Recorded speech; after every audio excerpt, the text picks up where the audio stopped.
You're not missing much by missing the intros. We've had like one good intro. How are we doing today, chat? I know you're thinking, what could have changed since the last stream when we were together? And you're right. You're right. The Wednesday Thursday rotation's the toughest part, but we power through it. Mostly because I got Friday off, and then we have the big Saturday stream.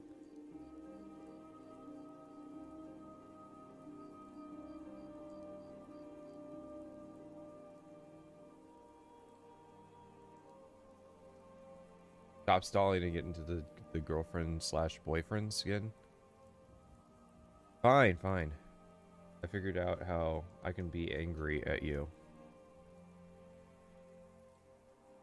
I'm just perpetually angry now.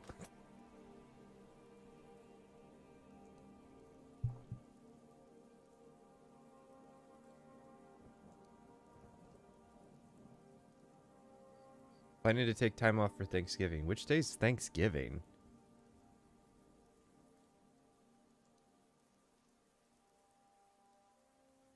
Always a bullshit holiday.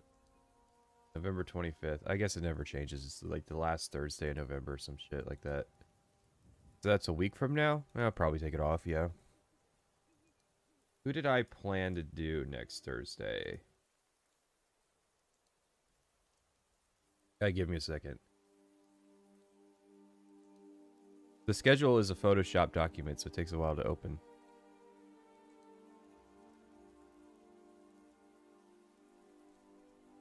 Oh, yeah, next Thursday, Super Buddy Hop strategy. Yeah, I can push that off another couple. There's no two videos that have been more pushed off than those two.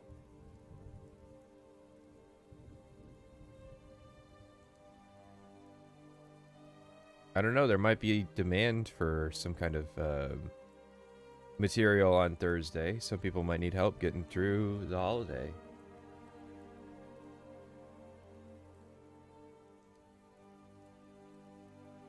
I would take it off because I'm probably going to be doing something on Thanksgiving.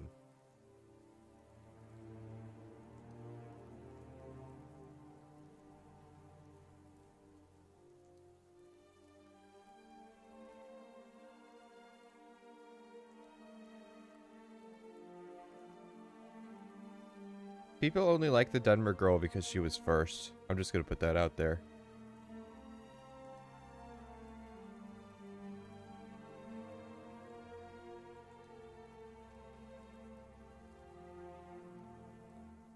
What's the topic of the champ? What's the champ?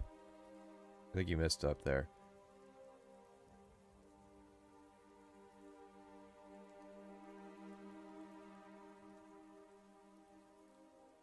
It's good to see that there's some preference for the orc girl.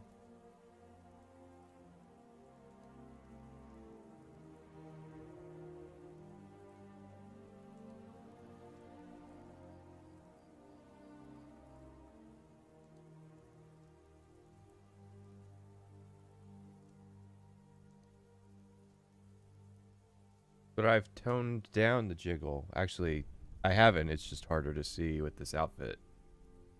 I think the issue is the Hawaiian shirt outfits just make it stand out. You can kind of mask it with this one, but now that you're looking, you're gonna be seeing it. That yeah, it's still happening.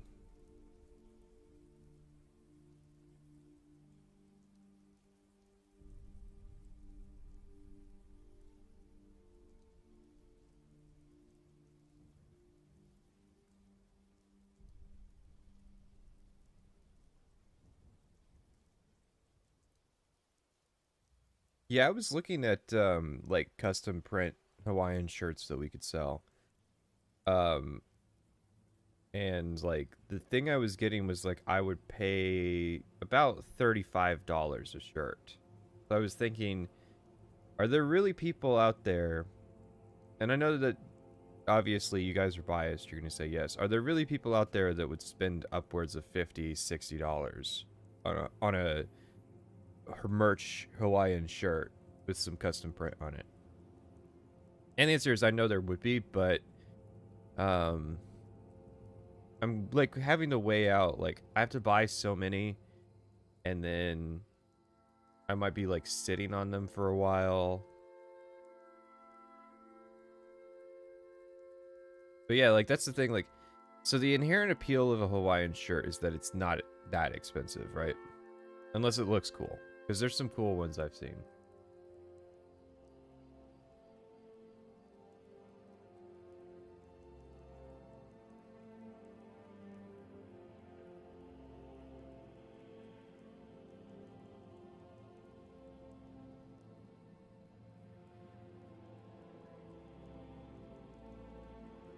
But we're not talking.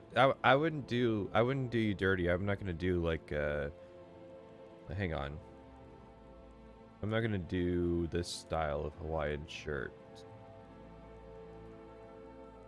Okay, it's not gonna be anything generic. It's gonna be some print that I come up with, but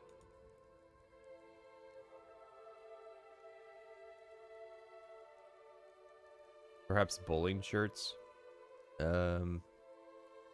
I'm not from the East Coast. Wait, what would be the print? Well, that's the thing, is if they're custom made, I can do a lot of things with the print. We could do like fantasy plants. We could do horse print if that's what was wanted. We could do waifu print or something.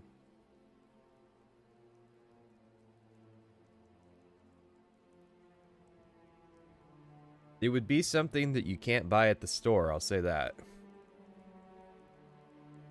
Camo print Hawaiian shirts. That would be funny for a run. I think the issue is the camo I would want to do would have to be licensed.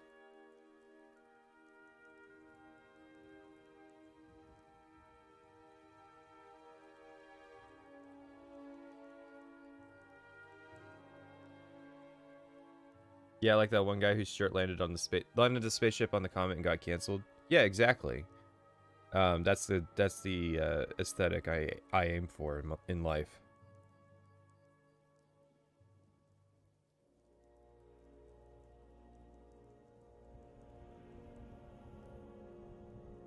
I've thought about hats before too. What's your thoughts on the new Skyrim Creator Club compilation DLC? You mean the anniversary edition? I'd say my thoughts are don't buy it. I stand accused of shilling myself on V. I don't go on V anymore, so I can't be guilty. I wasn't there. You're just gonna have to accept the fact that there are people who like me who go there and post my videos for some reason.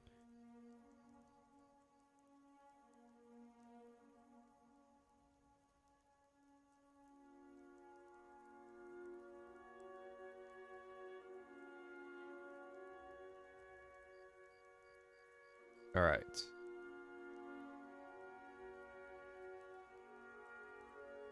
I'm gonna give you guys a free one and switch up the model for you for our new one.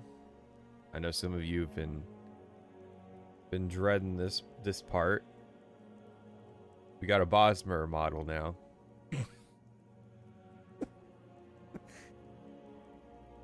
He like looks so passively happy.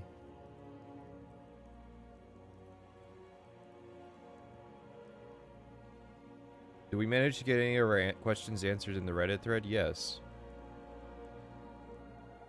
That was a known thing.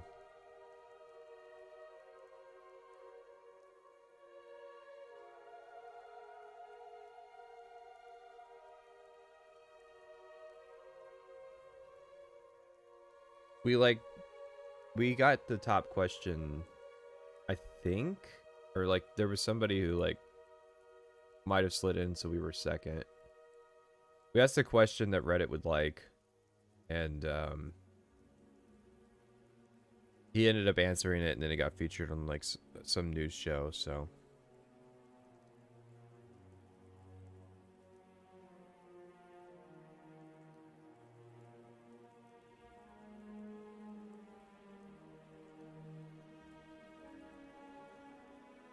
Why is there a filthy knife here on screen? I've got... I've got 5 models, and 4 of them are elves. I'm gonna get around to the human women eventually. I look forward to the Red Guard one.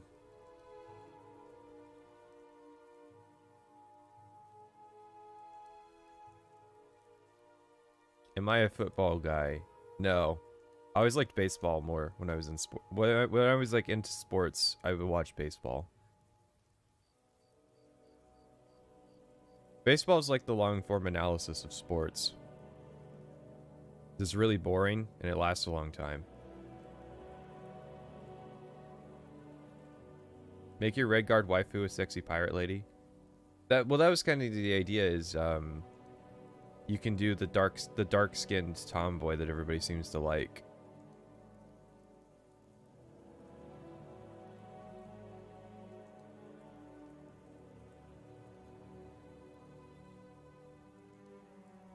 Baseball is definitely the bullshit of sports. Oh yeah. Oh yeah.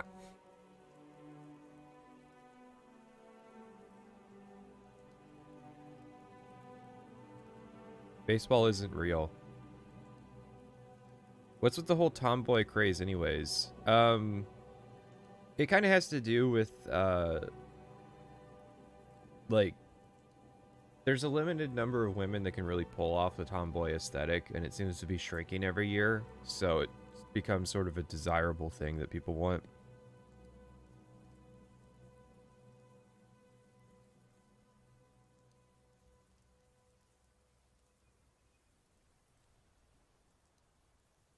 Which one is worse, baseball or golf? I would say golf, if only because with baseball there's sort of a meme to it of people coming from nothing and being able to play it. Golf is a rich boy's game.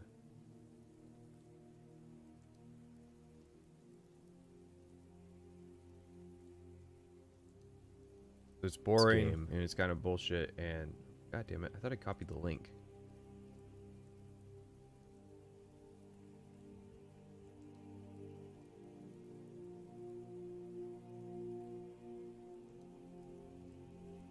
And click the link, I copy it, go to this browser, paste it. There it goes. Sorry, I was prepping things for when we actually start watching some videos.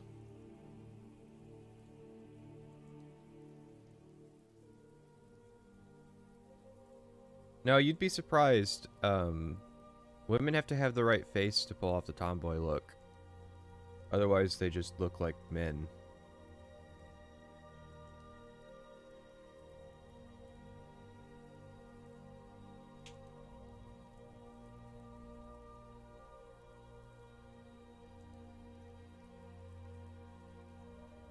What do you mean, why do I look like a femboy?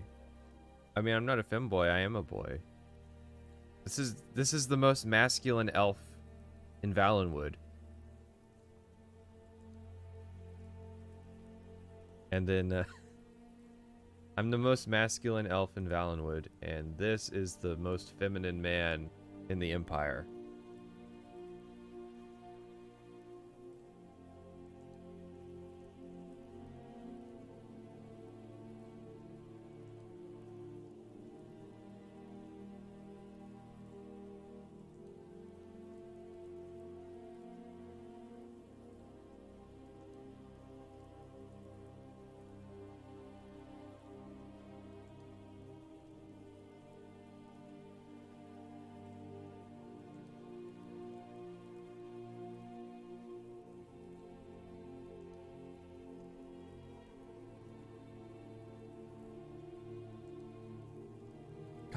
Stop calling me Saitama just because I'm bald, okay?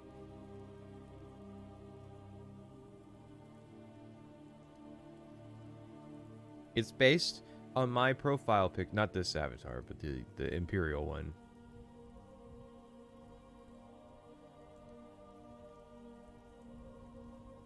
I don't know what this chat is now. This chat has been tamed. They've been whipped into shape.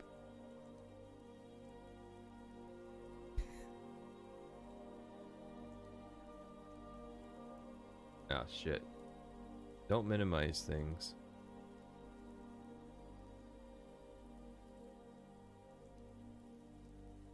So, how's everybody feeling after our last stream with Mr. NKB?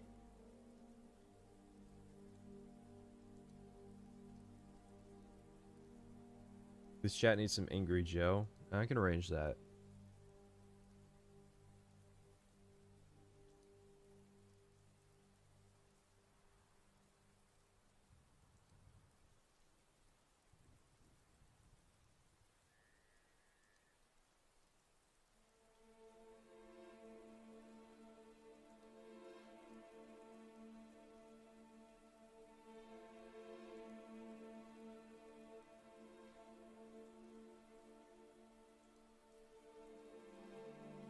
Sorry, you gotta give me a second.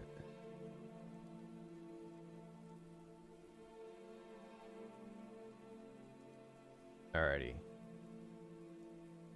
We watched the part about the inn again. I knew people would like that part.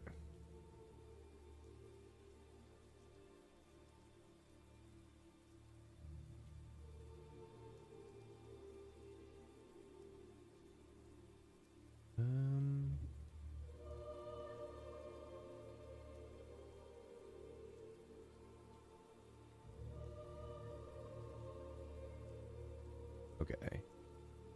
That works.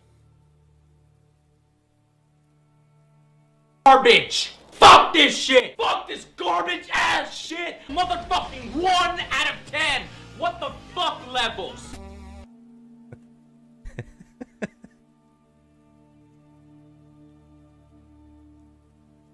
Good morning, everybody.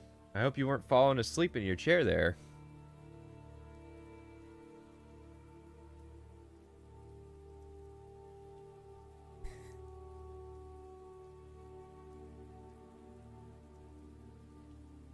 Yeah, I do apologize. Volume's always a rough thing because this browser defaults to max.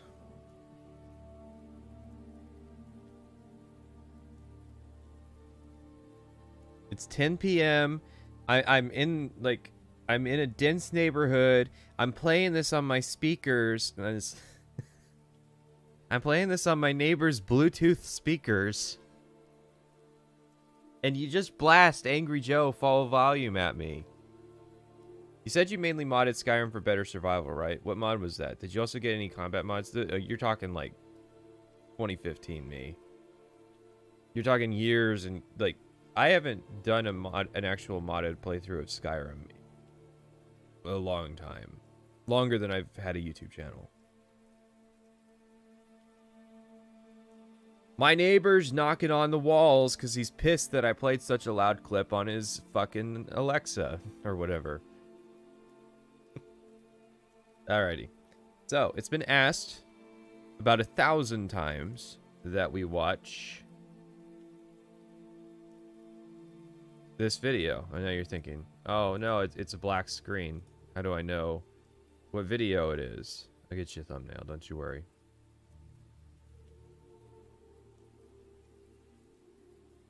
Actually, will I get you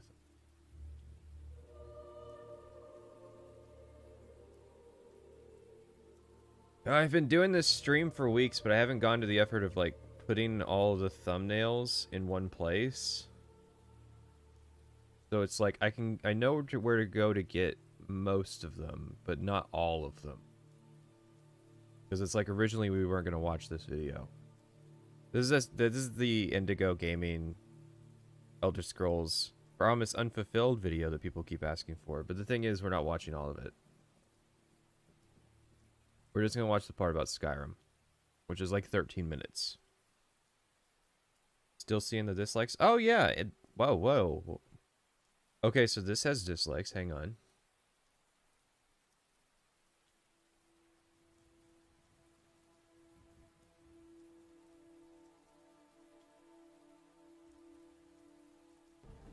And this has dislikes now. What the fuck? What kind of user interface shit is that? I know they roll this out in waves, but did they like retroactively unroll it out for me? Look, we can see he's got 9.8 thousand dislikes. I feel compelled.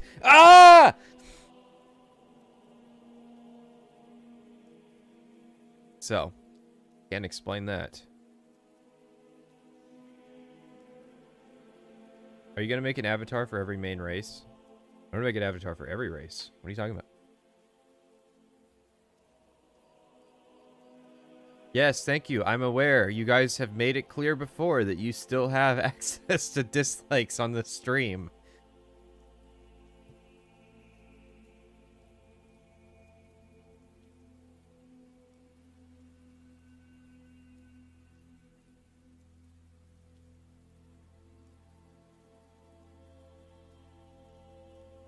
That's the most emotion I've ever heard out of you, Captain. Well, I tried to keep it under wraps. What are you talking about? I show so much emotion on streams. Unless it's like... Unless you're gonna go, well, at 9 hours and 52 minutes into your Salt Factory stream, you were kind of faded. And it's like, oh my god.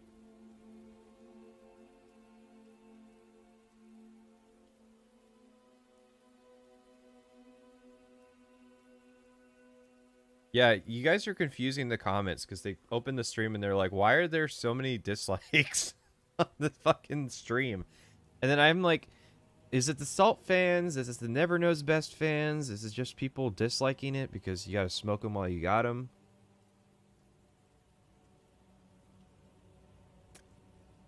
I think the plan is every video you watch that isn't,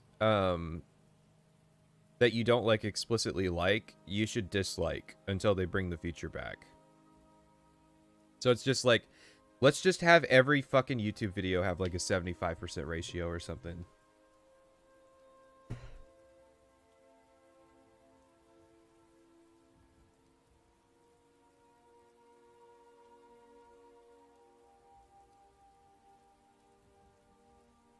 That's sort of my mentality.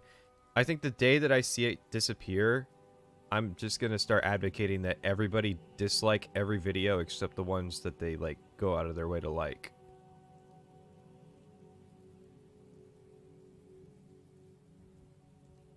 You can dislike the stream if you want. It means that I no longer have to take criticism because I can't tell what's a genuine dislike and what's just being disliked to fuck with me. So, that's pretty funny. And useful.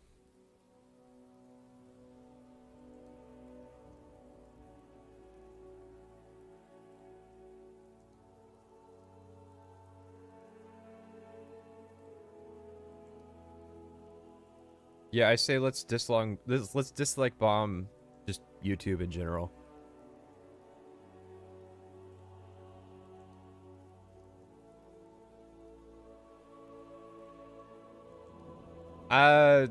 It's easier to notice presence over absence. You have to actively do something as a form of protest.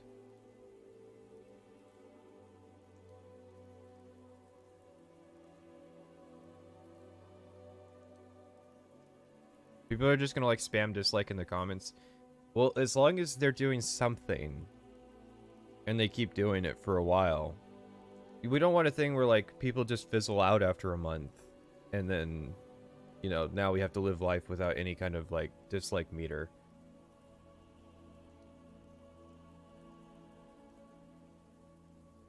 Or I feel like someone will do like a YouTube browser thing where it just adds site features back that YouTube keeps cutting. So like they have they have dislikes stored. I mean, maybe like either you can opt in and give them the dislike data because we still have it behind the scenes, or if they don't get the dislike data, then they have like their own stored kind of version number of dislikes. So yeah, we're gonna start with Indigo Gaming here. Now I wanna set the table for you for Mr. Indigo Gaming. 1 second. You got an archive here. I know. We start with reading. Really? Hey, what's going on here? Okay, multiple times now. I have copied links. And then I get over here and the link's not copied. Are Bosmer's not darker? Are you whitewashing history? It depends on what game.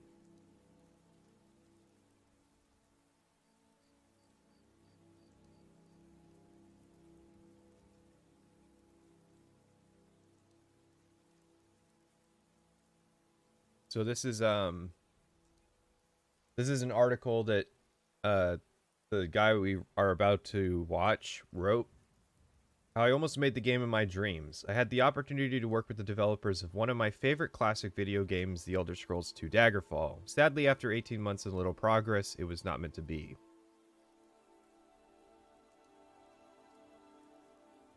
So, like, he wrote this whole article. I think, if I remember right, the story basically is he made a video and he got an interview with Julian LeFay, who was the lead designer before Todd Howard. But he was he did what Todd Howard did before him. So he got an interview with him, and then like that turned into this video that we were gonna watch, and then they started like working together on Wayward Realms. And I mean, he just like he like fell out of the project, and then like he basically just spilled the tea, so to speak, in their language. I personally think it would be considered an unwise move.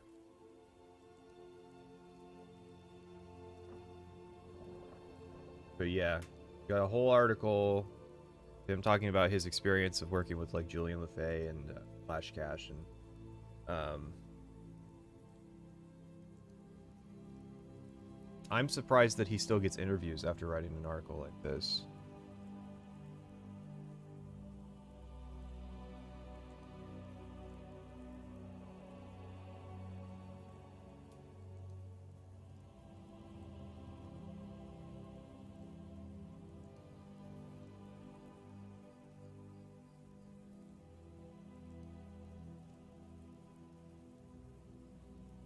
This Bosmer looks like an Altmer. Go back to Somerset. Alright.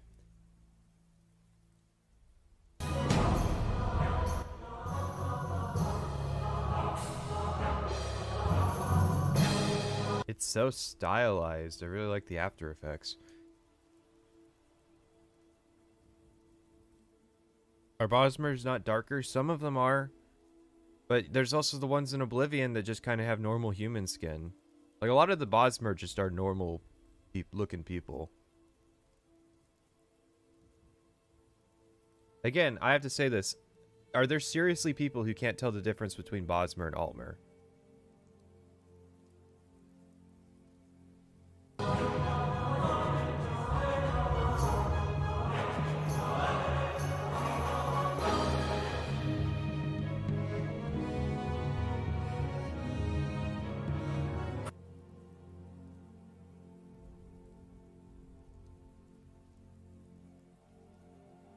Hold the epic own on him.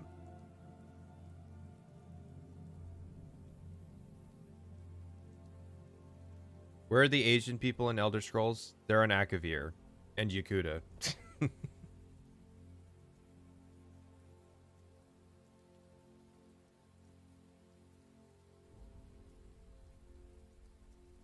What even are Bosmer in Skyrim?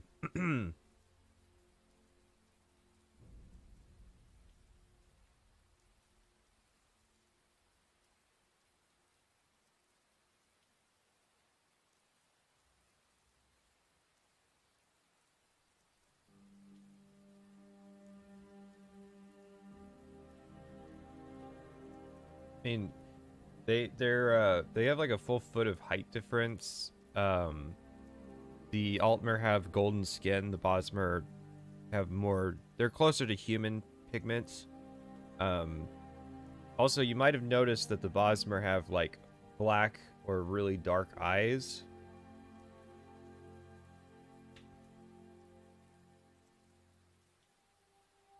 No, they all have evil eyes. I would argue that Elsewhere is more influenced by Arabia than Hammerfell.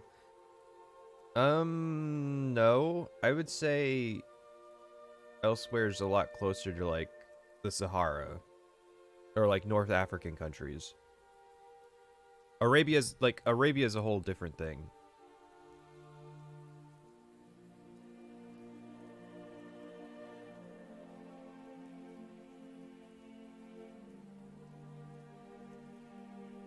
No, like if you look at Findel, if you look Findel far deeper into his eyes than you probably should, considering he's like an old elf and he's into some young imperial woman, you'll see that his eyes are like black too.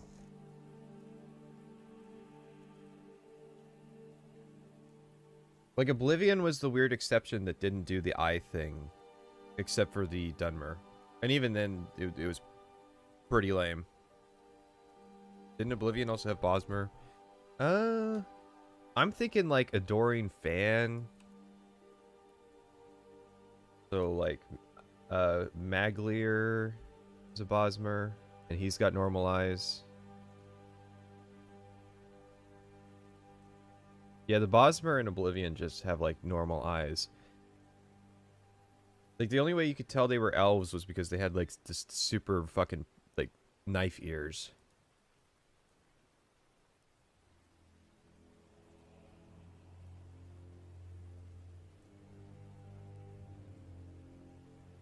So, yeah. He puts this quote up from Julian Lefay, first thing. From the very first moment you hit New Game in the Elder Scrolls V Skyrim, you can see a different design philosophy pervade than in previous games. In the most linear introduction to an Elder Scrolls game yet, one entire third of the lengthy opening finds you motionless in the back of a wagon. Another third literally has your hand. Is this really such a stretch over fucking what Oblivion does? Like, the cart ride's bad, but it's like... what's with these people who pretend that, like, Skyrim was just like, this is where it started, Skyrim! What's the K word?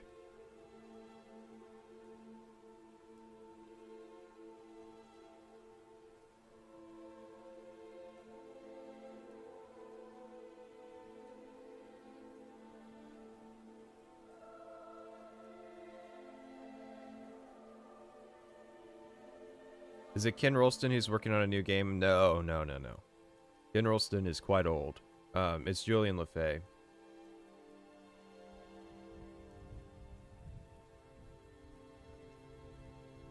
Five-minute cart ride somehow much worse than a 3-minute prison scene. Yeah, that's sort of the thing is like, you know Oblivion starts you in a prison cell, right?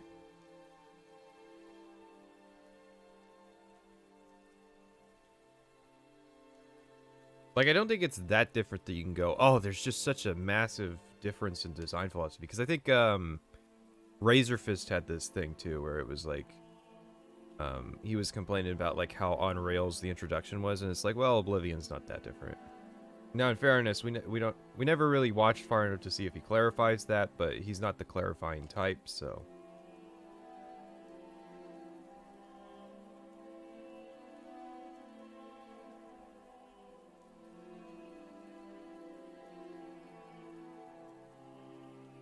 Is it kind of fucked up that the Nords have a plant called Elvesir?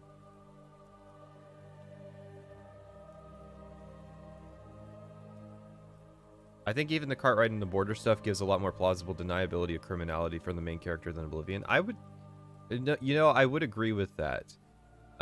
It takes a lot more effort to explain your character getting arrested and thrown into, like, permanent confinement, as opposed to just, like, getting picked up for an immigration violation. Third of the lengthy opening finds you motionless in the back of a wagon. Another third literally... What? You can look around? I mean, yeah.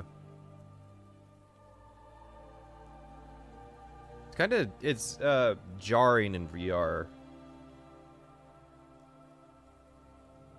So, what's the timestamp?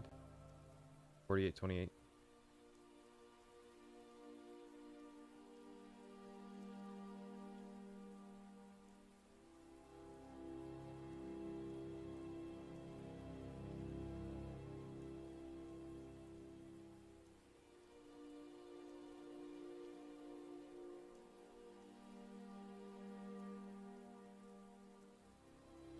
The Cartwright is almost pure jargon to someone who isn't a lore buff.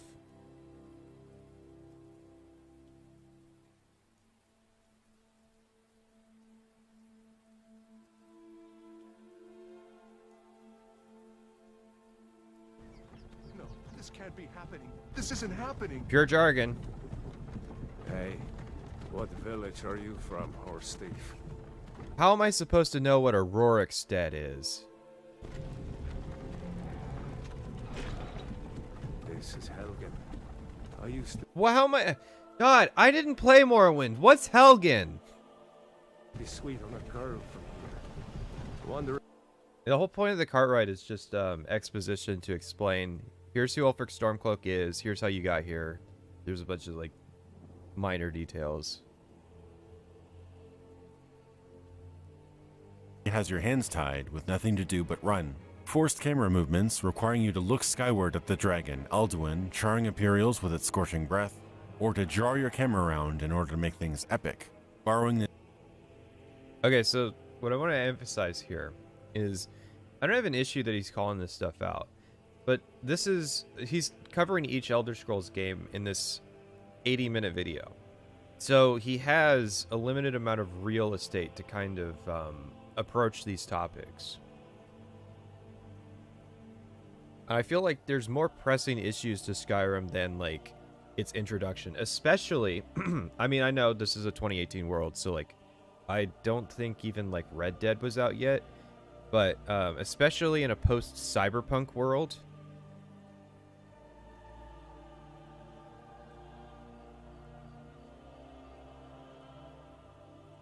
Skyrim's introduction is now the gold standard of expedient and quick introductions in the world of Red Dead Redemption 2 and Cyberpunk 2077.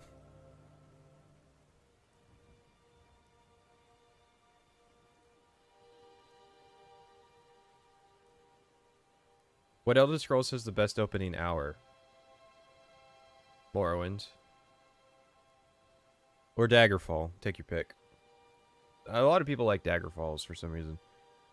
It's fine. I've done it a couple times.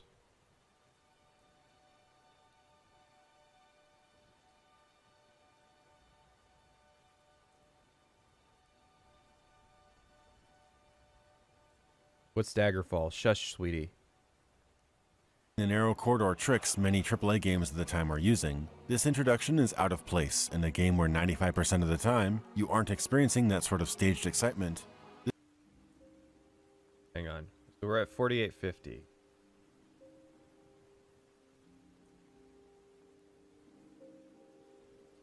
I'm just kind of... Okay, so now he's talking about it.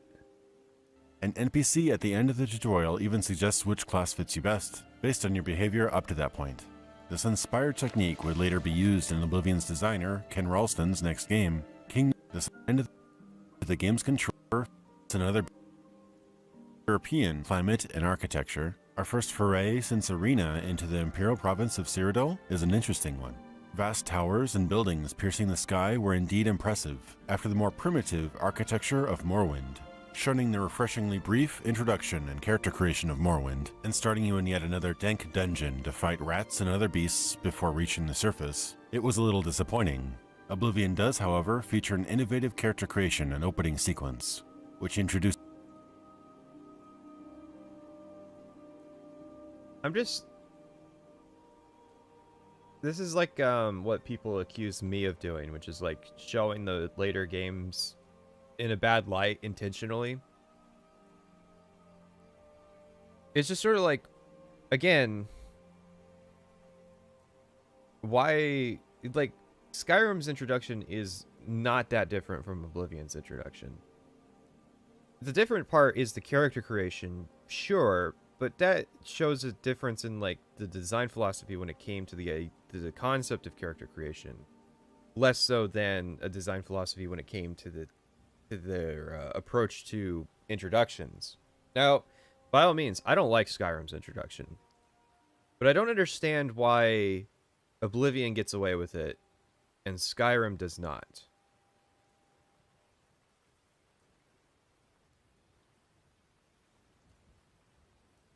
Does he say what's innovative about it? He's what I took away was he sort of alluded to it, which was in Oblivion, the skills that you primarily use in the tutorial will inform what class the game makes for you, which I think is a pretty cool idea. My issue with that is that not all of the skills are in the tutorial, so it's not like it's not comprehensive. I guess Oblivion gets away with it because it did it first. Well, okay, so we don't have the usual thing of like, this guy's not an Oblivion baby, right? He didn't grow up on Oblivion on the 360. He played like old school Elder Scrolls back when they came out.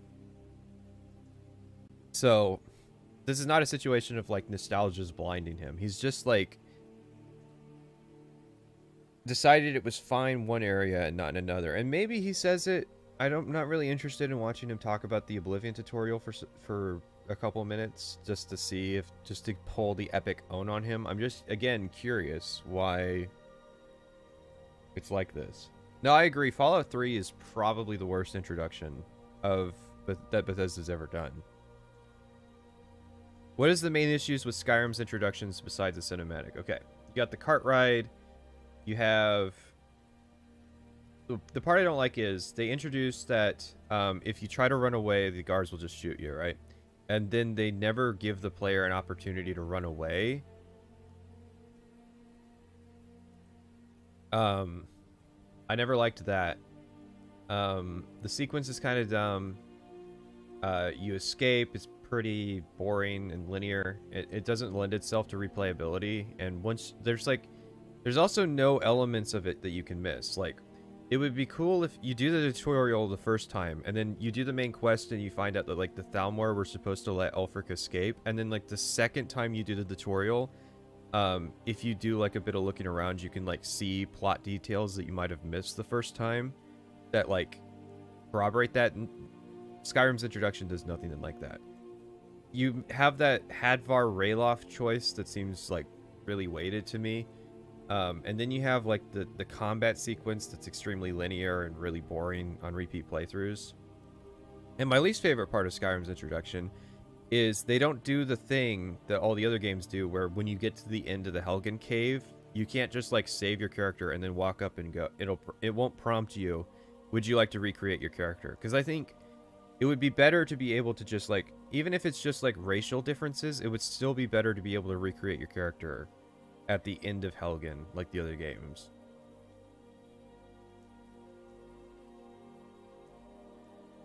But the thing is, I used to think, okay, Skyrim's definitely got like the worst introduction ever. And then I played Cyberpunk.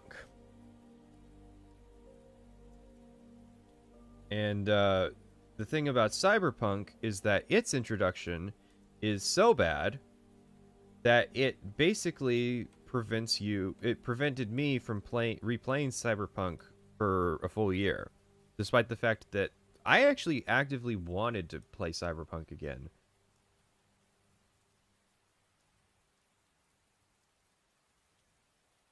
Which is actually longer, Skyrim or Oblivion? I've played both, but I can't tell their lengths apart.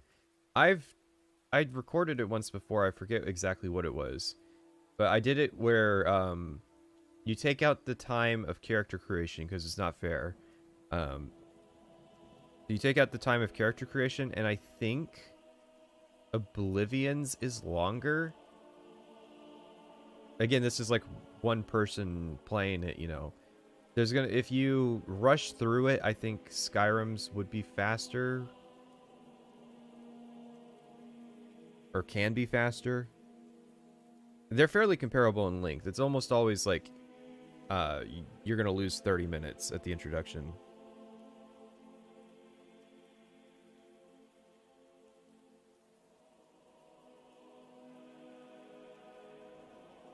So.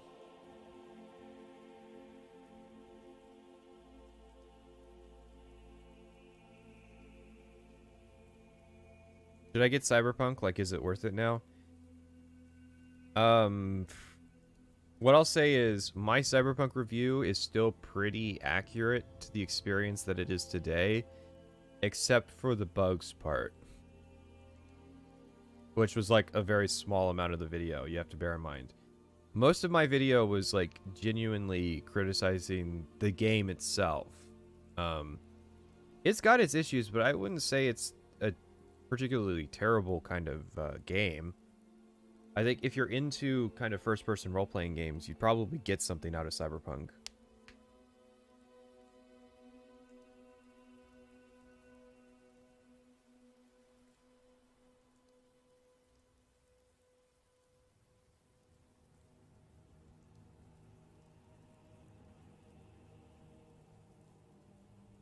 It's an okay game. Okay, I'll ask you this. How much were you into kind of the synthwave, retrowave stuff? Are you into like sort of near futuristic kind of science fiction? That's sort of the thing is Cyberpunk has like a lot of niches that it fills for stuff that it does. And I think that I mean, I gave Cyberpunk a fair enough review.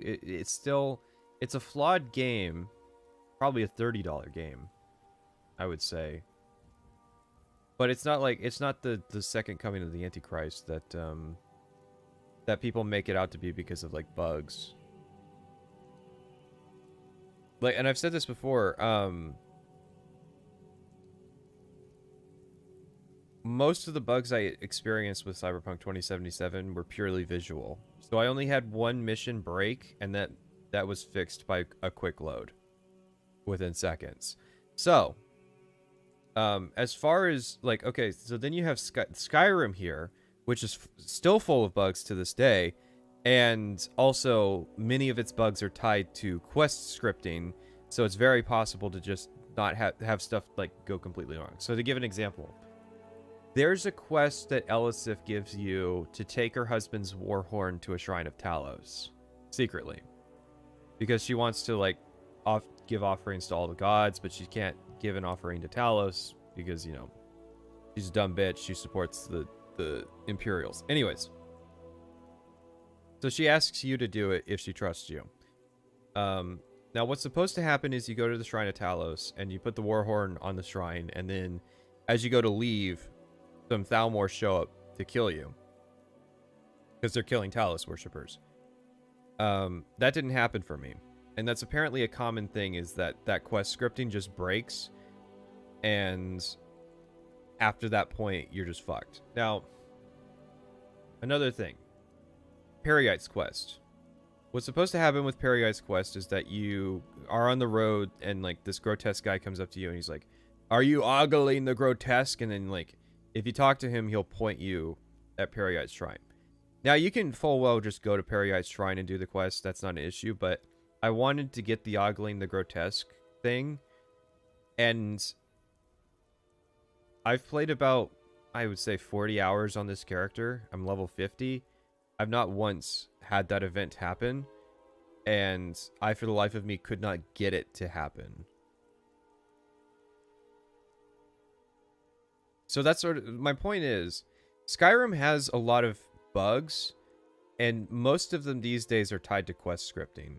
Cyberpunk has a lot of bugs, but most of them these days are tied to visuals. In fact, they were never tied to quest scripting. And so that's why I kind of have to give CD Projekt Red leeway, because knowing how complicated these games are, I'm surprised. It seems like most of the QA effort went towards ensuring that you couldn't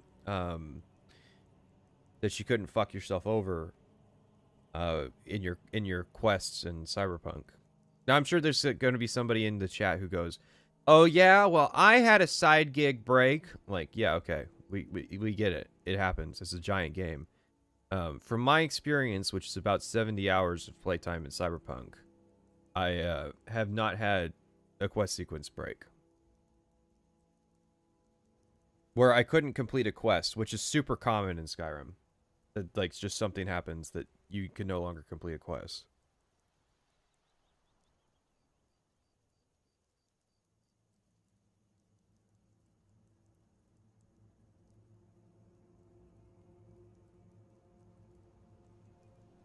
My main bug, I told this in the video. It's the mission where you're helping the mayor with his paranoia issue. And you have to track down the radio jammer. I drove for like 20 minutes around the block where the radio jammer was supposed to be, and it just didn't spawn. It was bugged out. So I load the quick load and go over there, and it's just there. That was my quest being broken. Were this quest sequences fun? I will say there's some stuff in Cyberpunk that's actually pretty good. The standout kind of mission for me is the one where you find the serial killer.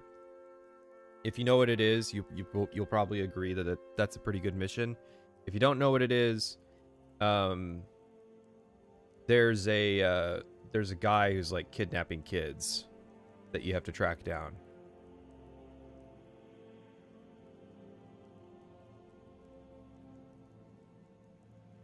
All right, let's let him continue. So, Skyrim intro bad. That's where we're at. Aged excitement. This shift is most readily explained by the departure of the lead designer of Oblivion and Morrowind, Ken Ralston, and the entrance of Emil Pagliarulo, who created the Dark Okay, but let me stay for the record here. Okay, this is straight up wrong. Okay. Let's back this up. Ken Ralston designed the introduction of Oblivion and Morrowind. There are two very different design philosophies in both those games. So it's not like, oh yeah, we were getting really good introductions and then Ralston left and suddenly all the introductions were bad. No, Ralston did both things, and Skyrim was a continuation of basically the Oblivion idea. And second thing, Emil Pagliarulo his first project wasn't Skyrim. He didn't join Elder Scrolls on Skyrim. He rather famously worked on Oblivion. Sure, he had a senior design position, but he wasn't the lead designer on Skyrim. He's the lead designer on Fallout. He wanted to be billed as a senior designer on Skyrim. He had a significant position, but I mean, I don't know, this is kind of just wrong.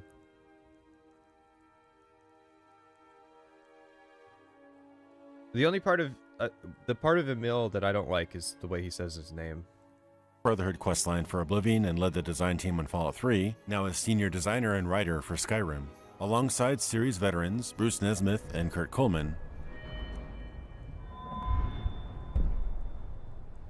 Easily the most contentious thing about Skyrim is its complete overhaul of the progression system. While Morrowind's shedding of Daggerfall's character creation depth was disappointing, Oblivion's fixation on its main quest, while simplifying abilities and item stats, was off-putting. These now look like minor changes compared to the clean sweep Skyrim made with the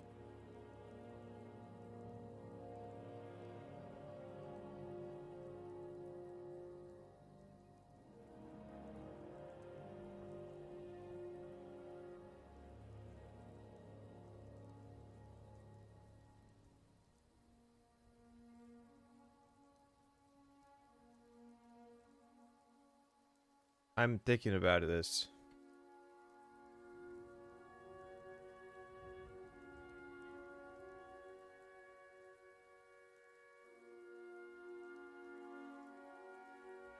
If Morrowind changed something about Daggerfall's character creation, it was very typically because Morrowind didn't have those mechanics. I'm thinking like, there's the relationships thing in Daggerfall where it's like, you can specify what your relationship is with peasants and nobles and all that shit, and then, but there's no mechanic there's not really a mechanic for that in Morrowind, so it's not really possible to put that in Morrowind's character creation.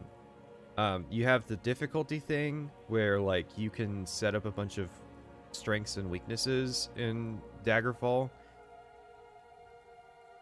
I definitely get why you missed that, because if it's not in Morrowind, but again, Morrowind is not the sort of game that you want to add more stuff in character creation that would really just like slam the scales down.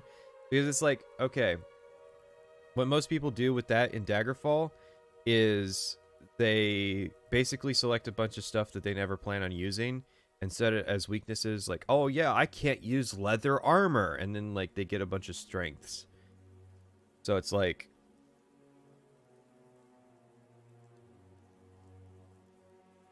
again, a kind of weird position, or it's like Morrowind has less skills. Well, more sure by the numbers, but you have to remember a lot of Daggerfall skills are just languages.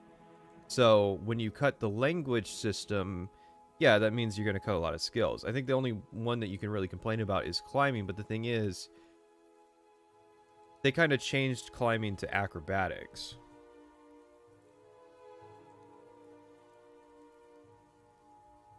In my opinion, is Skyrim at the very least a higher tier than Oblivion? I would say not really. I'm going to be completely honest. I think Oblivion is of its era, and Skyrim is the same of its era.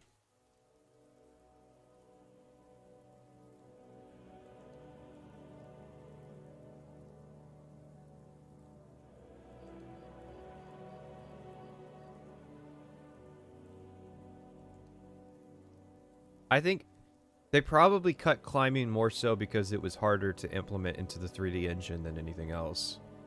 You have to remember, Daggerfall's world is very square. Whereas more, I mean, like, you can look at,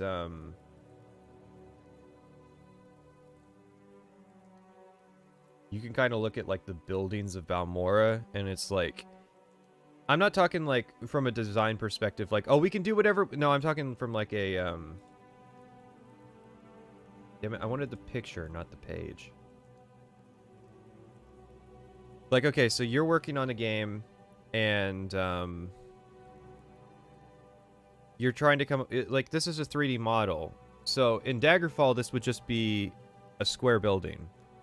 You got this lip here that you would have to figure out. Like, there's a lot of stuff that they didn't have time to kind of hash out. It's a shame. I think acrobatics really isn't a replacement for the climbing skill, but I mean, I also don't think it's like the end of the world. I hate the inferior wiki is the first Google result. Yeah,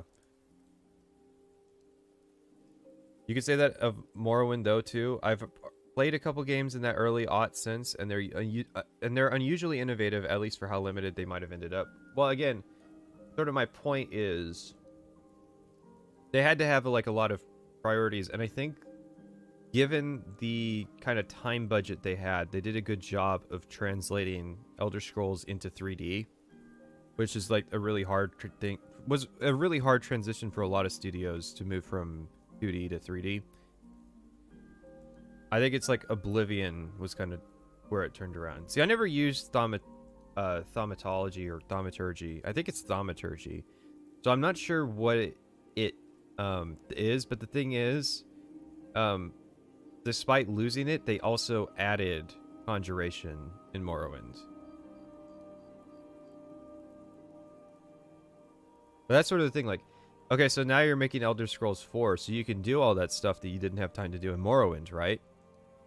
Right? You can do all that stuff. How is this Sneak 5? Doesn't it start at 15? Oh, yeah. That is weird. He's playing an orc. Do orcs get like a sneak penalty?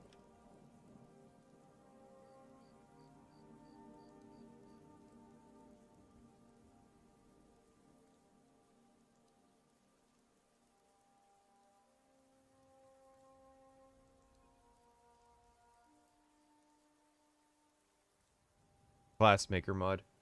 So he is using mods. I was like, okay, there's something weird. Because when we were looking at his Oblivion part, he was using mods. And I think he uses mods in the Morrowind part, so 4924. From other fantasy RPGs of the time. Change even from Morrowind's relative flattery, threats, or other methods. From other fantasy RPGs and armor, it will have flashback. I don't know, it looks unmodded. Oh, now this looks unmodded too. Wasn't there... Did we not see, like, Boris and he was looking like a Ken doll? Like, am I crazy? Amount, the graphical leap is a more modest one, going back to a more traditional European.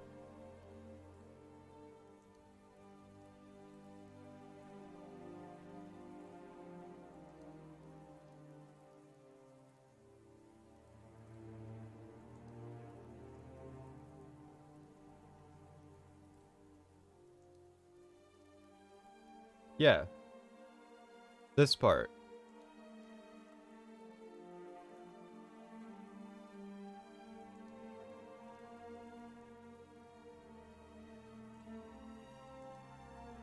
I don't know. But yeah, it's like a weird thing, like what's with the sneak skill level of 5? Yeah, okay, so like what's with these skills? You're level 2, but you have a 31 in one-handed. That's not how it works in Skyrim.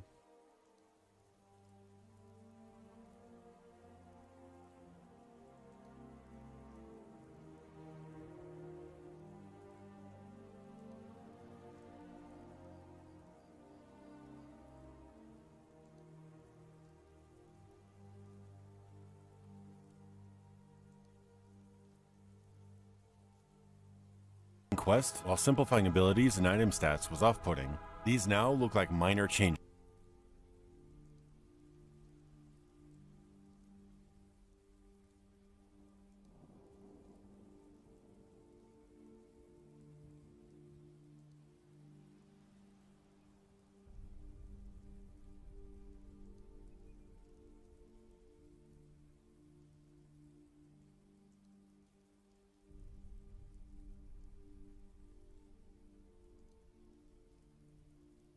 Yeah, I don't see any like modless things. But also I'm seeing like footage credits for stuff, so it's like I don't see a like an Oblivion or Skyrim footage. So it seems like he got his own stuff if it was on like the main path. So it's not like he like loaded up someone's mod footage of like Boris for half a second. Or maybe he did it and it's like somewhere in here, but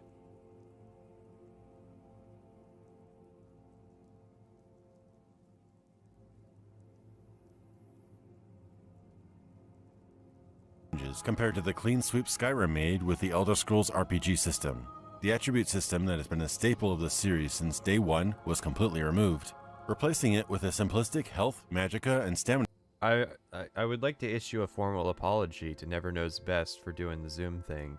Clearly. Yeah.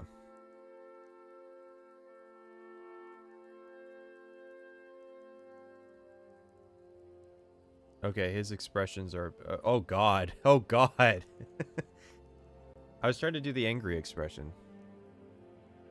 This isn't a review per se, sure, but... if you're talking about Bethesda's design in a documentary, wouldn't you play Bethesda's design?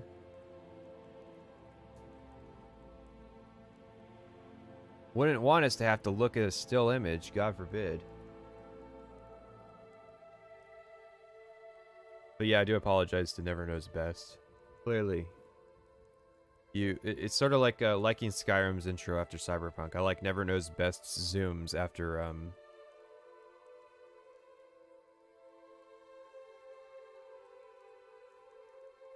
since day one was completely removed, replacing it with a simplistic health, magicka, and stamina system. It's a weird combobulation of the previous stats. Health defines your hit points and how fast they regenerate, like a simplified endurance. Magicka increases maximum spell points and their speed of recovery, like willpower, but does not boost magic effectiveness. No, that would be like intelligence.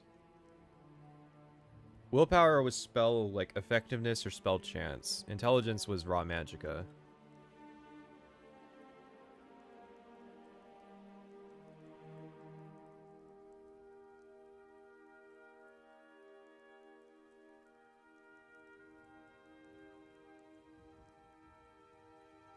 And stamina governs carry weight and how fast you get exhausted, a sort of hybrid of strength and endurance from previous titles. Okay, but okay, let's say I'm making a documentary. I call it The Elder Scrolls: A Promise Fulfilled, a complete Elder Scrolls documentary history and analysis. Okay, I'm doing this. And I mod the shit out of Skyrim, and I say all kinds of stuff like, Skyrim truly delivered on the vision of Daggerfall and previous Elder Scrolls games. I mean, look at this. This complicated perk tree system Look at all these attributes that I have. You know, they removed fast travel. There's no quest markers. And it's like, well, hang on. Didn't you mod all that? So why are you saying that Bethesda did that? You did that, right?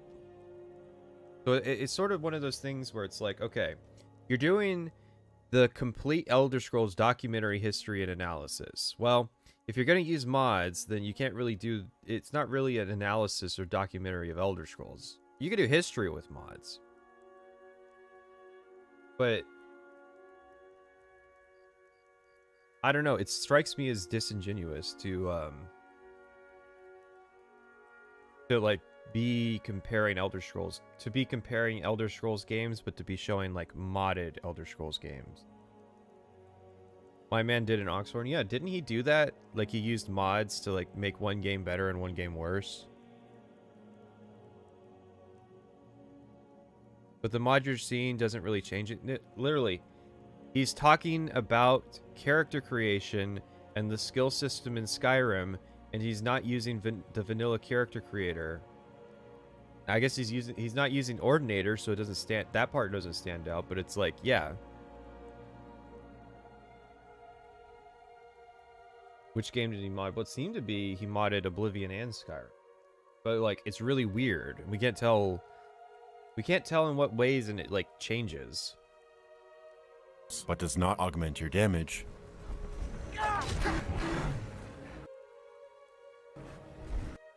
Wait. Speed of recovery, like willpower, but does not boost magic effectiveness. And stamina governs carry weight and how fast you get exhausted. A sort of hybrid of strength and endurance from previous titles, but does not augment your damage. Okay. So, let me be clear here. Health is endurance. Magicka is willpower. And stamina is strength and endurance. Okay.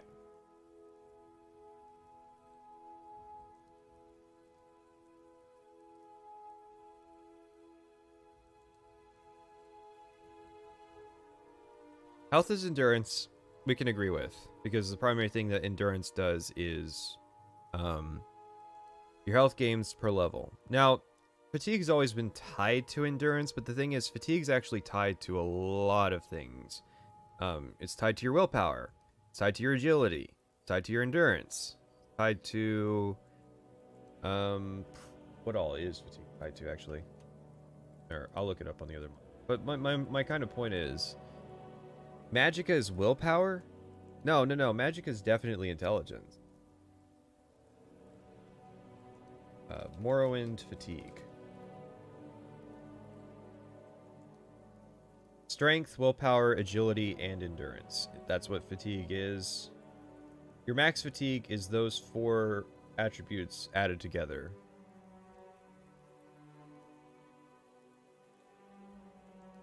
Magic is intelligence, since willpower dealt with absorption. Willpower was like spell effectiveness, spell chance, and what have you.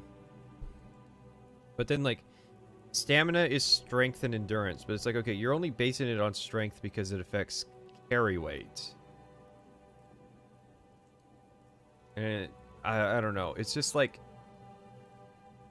it's a twisting of the truth to say, to like complain that stamina doesn't increase weapon damage, and then like show like a prolonged example of, I guess this is supposed to visually represent stamina not affecting your damage. Oh, look, you did a shit ton of damage. Those guys have tons of health. Like, not only are you fighting like one of the tankiest enemies that isn't like a giant dragon or a giant robot, you're fighting like the infamous frost troll of the Throat of the World.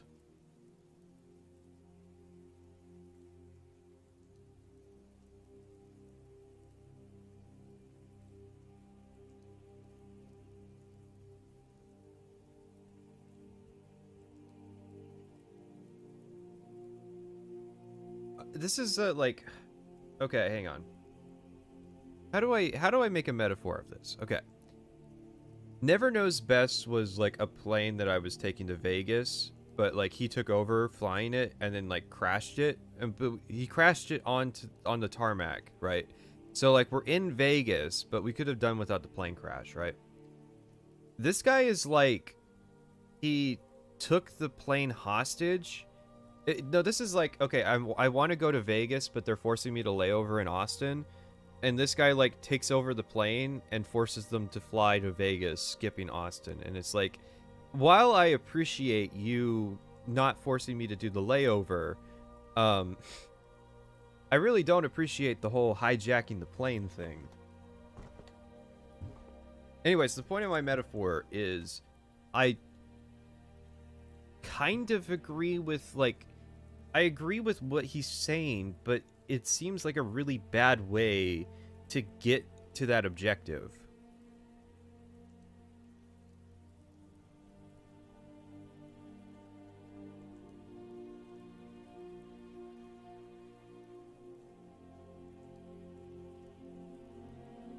Is it not like some level of willful ignorance, the way he's explaining this?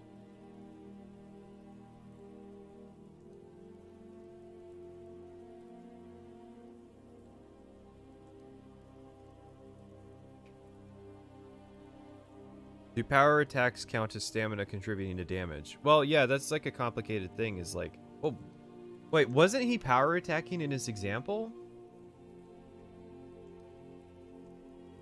A sort of hybrid of strength and endurance from previous titles, but does not augment your damage.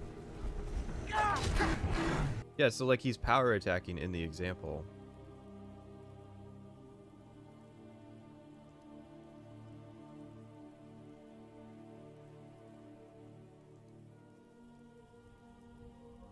Fatigue was just strength and endurance and Daggerfall, so if that is his point of reference, he's only wrong about Magicka. Sure, but I'm sort of trying to reconcile this. I'm trying to reconcile this, like, my damage didn't increase when I increased the stamina. And it's like, yeah?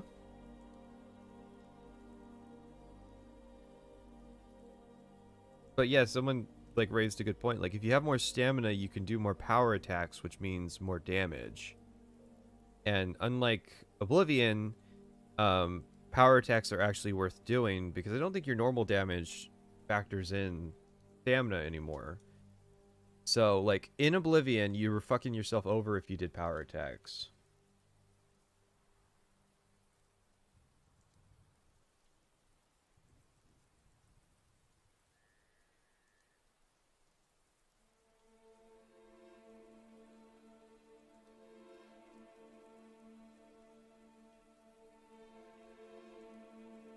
Yeah, you don't spend 5 times the stamina for 2 times the damage.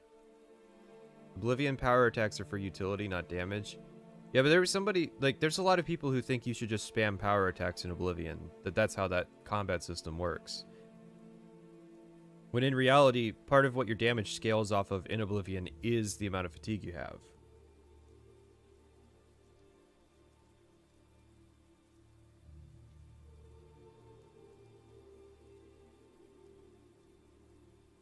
If he's trying to be a journalist, he's doing a good job, because he's presenting a lot of things kind of disingenuously, from what I see. Like, I get it. We all don't like Skyrim. We all hate Skyrim.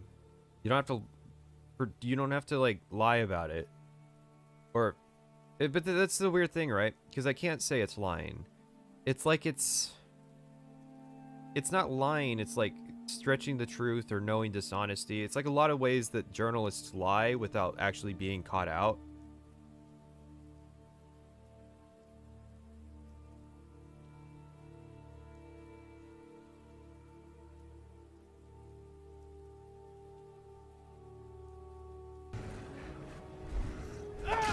This foolproof, increase the green, red, and blue bars design almost reeks of arcade games. It also strangely disadvantages melee characters, where you'll have to alternate between enhancing stamina and health each level up. Okay, this is a wild take. Go on. But mages can simply go full Magicka to become spellcasting powerhouses. For the first time in the mainline series, Skyrim has a completely classless system, where you're meant to Okay. So I actually think the opposite. I think that melee characters have probably the easiest progression in the game. Whereas melee characters need only 2 attributes. Archer characters only need 2 attributes. Magic characters do need 3 attributes, unless you just play on adept difficulty the entire game. Because you need health, or you're going to get one shot by archers. You need stamina, because you're going to want to carry stuff. And you need magicka, and you need a lot of it, in order to kind of fuel your spellcasting.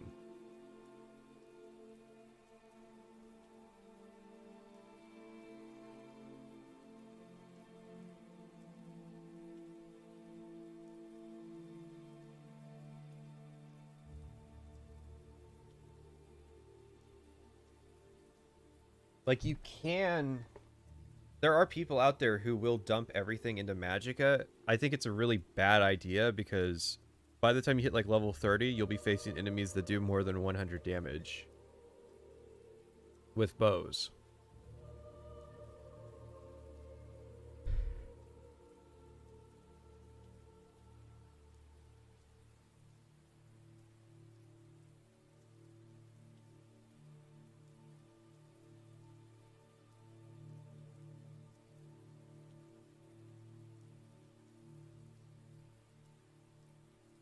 Discover and evolve your character through your actions rather than through character Oh yes, classless society on all that. creation. But for every great idea Skyrim has, it stumbles with another that undermines its elegance. For example, removing attributes makes it so you improve at activities purely through using them. But then when you level up, you have to decide which perk you want to acquire in any of the skill trees, which all have minimum skill requirements. So you don't organically improve your skills, but still artificially get boons to them through the skill perk screen. To make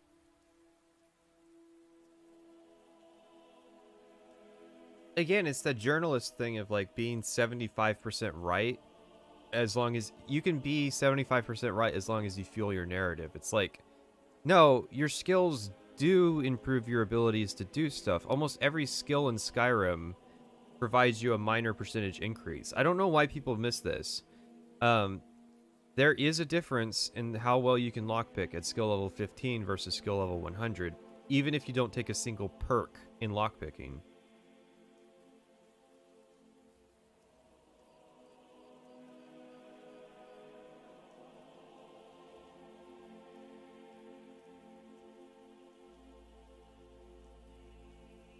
Also, I kind of don't understand what his point is with the perk things.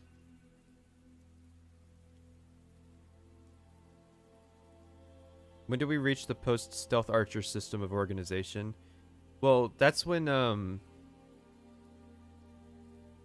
that's kind of when arrows become, like, Daedric arrows become super common. it stumbles with another that undermines its elegance.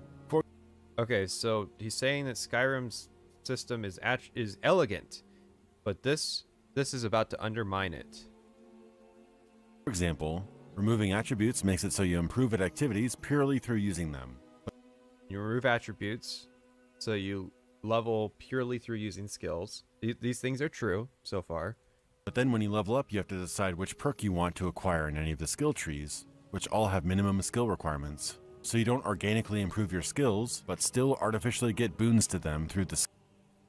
Okay, so there's the leap in logic where he says, so you don't organically increase your skills. And it's like, no, there being additional perks to augment your abilities doesn't take away the fact that you do organically increase your skills in Skyrim. That's like the one thing. That's the one fucking thing that Skyrim has going for it. That should be on the box. Is that you organically level your skills by using them. You know how many times Todd Howard fucking says that? Are you kidding me?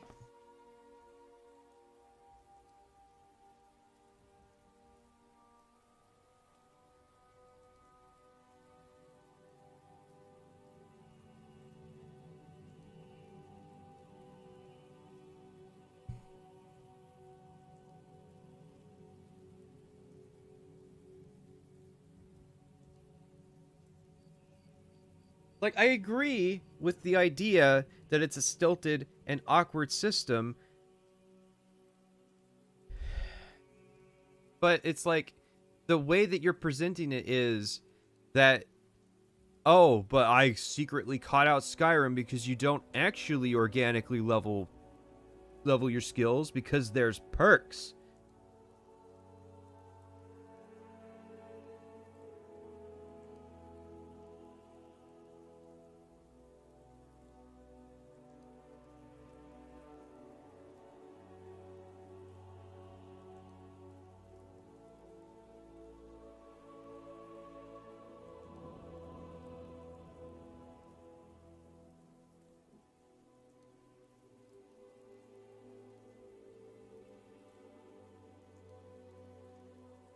Is he trying to say that the Oblivion perk system is more organic? Well, yeah, it's like, you're complaining about this. Oblivion was the game that literally wouldn't let you cast a better fire spell until you hit an arbitrary perk level.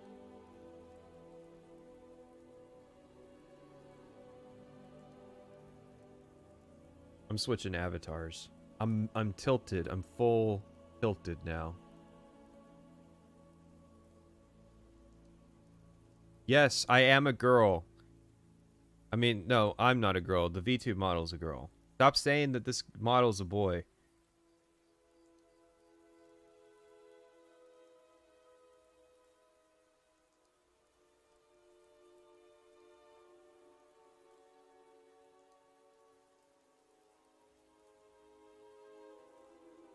Oblivion perks were dog shit.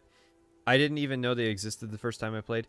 Well, yeah, they're easy to miss. They don't really do a whole lot. And all they serve to do for magic is just like arbitrarily gate things into like 25 level increments, which is super awkward. Like Oblivion's perk system is far, far worse than Skyrim's perk system. At least in Skyrim, you can cast a fireball before you get the adept level at destruction perk. For all the faults that Skyrim has, I would not be laying blame on the perk system. Like, well, not like this anyways. And I definitely wouldn't be saying that, like, you don't level skills organically because there's perks. Removing attributes makes it so you improve at activities purely through using them. But then when you level up, you have to decide which perk you want to acquire in any of the skill trees, which all have minimum skill requirements. So you don't organically improve your skills, but still artificially get boons to them through the skill perk screen.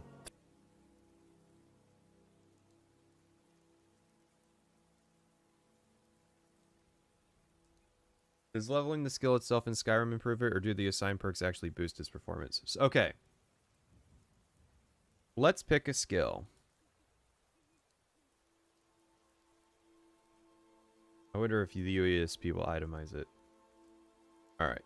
Fuck it then. Let's roll some dice, shall we? 1 through 6. Or actually, 1 through 3. Gets us a 3, which is the stealth tree. 1 through 6 gets us a 1. That's the alchemy tree. Alchemy.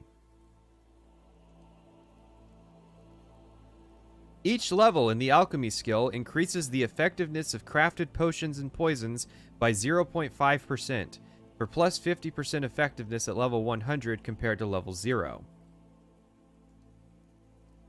That's just alchemy. Let's just pick another random one. Enchanting. Each level in the enchanting skill increases the strength of enchantments in a quadratic fashion to a maximum of plus 25% effectiveness at level 100. Okay. One-handed. Each skill point grants a plus 0.5% bonus to the damage dealt with one-handed weapons. This bonus stacks with the ones provided by the Armsman perk and by smithing-related improvements.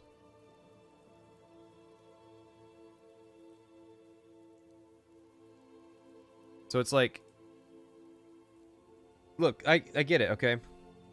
The perks are a big part of how you're supposed to progress in Skyrim, but your skill levels aren't irrelevant. The skill levels aren't for buying perks. They do things by themselves.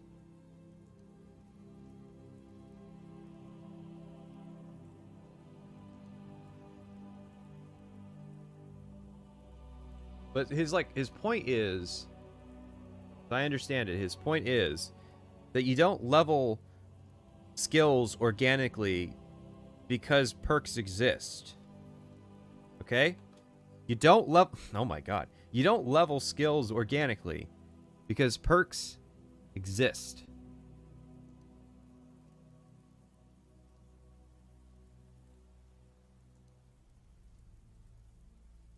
To make this even more jumbled, each perk has prerequisite perks, which sometimes have little to do with another. Why should you have to take a perk that increases sneak attack damage with the dagger, before a similar sneak attack bonus for archery?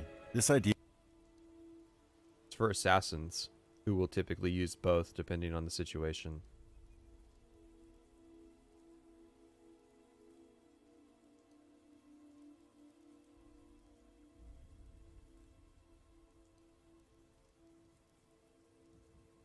Alright, let's do it again. Random. 1 through 3. I can find you a useless perk. Give me 1 second. That's stealth again. 1 through 6. 2. Light armor. Okay, let's look at some light armor perks. Got Agile Defender to start it off. That's just a flat percentage bonus to light armor value. It's pretty useful. So then the first one is 25% armor bonus if wearing light armor. You have to wear a set. Or if you're wearing all light armor. I'm not sure if the set rule applies to that. And then if you go left, you get Unhindered, where light armor weighs nothing and doesn't slow you down. And then Windwalker, stamina regenerates 50%. Okay, well, light armor might not be good, because if you're using light armor, you might want all of these perks.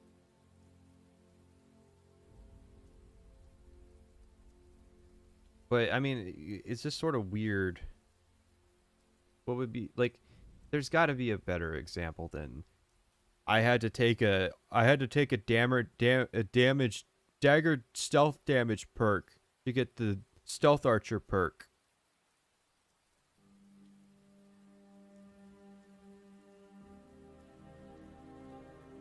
Probably a combat something. Well, no, combat's super straightforward.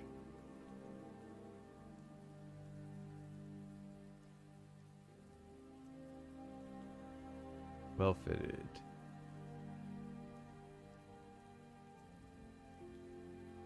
Yeah, okay, so you have to get... Okay, here's a much better example. To get the cushioned perk, well, okay, to get the conditioning perk for heavy armor, which makes it so that the heavy armor doesn't weigh anything and doesn't slow you down, you have to get the cushioned perk, which halves fall damage if you're wearing all heavy armor, and you have to get the Fists of Steel perk, which increases your unarmored damage if you're wearing heavy armor gauntlets. That's a much better example of an extremely useful perk that's being gated by 2 less useful perks.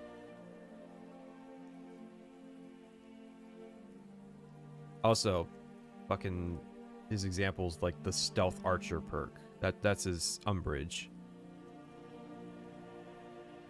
But sort of the thing is, like, he's complaining that he has to spend a single perk point. I'm sorry, motherfucker. I'm playing Magic, where I gotta spend, like, 25 perk points just to be viable. Oh, does the baby have to spend 1 perk point to get extra stealth arrow damage?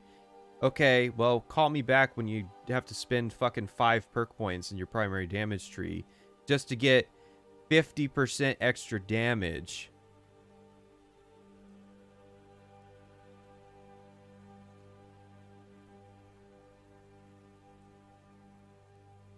We are playing music. What are you talking about? Functional garbage. Fuck this shit. Fuck this garbage ass shit. Motherfucking 1 out of 10. What the fuck levels?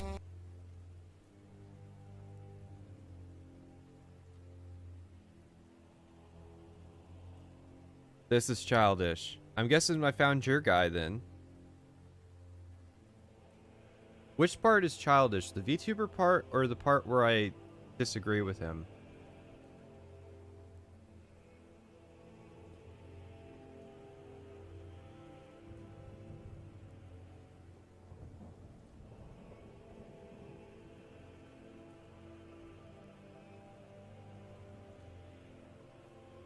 But you want childish. I'll show you childish. Hang on.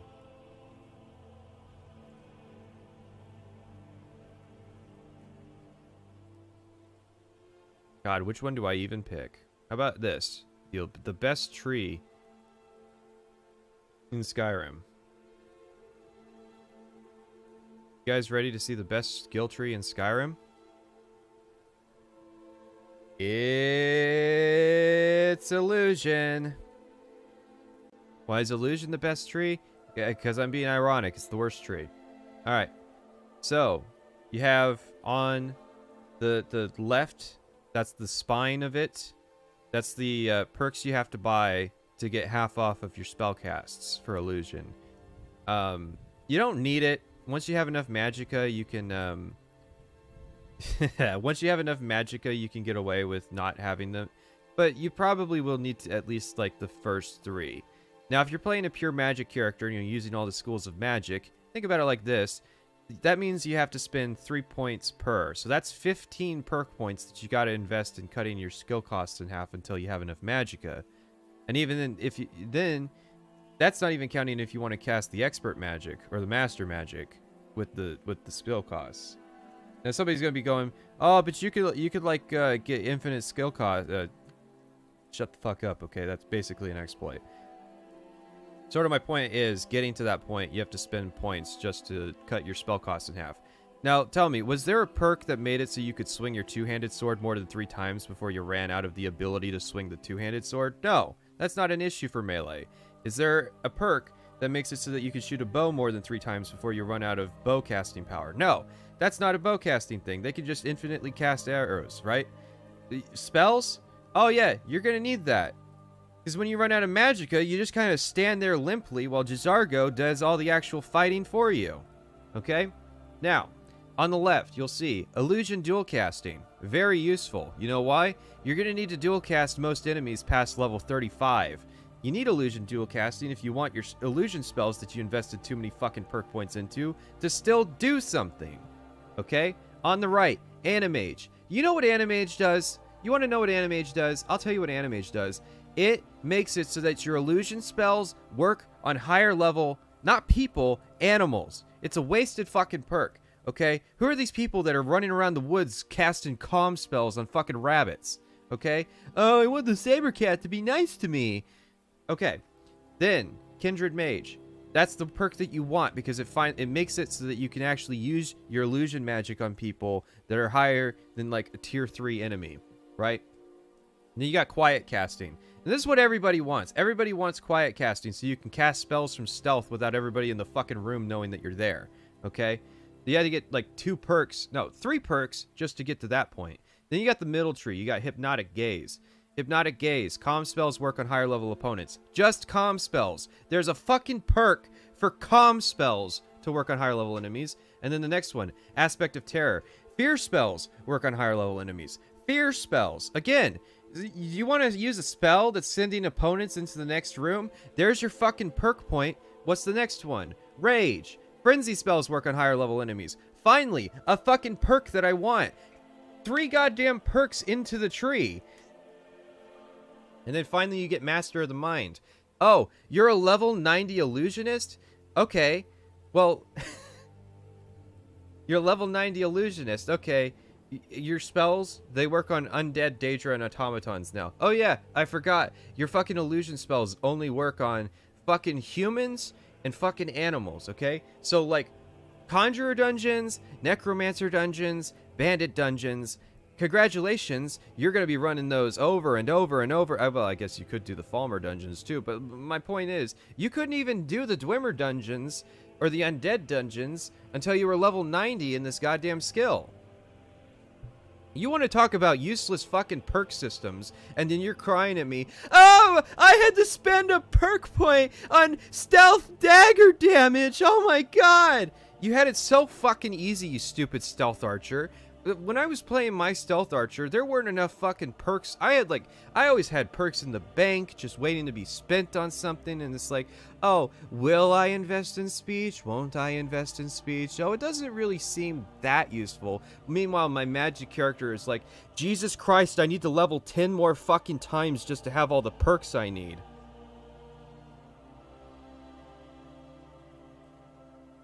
Illusion's cool, but good lord does its perk tree suck. God damn, stealth archers are whiny.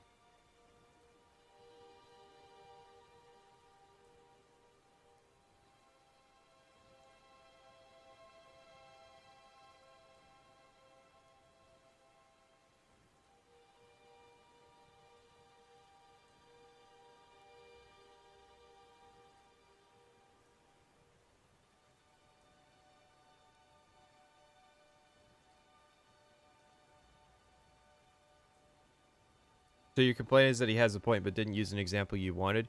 Yes.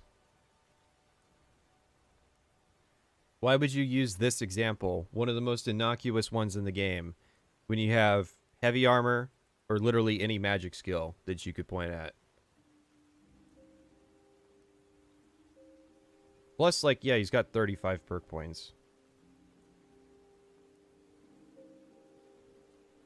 The idea was heavily inspired by Bethesda's last game, Fallout 3, then transplanted in. The magic perks would be way better if. Okay, so you get the novice spell cost reduction.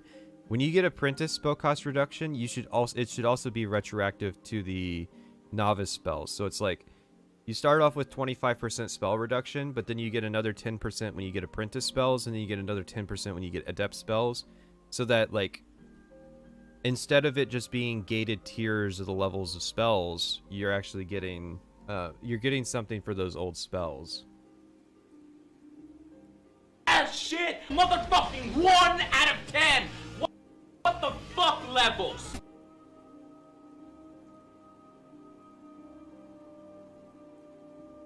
Into the Elder Scrolls system, which was well known for its logical improve it as you use it skill progression system, combined with rapidly reusable skill trainers and towns, which can train you up to high levels in a particular field in a matter of minutes, and the level scaling system. In a matter of minutes. Okay. Let me stop you there. There's this thing that happens in Skyrim. It's called you can only use the trainer 5 times per level. Now, in the early game, it's pretty easy to abuse the system to get to like level 20 in a couple minutes. But I mean, like, you're presenting it like you can just go to fucking the College of Winterhold and be at skill level 100 in destruction in just a matter of minutes. Like, now I train, and that's just like a very small part of the levels. Like, I swear to God, I spend at least over an hour at each level.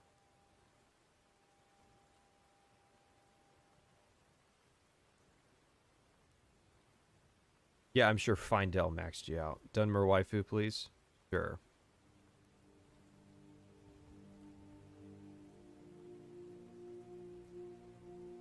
We got angry, but we're back now. We're calm. We're chill. Mommy's here. Oh, God, no, I'm not doing that. Felt dirty saying it, even as a joke. And towns, which can train you up to high levels in a particular field in a matter of minutes, and the level scaling system, which makes enemies tougher as you level up.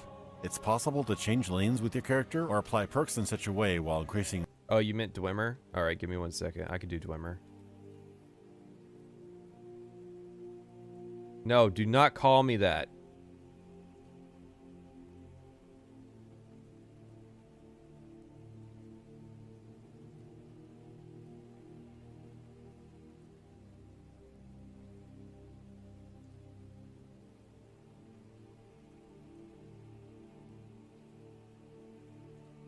Your level that you inadvertently make combat much more difficult for yourself after leveling. A puzzling You're my mommy. I mean mommy. I mean mommy. I mean mommy. I mean mommy. I mean. Side effect to this inconsistent system. I don't criticize the classless system on its core concept. I've played many games without classes I love and enjoy. Like Call of Duty. Oh wait, no. Call of Duty has classes. Ah, see. You know this takes time to set up, right? I can't do this request game shit.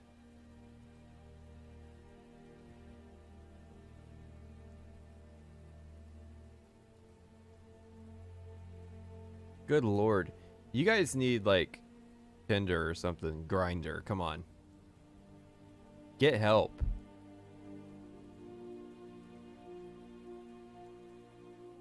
Oh, are there enough dislikes that we've started the deeply proven... The well-proven phenomenon of if you see dislikes, then you lose control. Call of Duty is the RPG of the decade. It's true. It's got classes. It's got perks. It's got skill levels.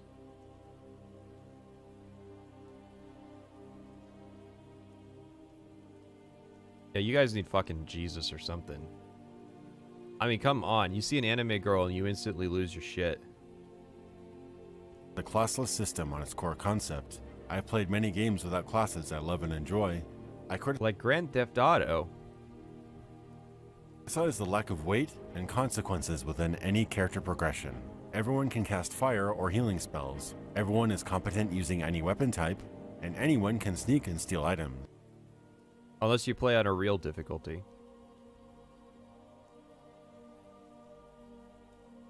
Like, I was trying to use the ebony blade, and I was doing no damage with it. I have to turn the difficulty down every time I try to progress the ebony blade, because I literally cannot kill anybody with it.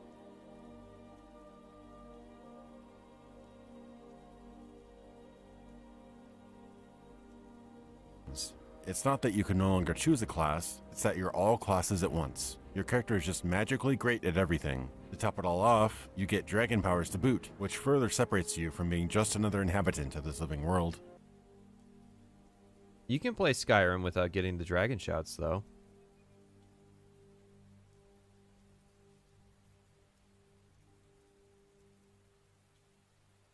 I mean, I'd hate to be that guy, but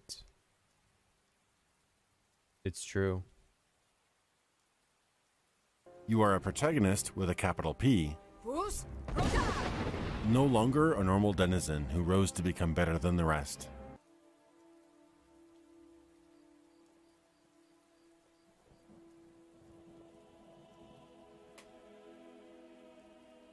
Sure, I agree, but I didn't like that you hijacked the plane to get this far. Fantasy fulfillment is one thing, but the enamorment with I was running late to work, but I'm glad you took me straight to the World Trade Center. convincing the player that they're the chosen one or messiah can get old fast. Additionally, there are actions and sequences that are much easier to pull off with spellcasting, so everyone by necessity simply becomes a magic user hybrid by default. Why does everybody say that? Why does everybody have, like, they don't say this, they say something like this. Everybody becomes X by default.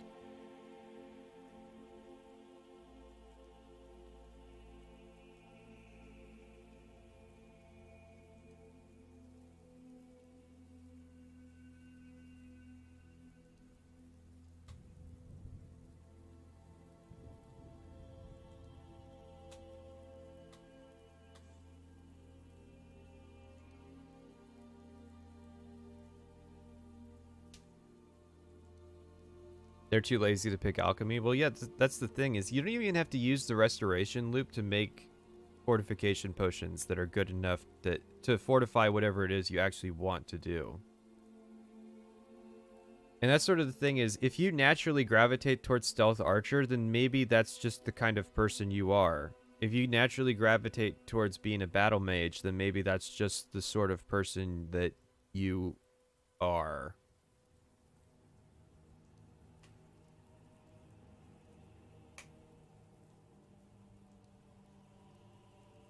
Creating a compelling challenge isn't always about having an easy solution in hand. Limitations are a necessary component to any game, so how you choose to overcome a given obstacle using your own set of abilities makes the experience engaging. I feel like this sentence was a bit of a non sequitur. I'm just gonna go back and see if, like, maybe I stroked out.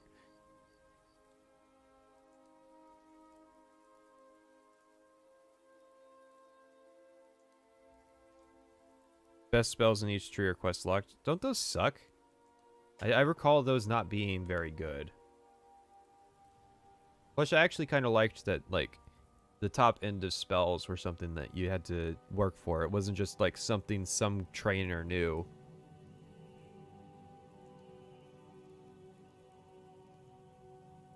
Oh yeah, here's your spell that can blow up the entire city. That'll be 700 gold. Which is exactly how much I need to move away. Much easier to pull off with spellcasting, so everyone by necessity simply becomes a magic user hybrid by default. Creating a compelling challenge isn't always about having an easy... Everybody becomes a magic user by default. Moving on. solution in hand. Limitations are a necessary component to any game, so how you choose to overcome a given obstacle using your own set of abilities makes the experience engaging. Mechanics such as elemental physics, introduced early in the game's dungeons, are all but abandoned later in the game, and by time... Now they use the oil thing all over the place. Elemental physics. You mean the oil pots? You act like there were some for like all of them, like you could shock water or something. No. So yeah, that was kind of just a non sequitur. Everybody becomes the battle mage. You need challenge.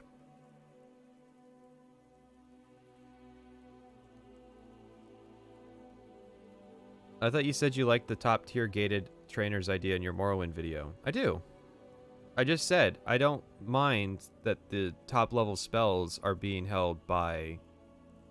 Like, that's the thing is, you have to go to a person to learn them. What I'm complaining about is you go to, hello, welcome to Walmart. I am the spells merchant for Walmart. Would you like to buy Meteor of the Gods? That'll be 700 gold. Congratulations, you can now lay waste to this city. I am going to subsequently move away before you cast this spell. That's sort of my complaint. Tying major progression directly into the mainline quest in the form of learning dragon shouts, Skyrim is actively guiding you through its storyline rather than leaving you to discover your own story. This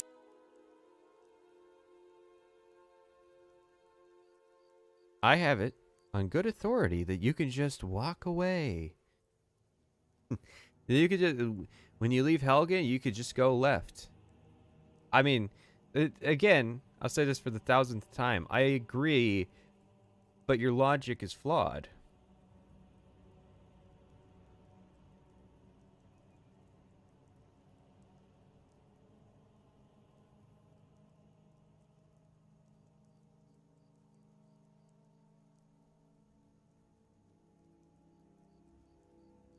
How is learning Dragon Shouts guiding you through the story?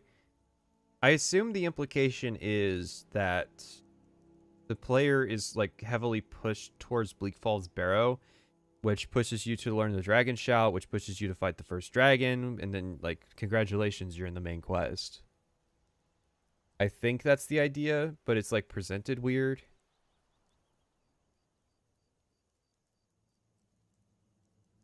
You will live in the pod. You will eat the Kwama. You will play Stealth Archer.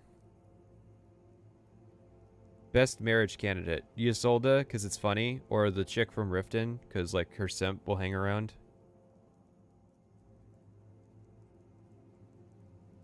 This speaks to the streamlining approach Skyrim design took this time around.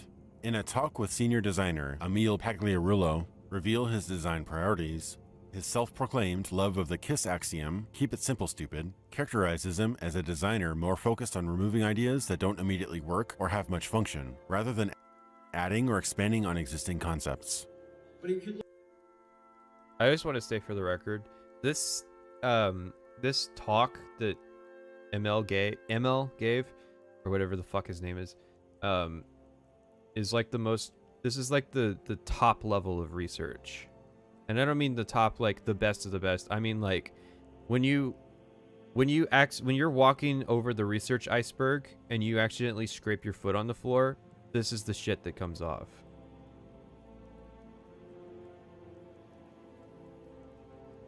Look at a standard controller, you know, the general gist was, you know, A would be a positive response, X would be a neutral response, B would be a negative response. Oh yeah, fuck, I forgot. Use this rank, or use this command in the Discord, and you'll get a rank. I actually have to turn it on though, so give me a second. I forgot I was supposed to do that before all the Europeans went to bed.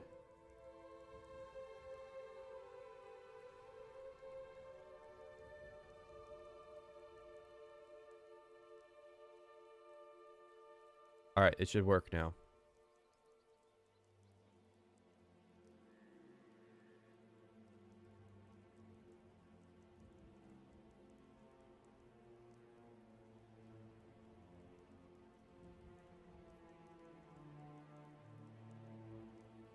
God damn, I don't know why you fucking Europeans go to bed so early.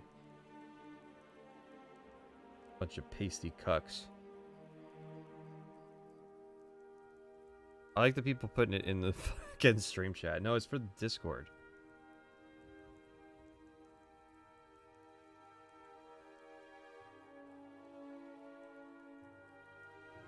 What's my favorite DLC for Skyrim and why is it Hearthfire? Actually, my favorite DLC is the Space Core one.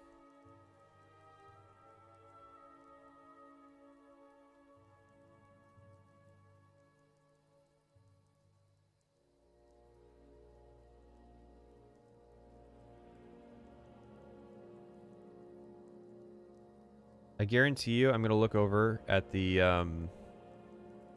this is how I have to do it. I'm going to look over at the Discord server and see like a bunch of people in general putting it in general chat. There's a fucking channel for this.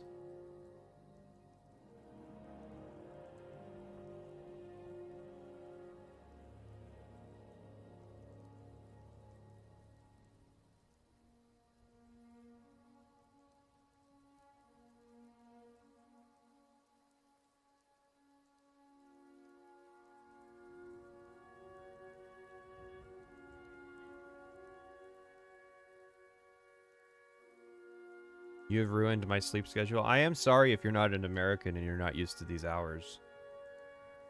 If it's any consolation, I was up until like 5 a.m. last night too, so...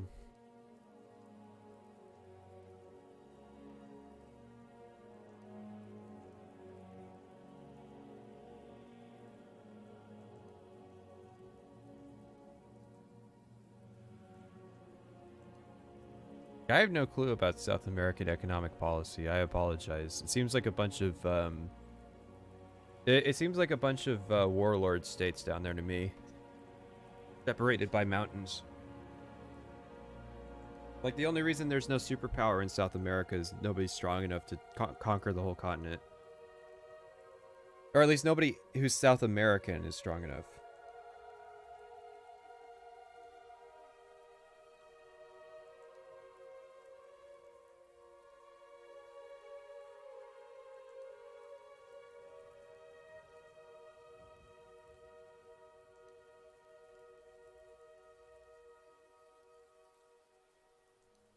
Brazil, what does this take? Ah, I found the Brazilian. Brazil's not close to being a world power.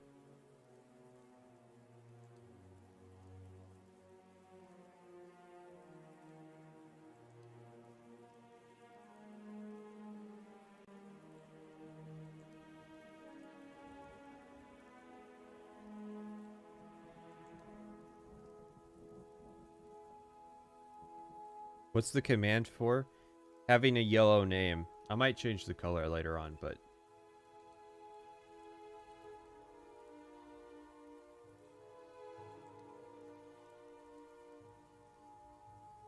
Brazil will colonize Mars, you mark my words. I don't think India will colonize Mars, and India is way more of a world power than Brazil.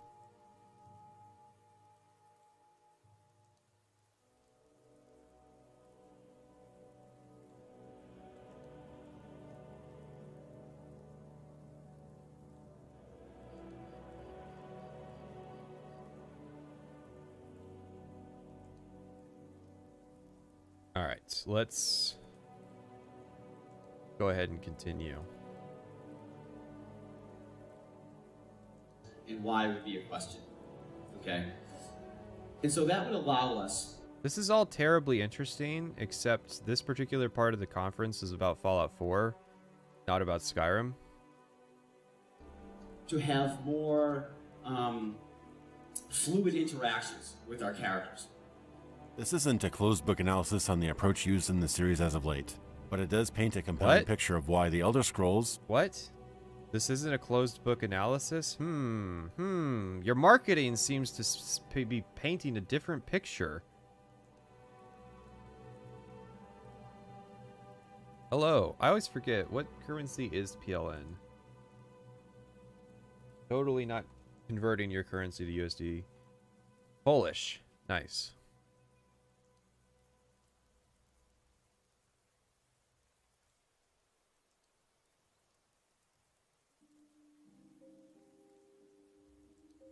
There you go. I know you Polish like like the blondes.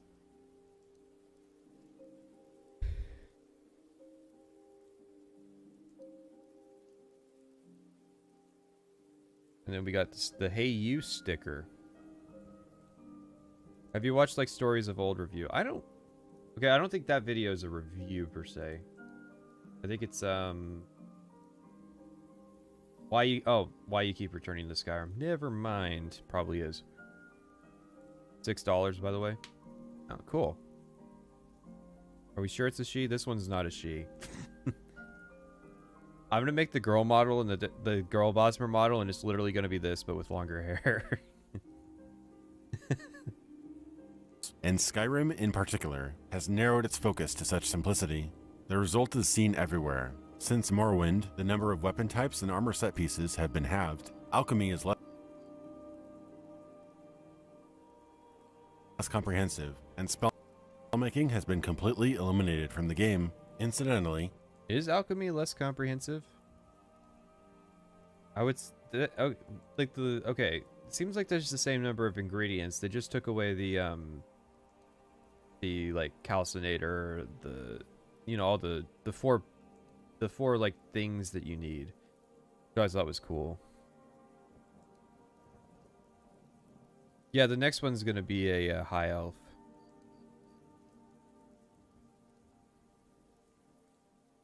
Less effects. Okay, that's not alchemy's fault though. That's the magic system's fault for having less effects.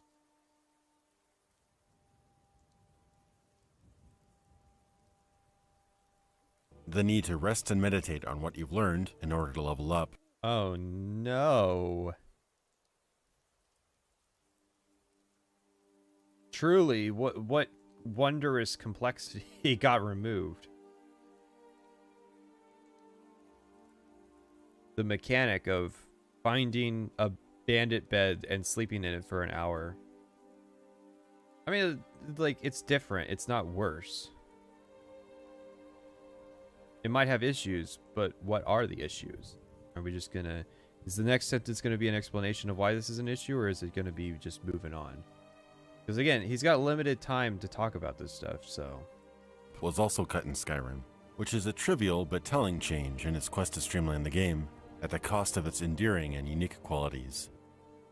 It's a telling change, huh? What does it tell us? Telling changes tell us things. What does this one tell us?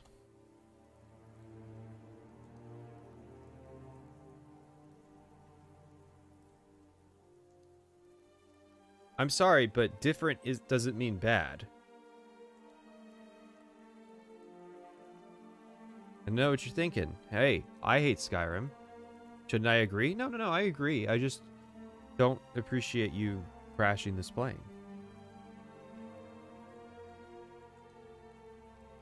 Simpler, tunnel vision dungeons that are much less punishing than the ones featured in earlier games. I have it on good authority that those are desirable. The donut dungeons, anyways. Why are you showing... Why would you show Oblivion on dungeons? What you've learned in order to level up was also cut in Skyrim, which is a trivial but telling change in its quest to streamline the game, at the cost of its endearing and unique qualities. Simpler, tunnel vision dungeons that are... Why would Oblivion be the one you would use when making this comparison?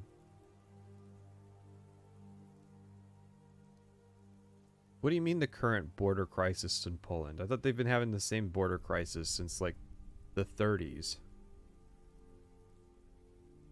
Much less punishing than the ones featured in earlier games, lead you directly to the end like an amusement park ride. Cities...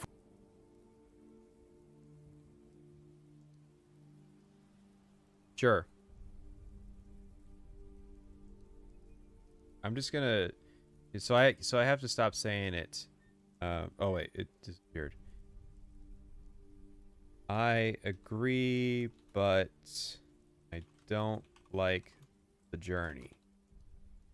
Okay, I think that's the best. That's like the fastest way to say it textually. There we go. So I have to stop fucking saying it.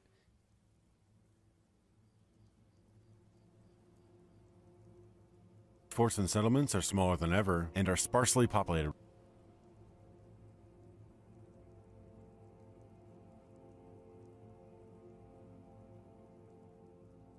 Coral map. Just picking coral at random.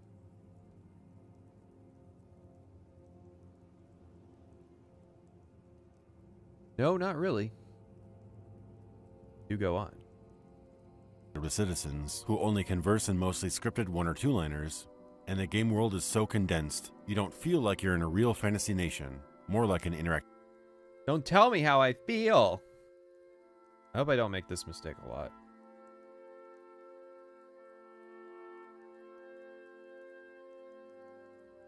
I have plenty of examples of, well, I don't have the examples in my notes, but I mean, we've watched plenty of videos where people go, yeah, it really feels like you're exploring a big fantasy world with the way that it's designed.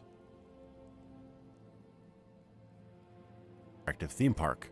The punishingly harsh climate of Skyrim, alluded to in previous games' lore, has no bearing on your survival. You can walk in the barren wilderness during a blizzard for hours to no effect. Had they taken advantage of... You can do that in Morrowind too. You can just walk around in the Ashy Wasteland with no deleterious effect. I think you could do the same thing in Daggerfall. Like, yeah, it kind of sucks, but you know, if we're taking the old good, new bad approach of this missed opportunity and made survival a challenge, keeping warm in the colder areas and hunting and cooking your prey would have made traversing the wilds much more compelling, thematic, and dangerous. The perfect Fallout game starts you in space and drops you in an orbital drop shock trooper pod to go craft it, to go scavenge environments and build new things.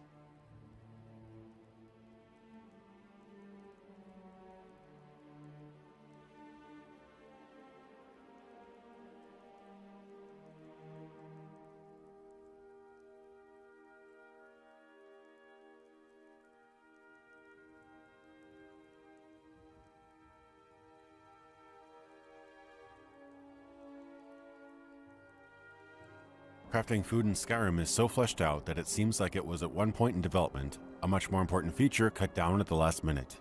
Crafting what are essentially weaker potions doesn't make any sense alongside self-regenerating health and healing magic everyone starts out with. Mike is tired now. Go bother somebody else. Ah, stop! Don't do the G-Man thing of, I'm gonna randomly interject with lines of dialogue that are like somewhat relate to. No, you're not. It's not a. It's not a transition. Because all you've done is you've harshly transitioned to one thing and then you've harshly transitioned to another.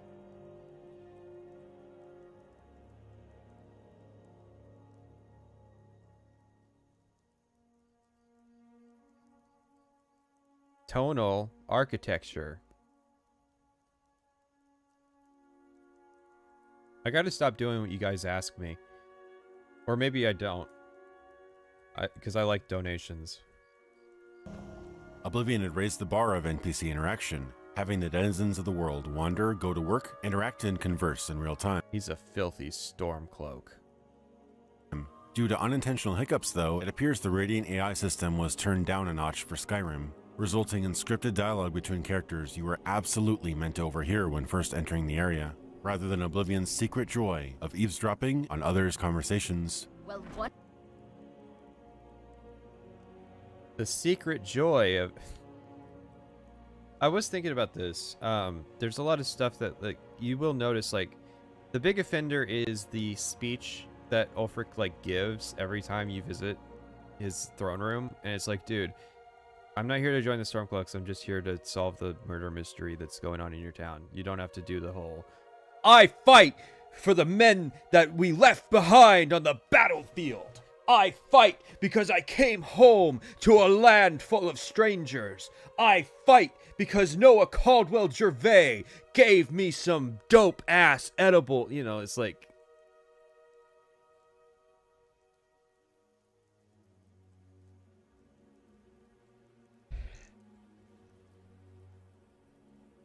but yeah, it's a weird thing to be like, Oblivion was so much better with its, like, with its dialogue that you would overhear. Like, it would be cool to have more generic rumors, but there's not a lot of people that die on the Oblivion did it better hill.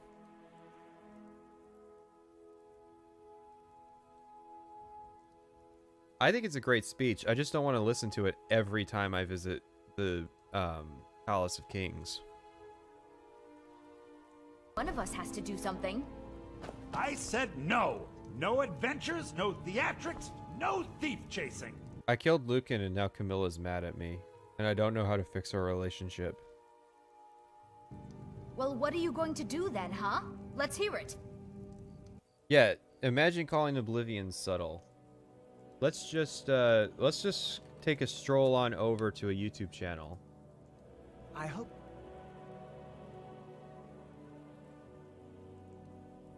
I'm Amantius Electus, the writer.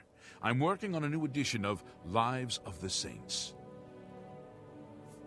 Amantius Electus was killed during a burglary. They say the house was ransacked. He's seeing you. Ass shit! Motherfucking 1 out of 10! What the fuck levels?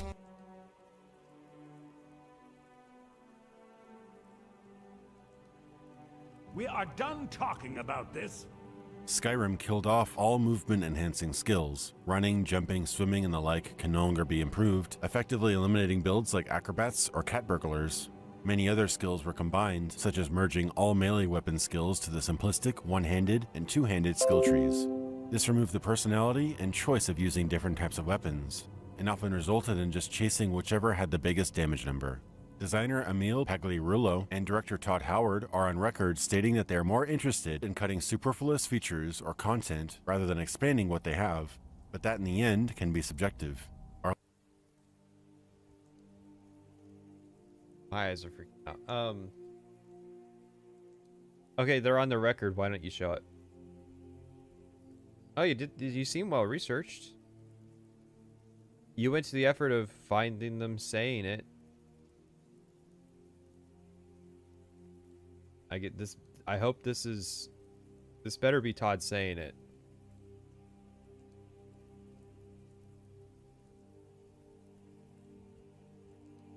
Are larger, expansive worlds with the ability to levitate, climb, or run faster, or jump further, unneeded or unwanted?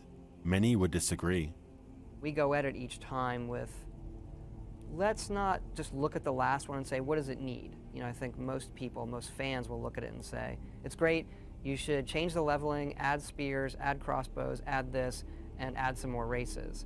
And I usually approach it from, well, I want to know what skills are superfluous, that we should fold into something else to make the choice of what your character is more meaningful, make that choice more meaningful, and how are the races different? You know, I think 10 races is enough. How is playing an orc different than playing a high elf, or, you know, those kind of things. Okay, let me workshop this for you a second here. Okay. Whichever had the biggest damage number. Designer Emil Pagliarulo and director Todd. All right, so you're introducing this idea. Okay. Apparently they say this thing, right? And he's going to say what they say. Todd Howard are on record stating that they are more interested in cutting superfluous features or content rather than expanding what they have, but that in the end can be subjective. Okay, now here's the part where you do the Todd Howard saying the line. And then after Todd Howard says this bit, then you include this part.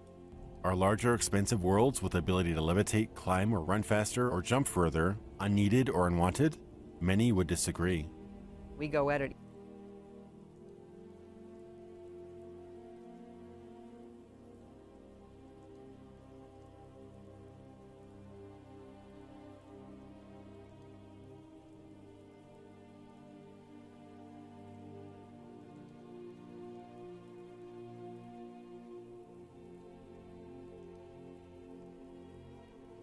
Todd Howard has that Asian woman gene where they don't age until they hit 60.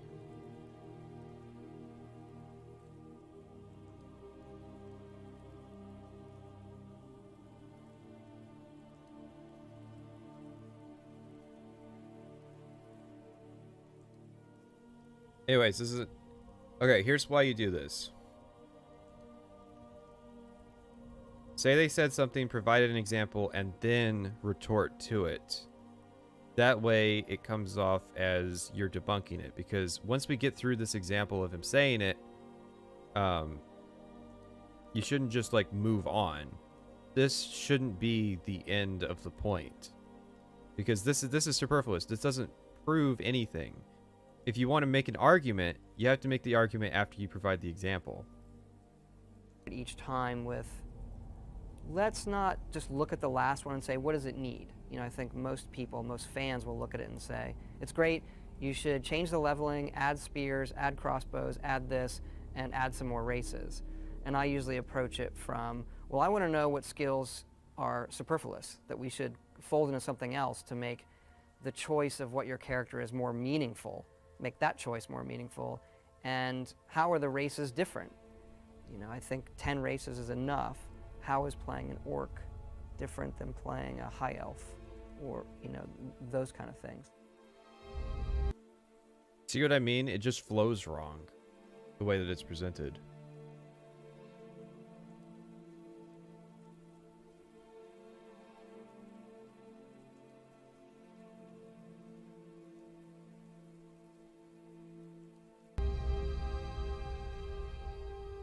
Blacksmithing is a compelling new addition that debuted in Skyrim, where one can harvest materials and create their own armor and arsenal. Bruce Nesmith, one of the last people still working on the series since Daggerfall, also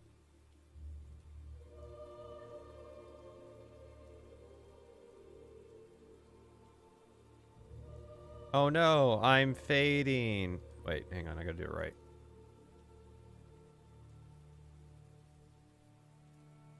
Oh no, I'm fading away.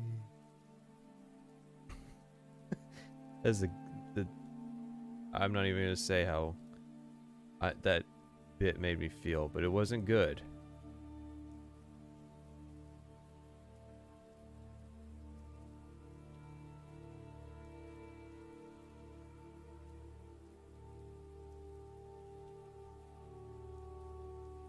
Okay, so I'm why am I still invisible? Oh, that's why I closed the software.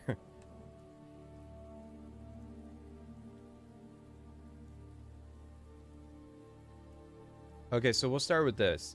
Saying that Bruce Nesmith's like the last guy at Bethesda who has worked on it since Daggerfall, while mildly true, kind of leaves out the fact that he didn't work on Morrowind. Also, Todd Howard was on Daggerfall.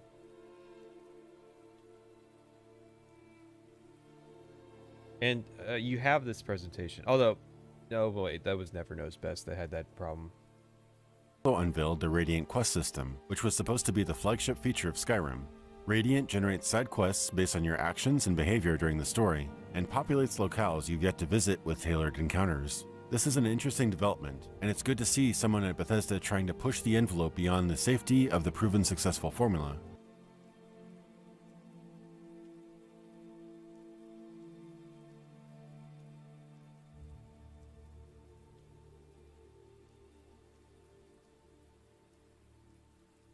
I agree, but this feels like a weird position for you to take.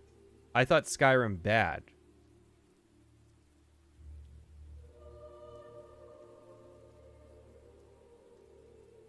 But the result is so subtle that most players may not even notice.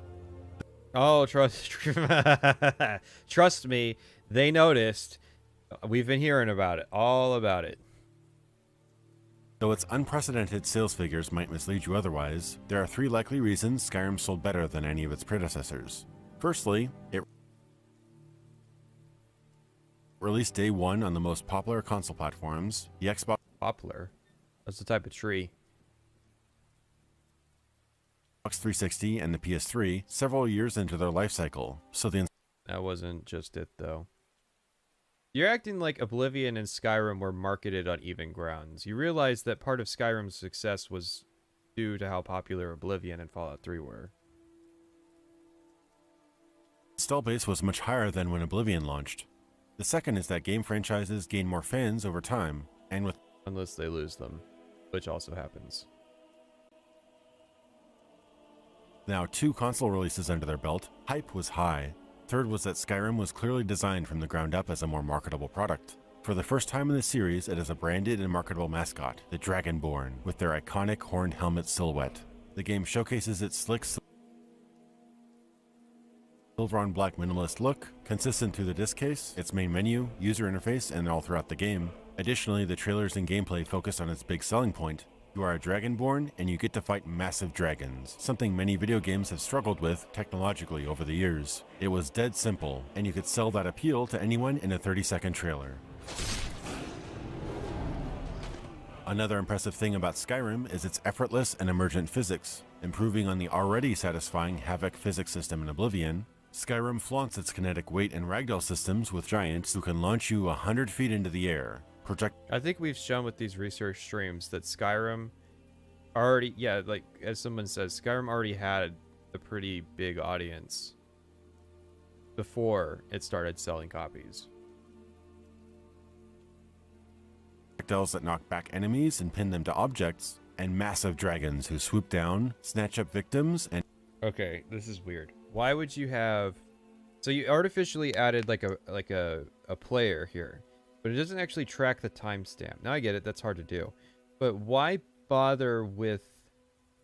Like, I suppose the idea is it's meant to convey that this is a video, this is not footage, but it's like...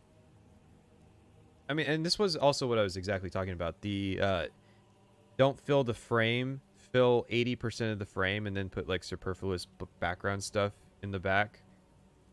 So that it's more visually interesting. And fling them far into the distance. Like, see, there's snow falling, you know, nobody, don't get bored, guys. Since these were mind-blowing the first few times we witnessed them. Skyrim's minimalist... Well, yeah, and as somebody pointed out, the gaming culture was changing at the time as well. There was more people who were getting into video games. PC gaming culture was starting to be a really big thing. You had, like, the internet became, like, you had the internet accessibility explosion in 2007 after Oblivion. You had, like, YouTube and sort of like e-celebrities that could show off the game in 2011. So it's like there's a lot more to it than just this.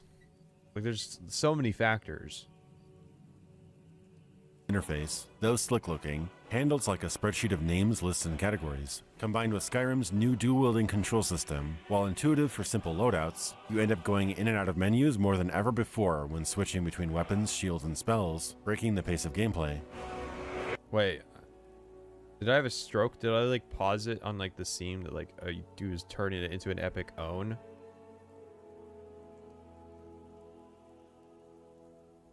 We did not have gaming in the mid-200s. I'm sorry to break it to you. The Romans did not have Xboxes. These were mind-blowing the first few times we witnessed them. Skyrim's minimalist interface, though slick-looking, handles like a...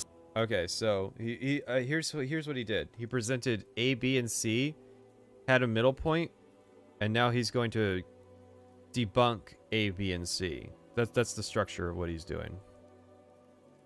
Spreadsheet of names, lists, and categories. Combined with Skyrim's new dual-wielding control system, while intuitive for simple loadouts, you end up going in and out of menus more than ever before when switching between weapons, shields, and spells, breaking the pace of gameplay.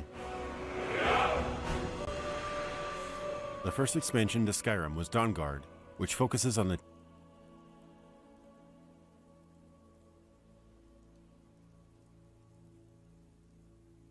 titular faction of vampire hunters. You can join the Dawnguard or their enemy faction and become a vampire lord.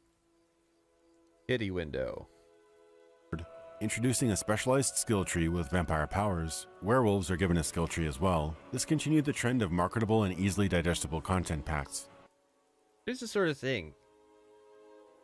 I don't understand what he's like. Okay, I understand what the overall goal is, but I don't think he really gets that, like, kind of lampshading the, oh, well, they added a vampire perk tree and they added a werewolf perk tree, and I'm like, okay, how does that fit into your complete Elder Scrolls documentary history and analysis? To just, like, mention things that exist but not elaborate?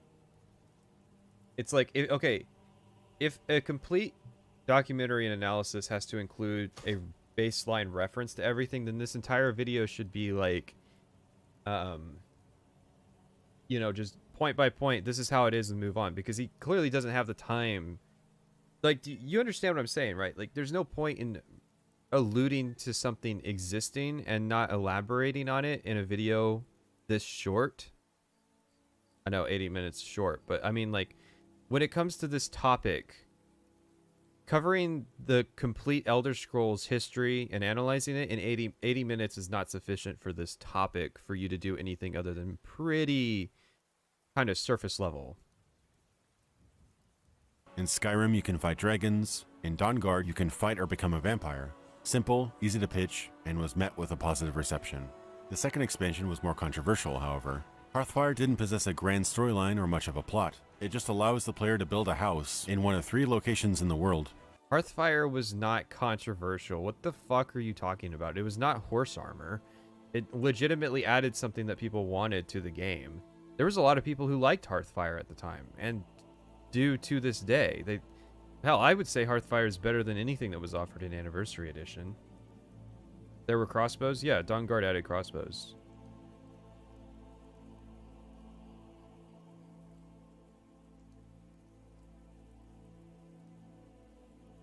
That's such a weird thing.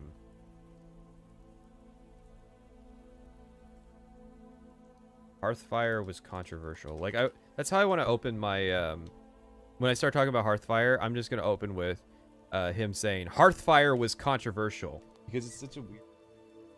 Didn't people complain about the price of Hearthfire? How much was Hearthfire?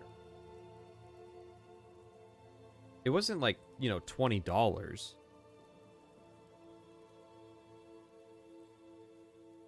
It was $5. That DLC is worth $5.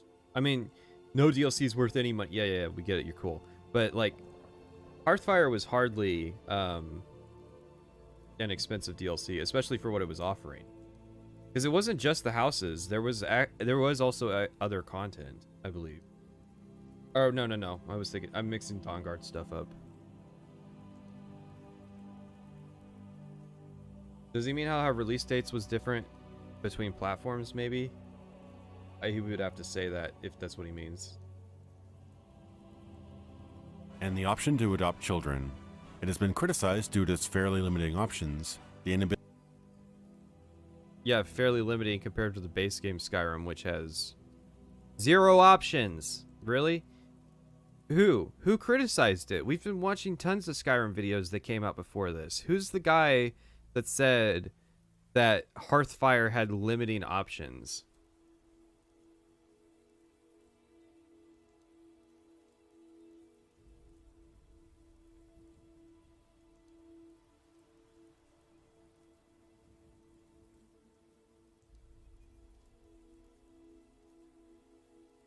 Ability to customize your home as much as you might expect, and children do not develop or age.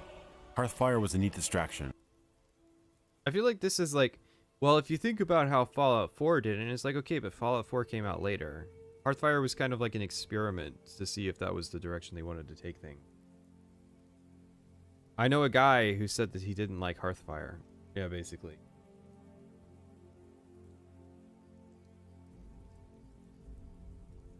But many reviewers agreed there wasn't much of a point to it. In its third and final expansion, Dragonborn, Many reviewers agreed there was not much point to the battles to the... What the fuck is that castle called in Oblivion? There was not much of a point to Frostcrag Spire. It's like, okay, the house mod? I mean, it's a house DLC, but it's a house mod? Like, you know, were you expecting that, like, ah, yes, it is I, Vegeta, the real estate broker, and I'm going to foreclose on your house, Dragonborn.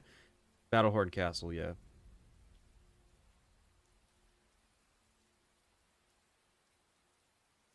Source, just trust me, bro.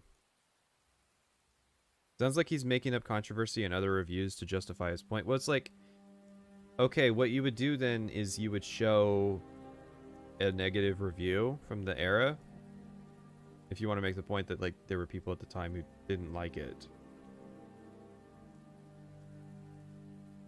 Well, actually, Buttfucker69 on GameFAQs says it was a ripoff once in 2015. So it was, in fact, controversial, yeah.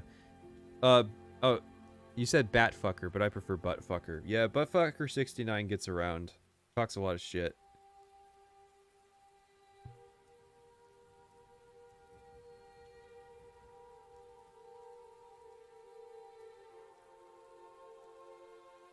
Again, visit Solstheim, the same island featured in Morrowind's second expansion, Blood Moon.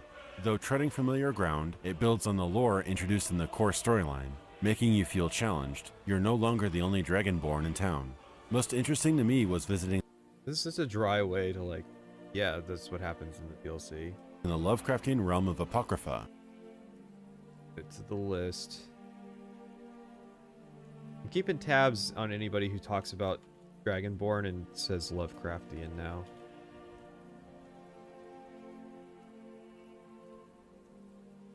Because apparently tentacles aren't a big thing in Lovecraft. I got a Buttfucker69 commented on one of my streams and says that tentacles aren't in Lovecraft. Or it's like, they show up once.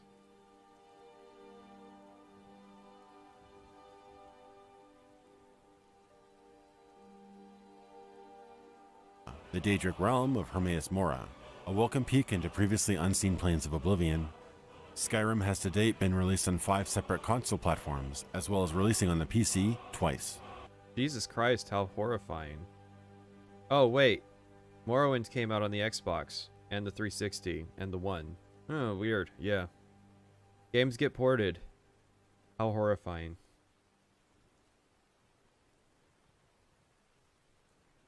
Apocrypha does look like a sewer. I don't like its color scheme. It looks like Fallout 3. I think it's just like greenish brown.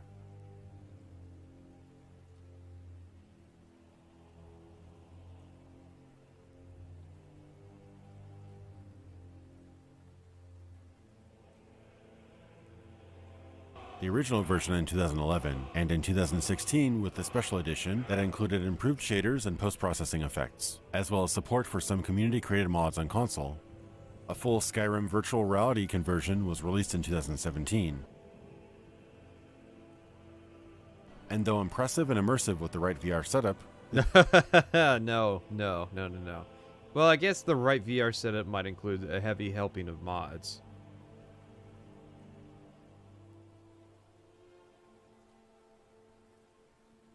It's not a port, dickweed. It's backwards compatibility.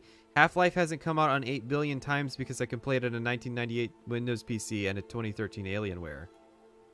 I'd have slapped the shit out of you. Like, look, I get it. Came out on PC once and is still compatible with Windows systems.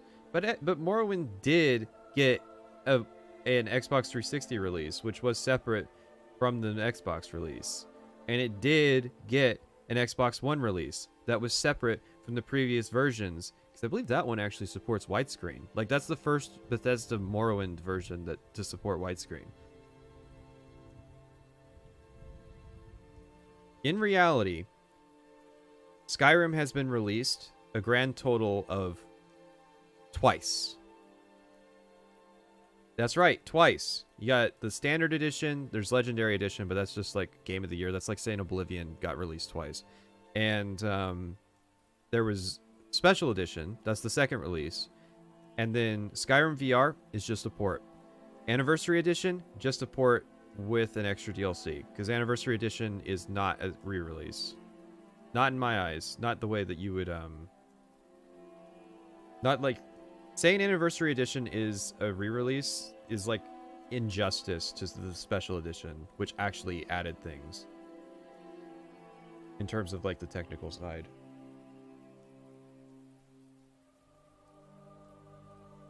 But yeah, it's like they're ports. Backwards compatible does not count as a re-release. And okay, like that's exactly my argument.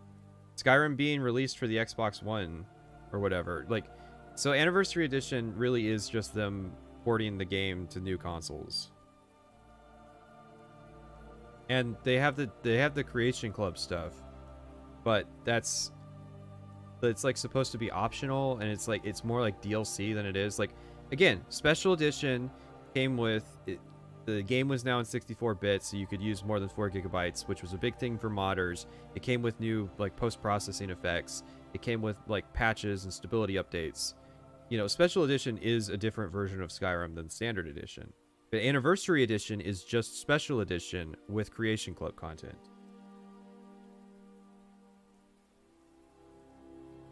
This business practice has drawn ire from many players, especially on PC, where one might have bought the retail-priced game 3 whole times. That's just not true. Okay? I have Skyrim on Steam. I've had Skyrim on Steam since 2011. Or 2012, rather. Because I got it in January. But I got Skyrim on Steam, and they gave me the Special Edition for free. And I only paid $20 to get the Anniversary Edition. I really shouldn't have. And I did buy Skyrim VR. It was heavily discounted. But again, I did not buy Skyrim 3 times. Well, technically he would say 4 if this video was modern. But it's like, yeah, if you buy every version of Skyrim, you'll have paid a lot of money for Skyrim. But they gave people Special Edition for free. So it's like, what do you want? On PC anyways, if you already own Standard Edition.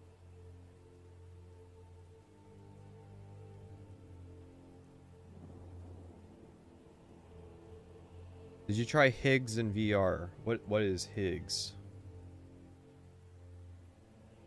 Like the boson? Hand interaction and gravity gloves for Sky. Oh god, I don't like gravity glove. But I like hand interaction.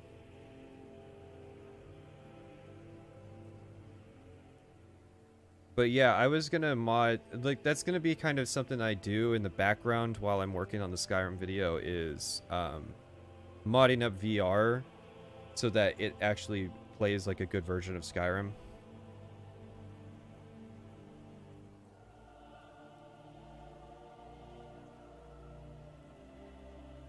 For what is at its core, the same game content with different controls or visuals. The uglier, corporate side of post-ZeniMax Bethesda reared its head following Skyrim's success, however, with a failed attempt at monetizing community modifications on the Steam platform, preceded by a complete microtransaction-based mod store for Skyrim and Fallout 4, launched a few years later called the Creation Club. It's pretty funny in 2021.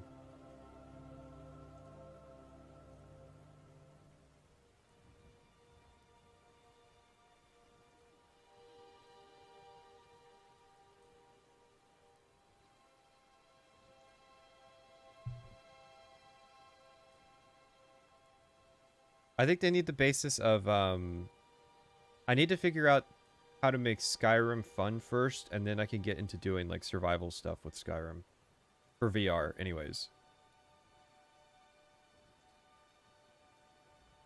Read the Reddit post on the SKSE developer how the AE versions makes problems on the technical site for native code modders because they switched to Visual Studio 2019. Oh, I'm sure. We all knew that Anniversary Edition was going to be a bit fucked, because then they like recompiled the executable in a more modern version of C, which is what you said. They changed Visual Studio, but I honestly doubt that will actually. It's an annoyance for them, but it's not going to kill their project. I doubt that. Yeah, I know Higgs and Vrick aren't survival. I'm just saying I need to get that part worked out before I can do anything more complex. Because I have to figure out if I can make Skyrim bearable in VR. While I support the idea that hardworking amateur developers in the community get paid for their work, I don't. If you want to get paid as an amateur game developer, just make indie games. Use modding as a platform to kind of sell yourself as an indie dev. I'm sorry, but I never believed this modern narrative. Like, honestly, it always felt like cope to me. Oh, we'll eventually be able to monetize our work. Okay. Here's how you monetize your work. You get a job. I'm sick of, like, all these talented people pouring their... Well, Anniversary Edition's kind of coloring my opinion. But I know that there's talented people in the mod community who would be much better off making their own version of Elder Scrolls. And guess what? We would have more games to play. I'd be able to leave this godforsaken fucking franchise behind. It rubbed many fans the wrong way, seemingly just a way to get a cut of the money raised by hardworking modders, rather than creating compelling content. Fuck the modders, they deserve to be exploited. Themselves. Okay, that one's a hot take, but yeah, I mean, that's basically what I think is... You look at the way that the, like, boomer shooters have go, do you think the people who wanted to have more boomer shooter content just sat around modding Doom 2 forever? No, they started making their own games. Skyrim was the biggest stamp of approval the company has ever received on their products. Nothing about 23 million sold says you're on the wrong track, and that's disappointing. If it does well monetarily, that means it's good. Please, please God, let him be over soon. Every good addition or tweak to the controls or formula I felt the game aced, I can think of 3 others that were simplified, dumbed down, or completely removed. At this point, it seems like Bethesda is treating their series like a zero-sum game, where you can only add a system or feature if you cut another. A far cry from the aspiration of the earlier Elder Scrolls game. It's hard to really say that's true because it's been literally a decade now.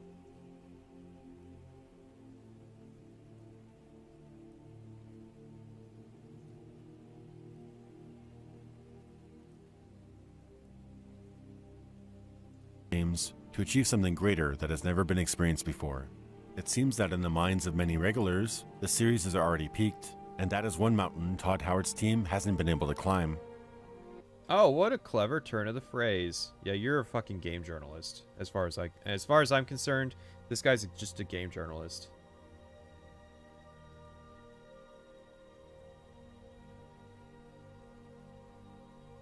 It's not really comparable making a new 4-hour shooter to making the 90-hour open world game. If somebody poured the effort and love that went into Dusk into making some kind of open world project, they could do it. The tools already exist. The assets already exist. Their biggest issue would be making content. They could get help with that. There's ways to make it happen.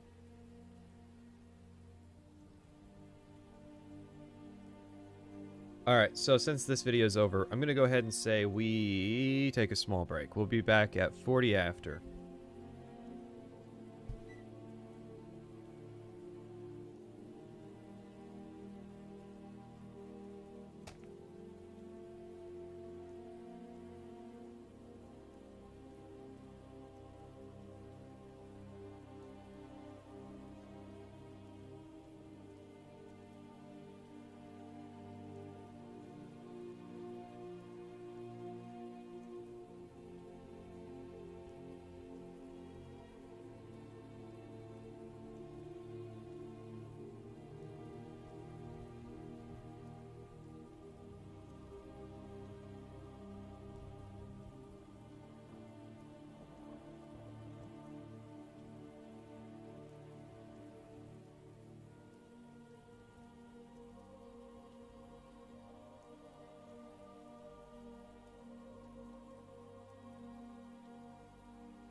If you're a modder, you should seize the means of production and make your own fucking game. What's a good... Here's the thing. I've said it before. I will support any kind of like indie role-playing game projects that are in development, if they're good. But no, like I want to support those things, and I'll like make videos on them, but I have to know what they are.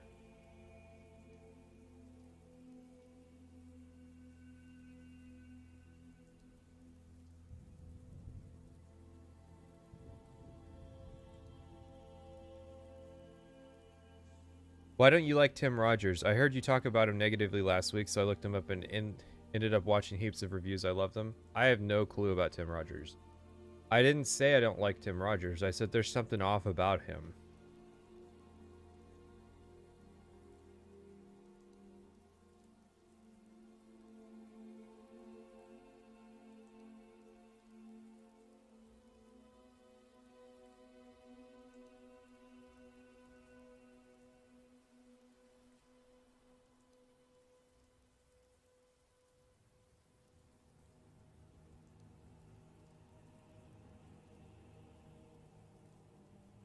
See, well, I gotta draw my limit here. I don't like CRPGs.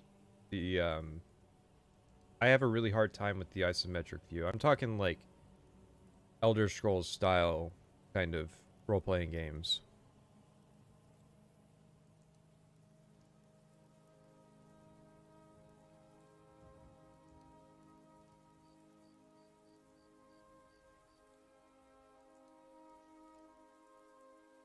All right. Let me pull up my spreadsheet. Okay, I guess I'll ask. What did we think of that video?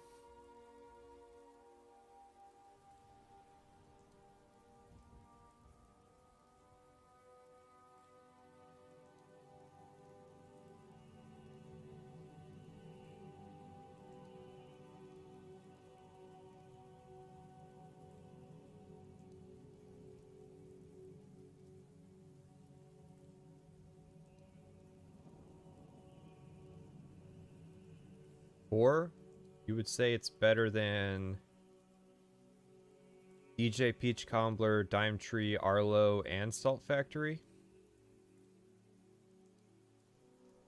I'm gonna say 3. Again, it's the Skyrim spectrum, and not very many people have landed well. Here's what I rate it. Functional garbage. Fuck this shit! Fuck this garbage ass shit! Motherfucking 1 out of 10! What the fuck levels?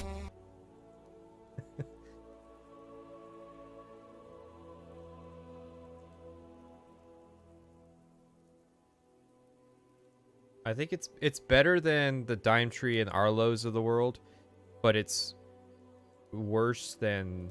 There's no way it's a 4. Like, Never Knows Best was a 4, White Light was a 4.5. It's definitely got to be a 3.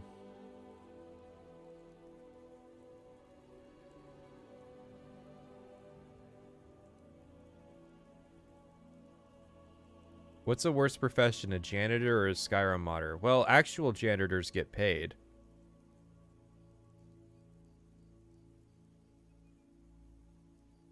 So, that's that taken care of. And that took us 2 hours and 45 minutes. God damn.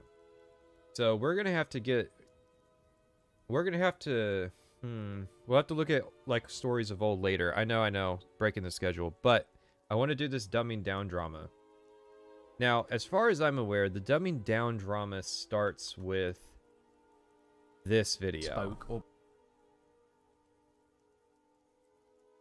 No, it does not start with this video. What the fuck? Oh, it starts with this video. Hello, guys. Area. I want to This is from December of 2012. I think this is the start of it.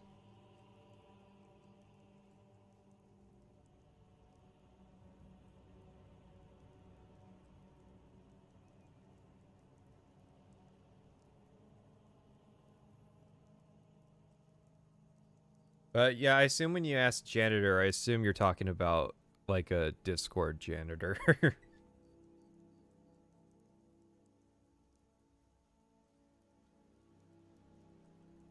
Put drama in the title and bam, 500 watching. Well, you act like this is unusual. We typically roam around 400 to 500 people. I'm looking at it from a do we have time for all this shit perspective.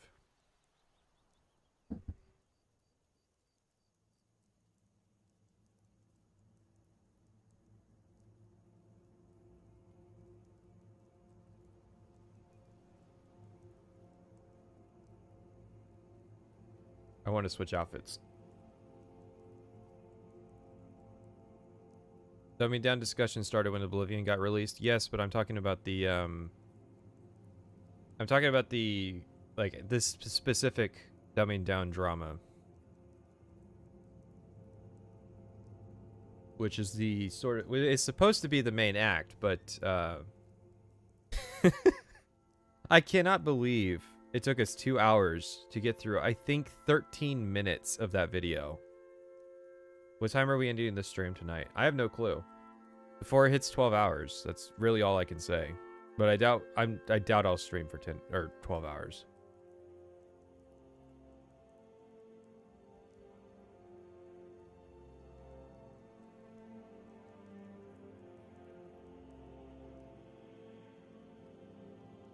So, let's actually, I gotta put it in my notes. Hang on. Let's go. Oh, sorry. Tez is dumbing down. This is the dumb part.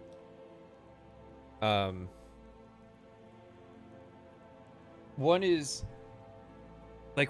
Elder Scrolls is dumbing down, and then the other is Skyrim isn't dumbing down, or something like that.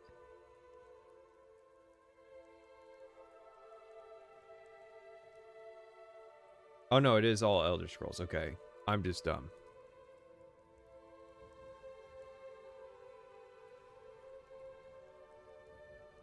No amount of seething Morrowind gatekeepers will ever change that fact.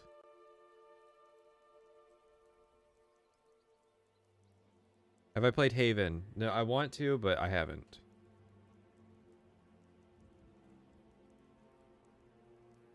Patrician is dumbing down. The streams are, yeah, we are losing. Hello guys and welcome. Oh shit, we are losing IQ points as we go on. I'll be the bigger anime girl.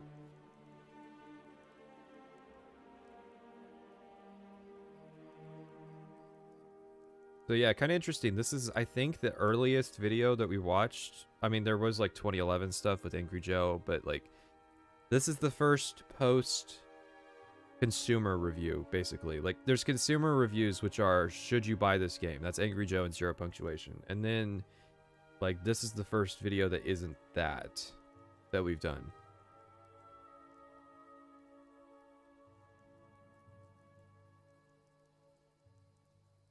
Average chat IQ's gone from 70 to 60.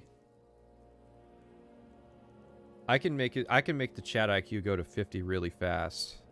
With it's like a code phrase that I can use to make them all dumb. Mommy.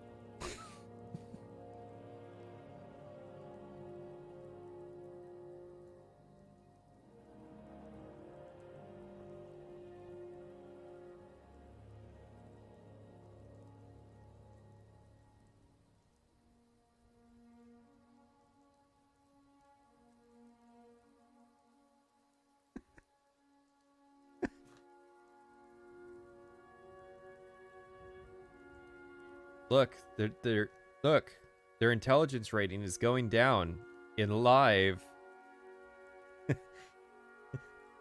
It's like those streams that will like track somebody's IQ. My IQ is 69 actually, which is just above the line of mental. I assume what the next word is. That's got to be rough. I hear life's hard for those people. Because it's like, you're not insane enough for people to really pity you. You're just, like, dumb. So it's like, well, I get, there's a point, okay.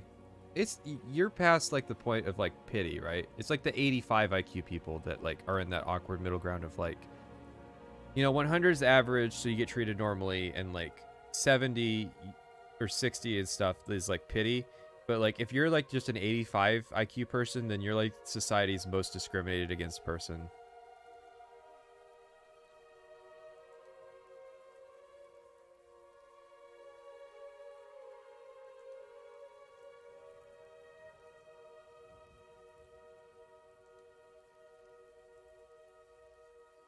Well, yeah, I heard wrinkles mean that you're old. If you got brain wrinkles, then you must be like really old in your brain. Makes sense to me.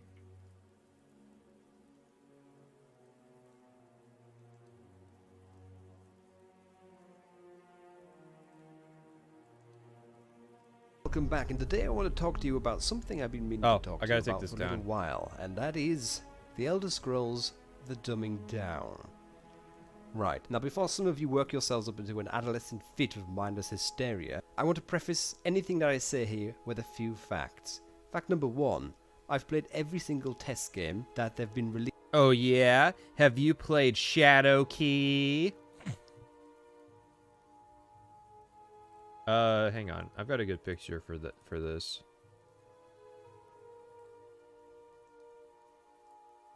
I just have to find it. My life is a clusterfuck now. With really terrible memes.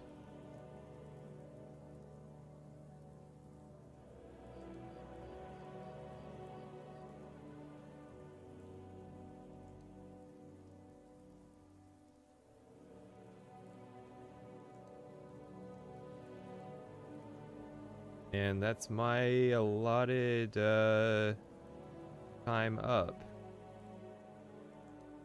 Can't keep putting off the video. Damn, it was gonna be funny too. Oh well.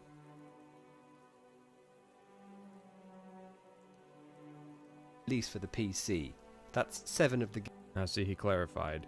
You're not a true gamer unless you've played the Engage games. Arena, Daggerfall, Morrowind, Oblivion, and Skyrim. And 2 other games, that is Redguard and Battlespire. Point number 2 is that I really like the Elder Scrolls games an awful lot. And actually, I don't think that Skyrim is a bad game at all. In fact, I think that they've made some very good improvements to the series. Point number 3, what I'm going to discuss here is actually symptomatic of modern gaming in general and not exclusively a test issue. However, I will be dealing with specific... What's with the safety margins on your UI?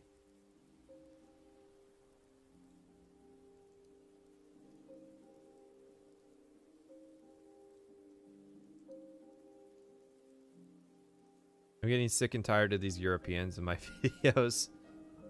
Listen, if you're an Anglo, there was a while where you just had it easy.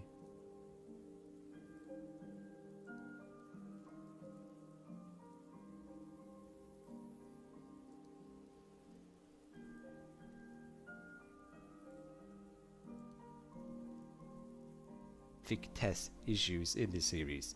And by tests, I mean the Elder Scrolls. I'll just be saying test because it's the acronym and it's easier to say than the Elder Scrolls every time I want to say the Elder Scrolls. Point number 4. I will be comparing only the latest 3 test games generally, but the reason for doing this is because with Morrowind to Skyrim, the technologies used are fairly similar and therefore comparable. Right. Do I think the Elder Scrolls have been dumbed down?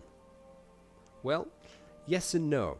And essentially this is my main point of this video. Where the games have massively improved in the realm of graphics, physics, NPC AI, etc., the games have been increasingly marketed and developed for more casual gamers, and consequently making the games more console friendly. There's 2 main areas where the Elder Scrolls series have become dumbed down.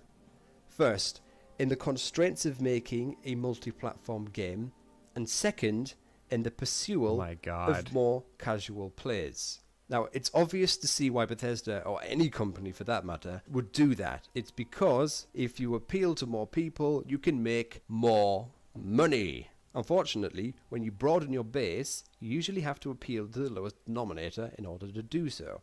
Now, I don't want to get into or start a pointless PC gamer versus console war. I personally own consoles myself. I have a Wii and I love to play Guitar Hero on it. But let's not delude ourselves. There are no consoles in existence that can come close to the processing and graphical powers of a modern PC. And when I want to get into some serious gaming, there is no substitute for a mouse and a keyboard and 20 times the processing power of any console that currently exists. Now, just so we're clear, there are things that you can do with a mouse. God!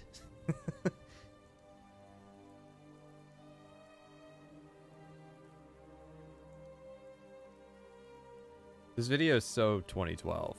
Like, holy shit. This is a blast from the past when, like, YouTube... Okay, so, like, YouTube was really good, I would say, like, 2008 to 2011 at the latest. And then 2012 to, like, 2015, there was just this... There was this middle period of really bad kind of YouTube.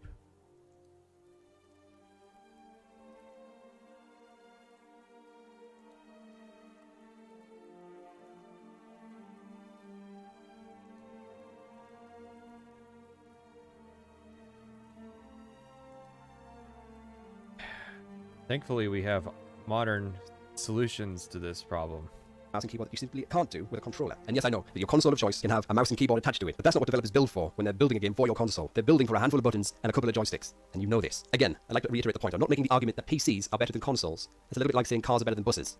In what way is a car better than a bus? Consoles have their role, but so do PCs. But in the realm of gaming, I have a few bugbears. In fact, 2 bugbears. In what way is a car better than a bus? Not having to share it with other people? God damn, what a typical European. Like, I fucking hate cars. You're telling me that, oh yeah, buses are way better than cars. Yeah, faster, can go places that you want it to. Bugbear number 1. The aging nature of the current console technology limits the scope of developers. They're having to build a game around decade-old system specs, but not the machines that us PC gamers have sat on our desks. Bugbear number 2.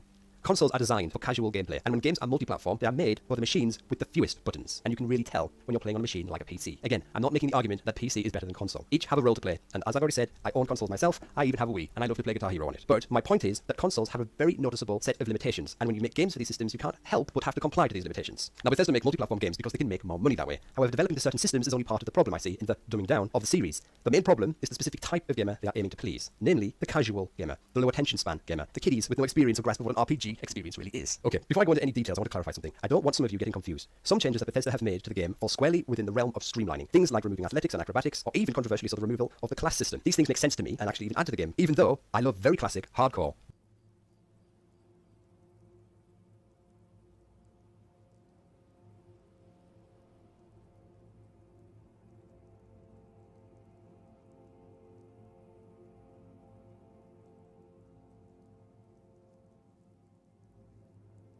Yeah, I don't get the point. So really, this isn't going to be a video of Elder Scrolls is dumbing down and then a video of Elder Scrolls is not dumbing down. This is going to be Elder Scrolls is not really dumbing down, and then also Elder Scrolls is not dumbing down.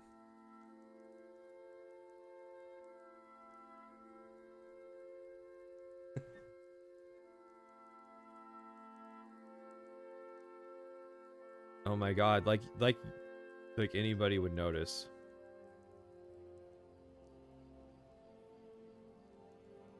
D&D games. Best moving away from dice rolling massively improved the combat system, circumventing the frustrating point-blank misses you would experience in Morrowind. Also,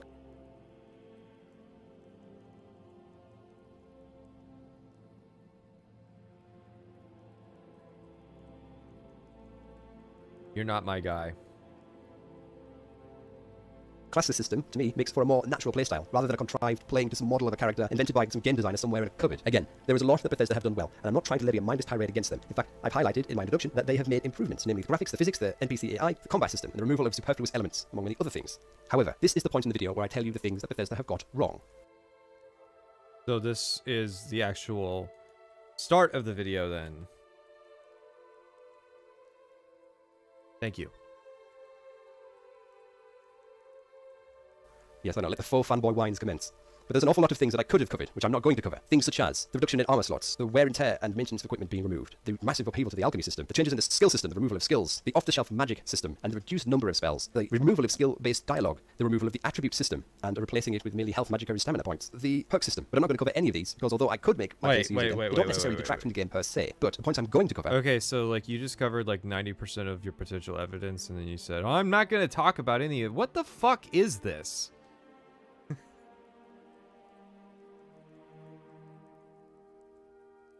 do, and clearly highlight the casualization or dumbing down of the test series. So here are the points. Point number 1, you can't fail. Point number 2, There are no consequences for faction membership. Point number 3. Choices you make have little impact on the world. Point number 4. Quests and journal systems. Point number 5. NPC conversations are heavily reduced. Point number 6. Massively oversimplified puzzles. And point number 7. The value of items have been reduced. Now I want to point... You're gonna spend 30 minutes on this fucking... Oh, no. Please. No. Why? Why? Go play Mass Effect.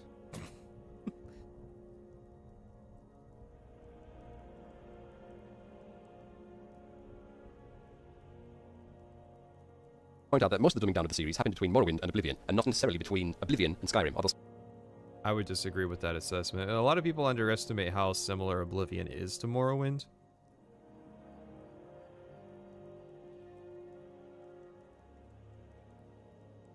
Can you time how long a video will be by the script? Yes, if you know how long previous videos were, then you can come up with a number of how fast you talk. That's words per minute. And then you can just multiply the words times the words per minute to figure out, or whatever the math is. You just use that variable to determine how long your video would be. So I'm pretty good about guessing how long videos will be now that I have like a decent backlog. Skyrim did add some of its own dumbing down elements. However, Skyrim actually improved the series on Oblivion. In fact, in my opinion, Oblivion is actually the weakest game of the entire series, but that's an entire video on its own. Another point that I want to make is when I... No, it's not. Oblivion being dumbed down's not. You don't want to know why? Because this isn't Skyrim the dumbing down. This is Elder Scrolls the dumbing down.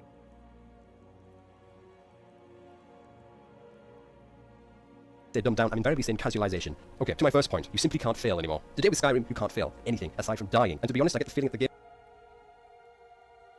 There's quests you can fail. Oh my god. Yes, sure. But isn't that true in Oblivion? How many failable quests are there in Oblivion? I would say Arena is the weakest in the mainline series, just because Daggerfall is a better iteration of that idea.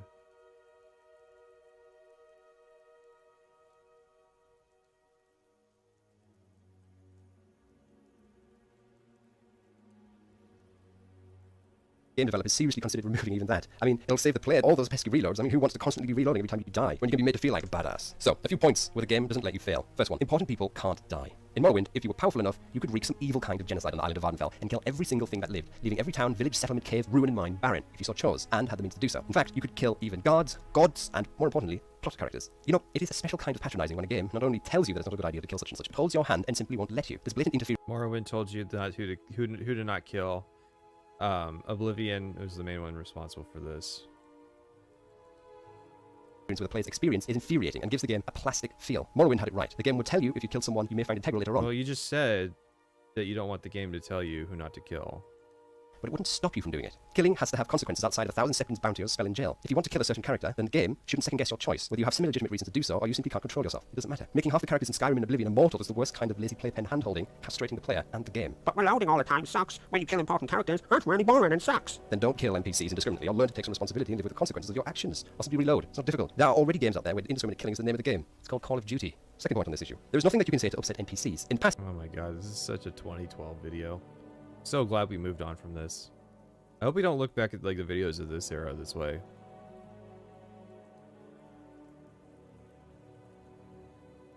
Certain NPCs would outright refuse to deal with you if you had previously attacked, insulted, or gone against their wishes in the past. You could, in most cases, work your way back into their graces, however you had to work at it. However, now in Skyrim, you simply can't do anything that would jeopardize your ability to interact with NPCs. Again, hand-holding. Again, plastic. This is also not true. So, I murdered Lucan Varelis, and now his sister hates me, and I don't know how to patch up our relationship. So, yes, NPCs can be offended. There's a fucking disposition system in Skyrim. Again, dumbing down. The third point on this subject, you cannot fail quests. In Skyrim particularly, quests are structured so that you simply cannot fail them, beyond dying or simply not completing them. Aside from their typical linear nature, a subject, actually, that we'll come back to, quests follow a usual do this, do that, get reward. No chance to betray someone, not that it would matter anyway, because NPCs don't react to your behavior. No chance to completely blow the opportunity that you've got, such as, I don't know, capture a rare badger alive, and if you couldn't capture it in the allotted time, then you failed, or if it dies, then you failed. Welcome to a real RPG, and no, you don't get another try. Right, there are other ways. in which you can't lose in Skyrim, but the heavily guided interactions that you have with NPCs and the hand-holding in quests is something that we'll expand upon, but it aptly demonstrates my point, and I see no further reason to labour this specific point, apart from to say, in Skyrim, it is harder to lose than it is to win. Point number 2. There are no consequences for faction memberships. In Morrowind, joining or even working for certain factions massively affected your reputation with other factions, whether for better or for worse. This was one of the major things that gave Morrowind its depth and made you feel that this was a living, breathing world. The only thing in Skyrim comparable to this is Stormcloak or Imperial. I merely mouth appeasement to depth, if ever I did see one. This binary... So we've gone away from videos and now we're just looking at pictures. Killing NPCs is like playing Call of Duty, right? Yeah. All you do in Call of Duty, it's just a spree killing simulator. You just like you just shoot everybody on sight. There's no friendlies. There's no story. It's just murdering people. Choice emphasize the shallow nature of... Glad to see game analysis has ever changed. Yep. The game and highlights Bethesda's attempts to appease casual gaming kiddies. Kiddies that don't want their choice. What was... Oh...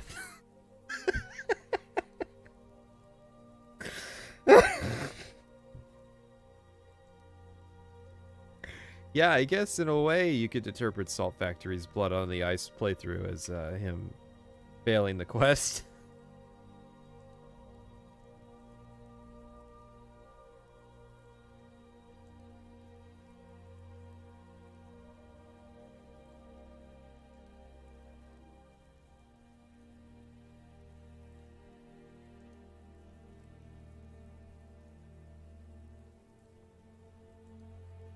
Functional garbage. Fuck this shit. Fuck this garbage ass shit. Motherfucking 1 out of 10. What the fuck levels?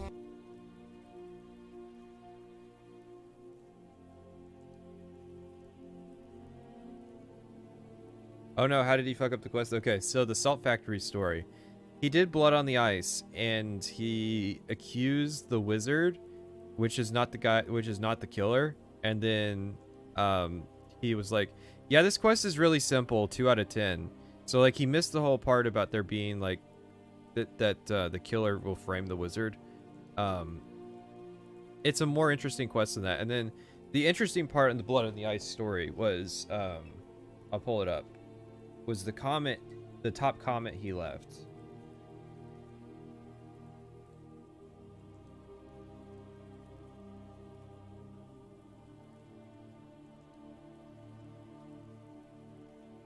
Copy.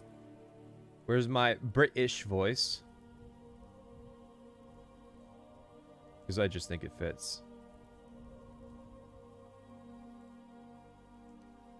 Hey man, I just want to let you know that you missed a part of the hit Skyrim questing sensation, Blood on the Ice. You see, the game tells you, quest completed, Blood on the Ice, but it actually isn't completed at all. I know, it's pretty 200 IQ stuff. He did not take it back. Okay, this is the top comment on the video to this day. Instead, if you wait around for a few days for no reason, you'll notice that the murders continue. Yes, indeed, it turns out to be another guy. If you kill him, that's the real ending. So you can obviously now see why Blood on the Ice is actually the magnum opus of quest design. It takes a lot of study of the finer points of quest design to really appreciate the subtle nuances of the murderer actually being another guy, which no guards react to killing people out in the open. And the concept of a quest ending only for it to not really be done is impeccable, like a fine wine, and definitely isn't really stupid. Please make sure to read the wiki article of all 30 quests you do per video to ensure no further curveballs are thrown your way, and consider reevaluating your life, you big fucking idiot. So yeah, needless to say, he took the criticism that you missed the big part of the quest really well.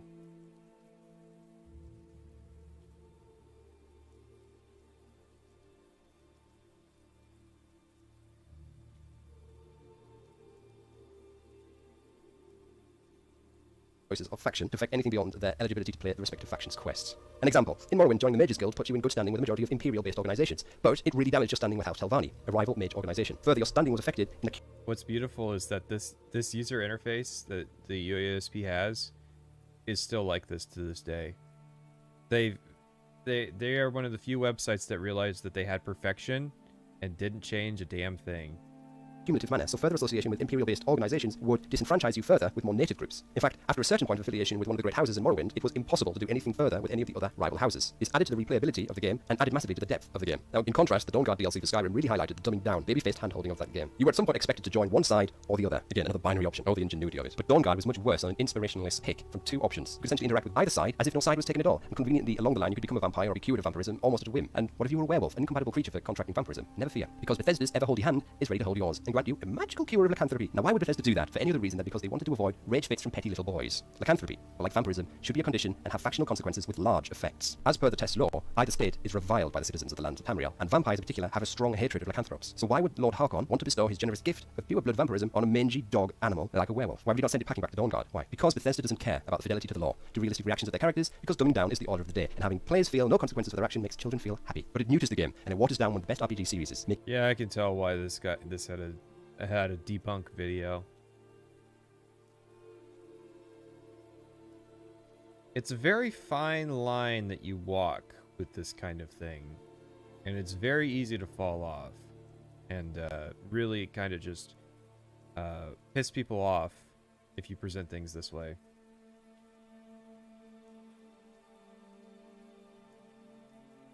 Making it shallow and convenient, like a Happy Meal sat next to cordon bleu cuisine. Skyrim and Oblivion are fit for the test series. Now, this is all I should say on this particular matter, as I'm sure by now you get my point. I've already thought of some examples of your own. Point number 3. Choices you make have little or no consequence on the world. You know, this is a strange one, as I can't really pin its existence to Bethesda pandering to casual gamers. At least it doesn't seem obvious. It may just be laziness, who knows. But let me give you a few examples, so we're on the same page. In Skyrim, you could kill the Emperor, and then join up with the Imperial Legion afterwards. But the characters make no mention of this. It's weird how those supposedly there to serve the Emperor are so unfazed by his demise. Also, if you complete the Imperial questline and retake almost... Yeah? You know that legions tend to operate independently of the living Emperor, right? Like, they don't disband every time an Emperor dies.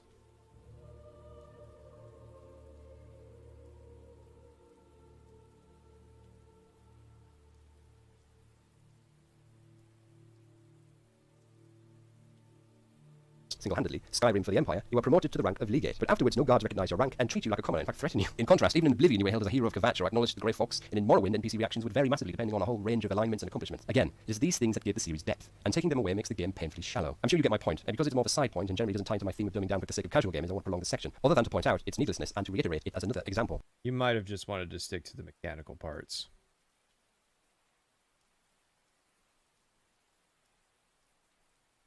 But they'd know about it. Nobody should know that the player was the guy who assassinated the Emperor.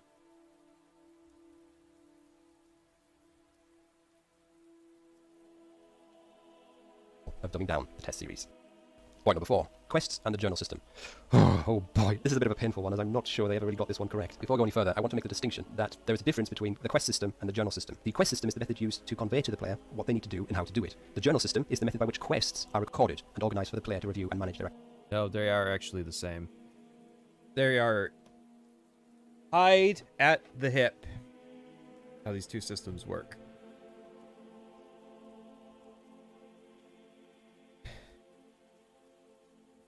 I really wish I had faster than like ×2 speed. It might be incomprehensible, but it would also be over. That's sort of the issue is like, this is like the context that we need for the next video. Activities. They usually go hand in hand and blur a lot around certain features, but it is important for me to make the distinction between them both. In vanilla Morrowind, quests were very difficult to keep track of once you picked up more than 3 or 4 simultaneous quests, or if you had a spell of interesting conversations. In fact, how come nobody can figure out how to... They added... Okay, unless the version of Morrowind you're playing is the unpatched... like the copy that was sold in shops in 2002 and not the Game of the Year edition that everybody actually plays, then yeah, the journal system's really hard to use. But one of the first things that they added to Morrowind was a way to search the journal and a quest log. Even in the Xbox version, that's how early that edition was. He did specify vanilla Morrowind, so probably. Okay, so in 2012, a decade after Morrowind comes out, this guy unwraps his original Morrowind copy for the PC that he bought from EB Games. He said, I don't like Tribunal. I don't like Blood Moon. I just want to play some goddamn vanilla Morrowind. Not vanilla unmodded Game of the Year Morrowind, vanilla Morrowind.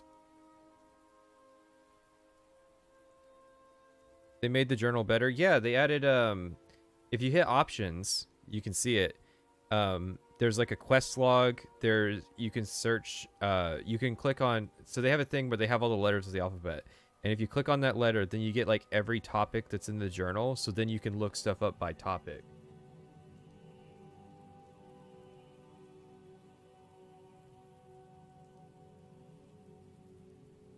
But if he's talking about the dumbing down of TES 4, the point still stands. It's an example of dumbing down.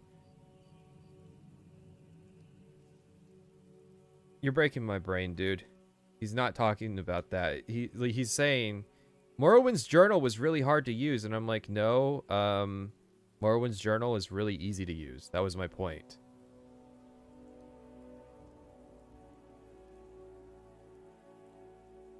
Like, stop saying dumb shit.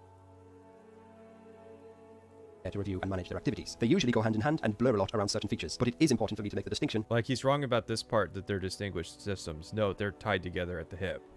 Between them both. In vanilla Morrowind, quests were very difficult to keep track of once you picked up more than 3 or 4 simultaneous quests. And he's wrong about this because, again, there's a way to search your journal pretty easily. And my whole point was people don't know how to use it. Or if you had a spell of interesting conversations. In fact, the journal system of Morrowind was widely, nearly universally criticized. The journal system was designed with realism in mind. Oh my god, he knows how to use it. So what the fuck? Basically a book that built up over time, chronicling the progresses, achievements, and encounters of the player character. Unfortunately,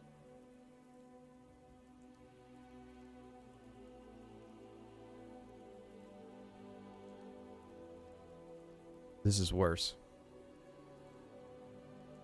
This is so much worse. The fact that he does know how to use it, and he still sees it as an issue, is just worse. Because you know Oblivion's journal system is there's just one tab and it infinitely scrolls down and lists every journal entry in like chronological order. But he doesn't like Morrowind's system. Without any kind of search function or easy list of ongoing or outstanding... You're literally showing the search function. Like, you know, a search function literally works on you typing stuff in. So it's like, what's I want to know something about Armenian. Oh, look. What's the difference between typing it in and going to the A section and finding the name? Functional garbage. Fuck this shit. Fuck this garbage ass shit. Motherfucking 1 out of 10. What the...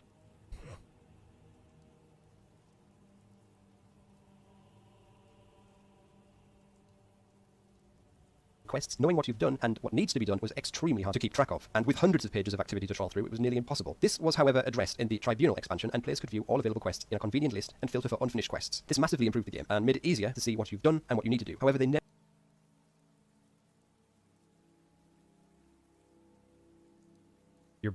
This man, 160 IQ, he's so smart. He's so smart that by comparison, my smooth-brained self is shattering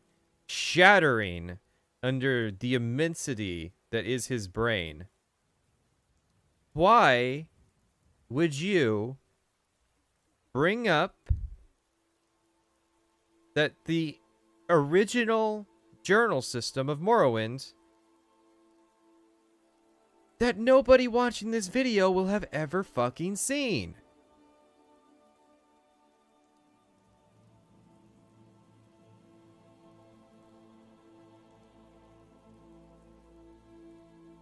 We don't know his point, because there is no point. Oh wait, except it literally says the quest and journal system got dumber. The method by which quests are recorded and organized for the player to review and manage their activities. They usually go hand in hand and blur a lot around certain features, but it is important for me to make the distinction between them both. In vanilla Morrowind, quests were very difficult to keep track of once you picked up more. Hey, you know, Daggerfall on launch before all the patches was really broken, right? Why don't you talk about that? Than 3 or 4 simultaneous quests, or if you had a spell of interesting conversations. In fact, the journal system of Morrowind was widely, nearly universally criticized. The journal system was designed with realism in mind. Basically a book that built up over time, chronicling the progress... No, it was just they didn't know better. offers achievements and encounters of the player character. Unfortunately, without any kind of search function or easy list of ongoing or outstanding quests, knowing what you've done and what needs to be done was extremely hard to keep track of, and with hundreds of pages of activity to trawl through, it was nearly impossible. This was, however, addressed in the Tribunal expansion, and players could view all available quests in a convenient list and filter for unfinished quests. This massively improved the game and made it easier to see what you've done and what you need to do. However, they never really quite got there with it. In contrast, though, although the journal system was frustrating in Morrowind and essentially a complete disaster, the quest system was engaging and enjoyable. NPCs would explain in detail their requirements or problems, and the player would use that information to work out how best to accomplish the aims of the quest. Verbal or written directions were given, and players would use their knowledge of the geography of the land of Vardenfell to navigate to where they needed to go. This gave the game another level of depth and led the player to appreciate the landscape and transport. So I let him finish.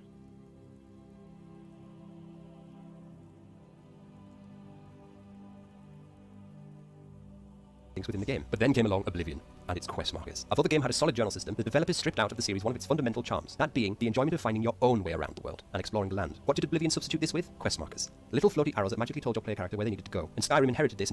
This is the video that people will use as an example of, it's all been said! It's all been said! Every argument's been said! Everything that could be said about quest markers was said by this guy in 2012. I'm just gonna put on the angry face and leave it on.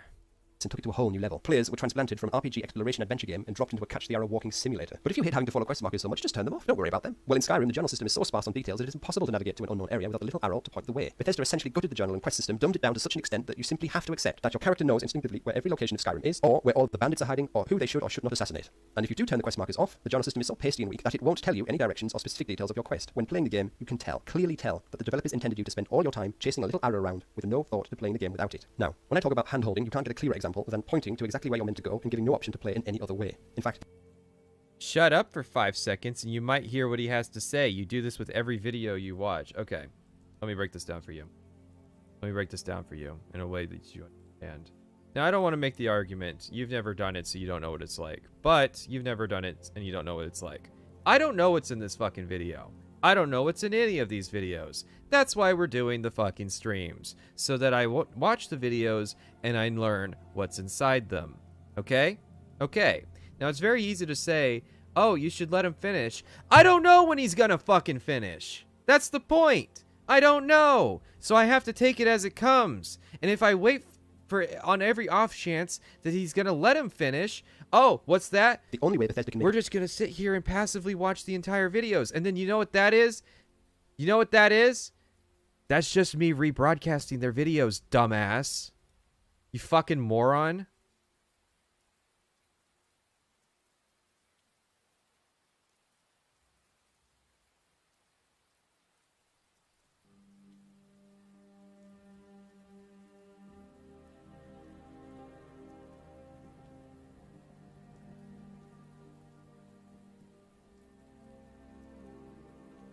Well, that's sort of the thing, is like the dumb people don't stick around, so there's no point in banning any of them.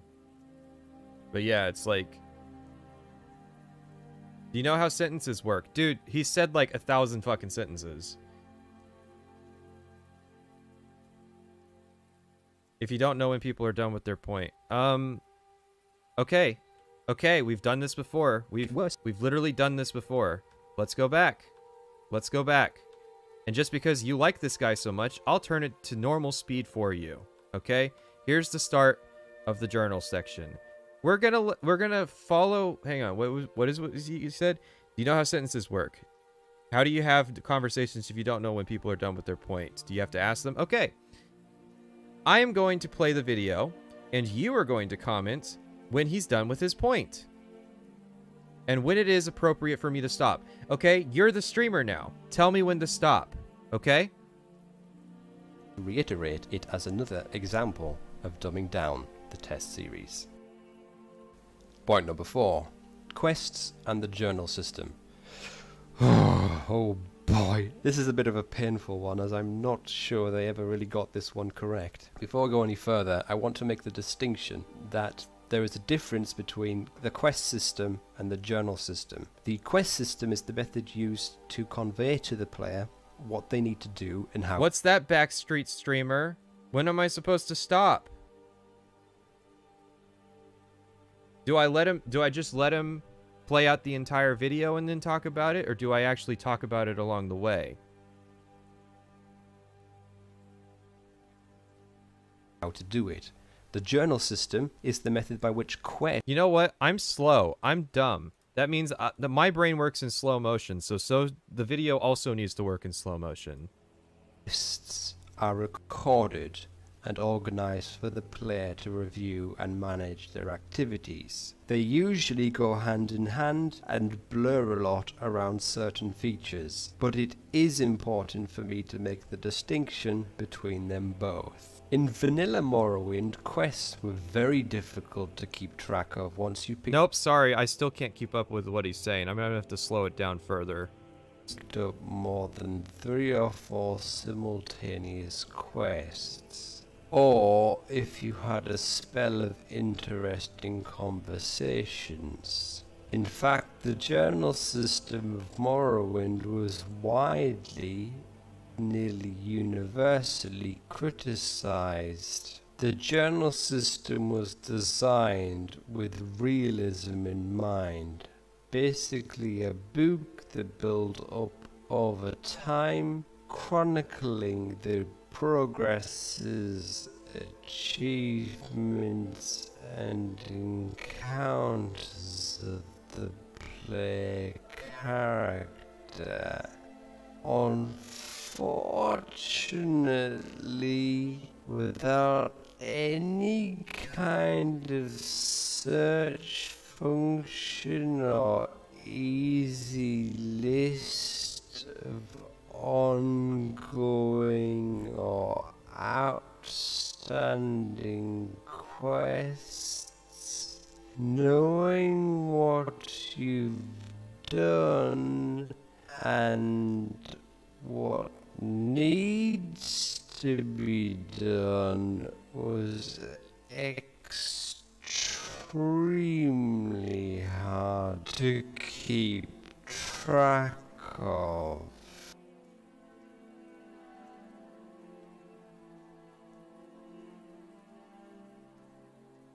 Got it? Do you get my point yet?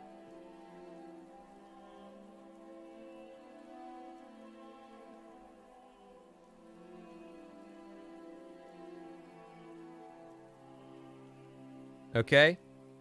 Follow me on this one. Okay. I have responded to points as they come throughout this entire stream series. I don't know how many streams we've done on Skyrim. I don't know what the total hour count is, but it's a lot. We've watched a lot of Skyrim videos. And a couple times, every now and then, I'll retort to a point that I'm immediately proven wrong on. Would you like to guess how many times that has happened? I want to say, by my count, it's happened 3 times. In the probably dozens of hours that we've been streaming, I have been proven wrong because I didn't let him finish 3 times, by my count. Could possibly be like 5.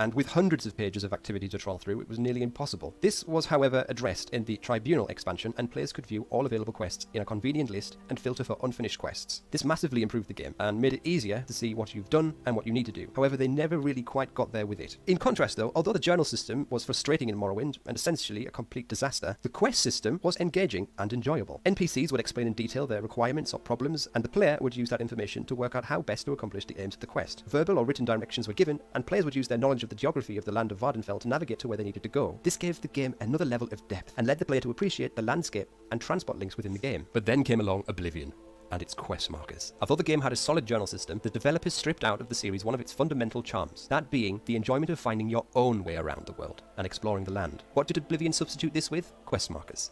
Little floaty arrows that magically told your player character where they needed to go. And Skyrim inherited this and took it to a whole new level. Players were transplanted from an RPG exploration adventure game and dropped into a catch-the-arrow walking simulator. But if you hate having to follow quest markers so much, just turn them off. Don't worry about them. Well, in Skyrim, the journal system is so sparse on details that it is impossible to navigate to an unknown area without a little arrow to point the way. Bethesda essentially gutted the journal and quest system, dumbed it down to such an extent that you simply have to accept that your character knows instinctively where every location of Skyrim is, or where all the bandits are hiding, or who they should or should not assassinate. And if you do turn the quest markers off, the journal system is so hasty and weak that it won't tell you any directions or specific details of your quest. When playing the game, you can clearly tell, that the developers intended intended you to spend all your time chasing a little arrow around with no thought to playing the game without it. Now, when I talk about hand-holding, you can't get a clearer example than pointing to exactly where you're meant to go and giving no option to play in any other way. In fact, the only way Bethesda can make it worse is to turn Tess into an on-rails cutscene with intermittent combat whereby we kill the dragon by mashing fervently on the E button. Actually, I better not give them any ideas. It is sad that this kind of follow-the-arrow system is so common in modern gaming. So common, in fact, that I dare say that some of you won't see an issue with it, or if you do, weren't previously aware of its condescending nature. Now, on top of the issues that we've already discussed, this particular issue with the Tess series is painful because it shows how much towards casualization the game has moved, and how unlikely we are to ever see the kind of Tess game we all hoped Oblivion and Skyrim would be. The fabled Morrowind 2. We won't see it because Bethesda are looking to make more money, and they need casual gamers to do so. Sorry, loyal hardcore fans, you helped build the brand, but you're of no use to us now. But why don't you console yourselves with some brand new horse-armored DLC? I'm not sure if I've articulated it. Well, I think it's bullshit to claim that this video started a paradigm shift in the community. I always took that as a lie. There were people at the time who were calling this stuff out. This guy just said in a popular way what everybody else was thinking. At this point clear enough, but I feel that I've said what needs to be said on this issue. It is in fact one of my pet dislikes of the Tess series, and I don't have the heart to continue. Point number 5. NPC conversations are heavily reduced. This is a little point, but it carries on from our last topic of dumbed-down quest and journal systems. In Morrowind, conversation with an NPC was generally deep and enthralling. They would give you details of their life, town, tell you rumors, and if they liked you, secrets. It paid to talk to people, and it was exciting to meet new characters and discuss with them on a whole range of subjects, gathering information, tips, and local knowledge. There was a purpose to interacting with everyday citizens of a town or village. It benefited you to make friends and to cultivate alliances with certain people of authority, but not anymore. Lamentably, the wonderful conversations of Morrowind are gone. God, I needed 4 times speed so bad. And so is the depth and personality it brought to the game. What once was is now supplanted with weak and rushed bullet points. To me, there are 2 reasons for this. This is like the guy that you don't want saying it because he's making the arguments so easy to dunk on. The first is the financial constraints of voice acting and Morrowind level of dialogue, and second, unsurprisingly, is the appealing to less engaged casual gamers. If I'm realistic, I doubt Bethesda would really give us Morrowind level conversation, even if they were willing to spend the budget for voice acting. It certainly would help to bring back some of the depth the series has so woefully lost, but most probably it would lose the attention of Bethesda's largest customer base. Also, to clarify, when I say conversations have been reduced, I'm referring not only to the amount an NPC will discuss a given topic, but also to how many topics any given NPC would talk to you about. At least with Oblivion, NPCs had a reasonable amount of topics to discuss. Not Morrowind levels, but better than Skyrim. In Skyrim, you got an average 4 conversation topics with NPCs, sometimes more if they were plot characters, and sometimes invariably so less. This static restricted dialogue imposed on us makes the world noticeably fake. It is jarring and makes the series feel plastic and soulless. Again, another blatant example of the Elder Scrolls being dumbed down. Further, the dumbing down of conversation seems to have gone hand in hand with the simplification of quest lines, although the various faction quest lines told interesting stories. I can't do it. I cannot do it. I tried to give it a shot. I'm gonna give this a rating now. I'm not even gonna ask the chat what they thought. That shit, motherfucking 1 out of 10. What the fuck? That's what I think.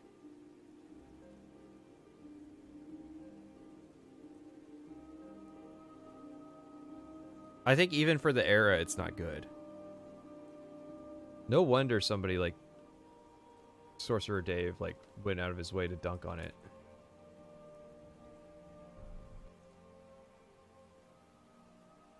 I can't believe the guy with the Fallout user interface is about to tell us why Elder Scrolls is not in fact dumbing down. So is this gonna, like, I'm sorry, is this clown rules where it's like, okay, so the guy that made the Elder Scrolls is dumbing down argument, we do need like a palate cleanser or something. We can't just jump into this. But okay, so the guy that was supposed to make the dumbing down video didn't actually make the dumbing down video, and then the guy that made the it's not dumbing down video is going to make a bunch of arguments for why it is. Or like, is there clown logic going on? Because I feel like I feel like after watching the dumbing down video, did I just feel like I feel like I should repent. I feel like I should apologize to the Elder Scrolls community and say, I'm sorry, Skyrim was the best game. Oh my god, was Indigo the guy that did the orbital drop shock trooper thing? Say it ain't so.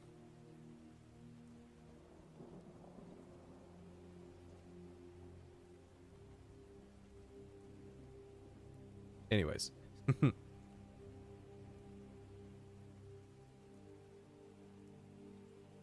This better be good for how often you guys ask about it. Finally, fuck. Skyrim. This unplanned pregnancy is gonna need quite the cleanup. So let's fucking do this. Generic beat, let's go. Gonna skip the part where I say yeah a bunch of times. Oh no. Tell me he's not gonna... Come on. Iron Dagger. Graphics in this you stink. Nope. Daily routine. Nope. Nope. We're not doing that.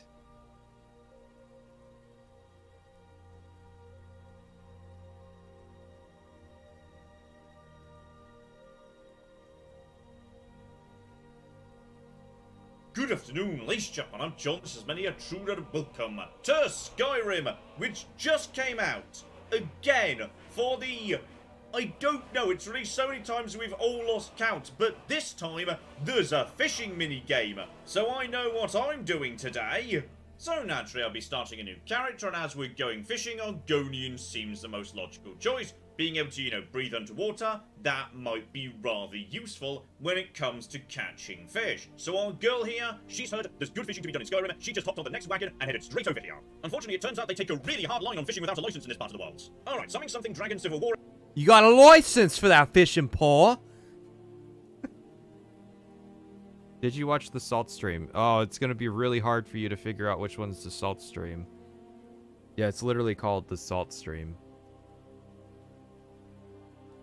etc. I don't care about any of that. I want to get fishing, damn it. That's what we're here to do today. We're just on a lovely fishing vacation. We're not going to get drawn into anything that is not explicitly fishing related. Now, there is a fishing spot right here in Riverwood, so I could help myself to a nice little fishing rod right here. But no. Yeah, that fishing rod wasn't there for me. I'm not having somebody else's rod, damn it. That just feels wrong and weird. I want to make my own. Here we go, just the basic, firewood and iron ingot, nice and easy. Nice chopping axe right over the river here, that's a giant pile of free firewood, literally as much as I could ever need. Meanwhile, back at the forge, if I just offer to help Alvor... How about you smith me an iron dagger? You're a shill. Here's everything you need to make one. Go ahead. Right, there's 9 ingot, I just have no interest in crafting in that dagger once. Instead, 1 fishing rod, spectacular. Not bad. Reminds me when I first started shooting. Okay, apparently this guy also accidentally crafted a fishing rod while attempting to make a dagger, so it's good to know everyone makes that mistake. Also, I do appear to be holding the hot end and not hammering the actual... I am really bad at smithing. Okay, here's something I wasn't really expecting going into this, which is obviously you set your fishing rod like it's a weapon, but 1, it's a one-handed weapon, so you can use it with magic or a shield, but 2, it's actually a weapon. You can actually fight with your fishing rods. I mean, next to even basic going stuff, it is terrible, but okay, it's... Hey, what's the temper for fishing rod? I think I'm gonna, make a god tier fishing rod that does, 200 damage and, smack people with it. That sounds like a good... Sounds like a good meme.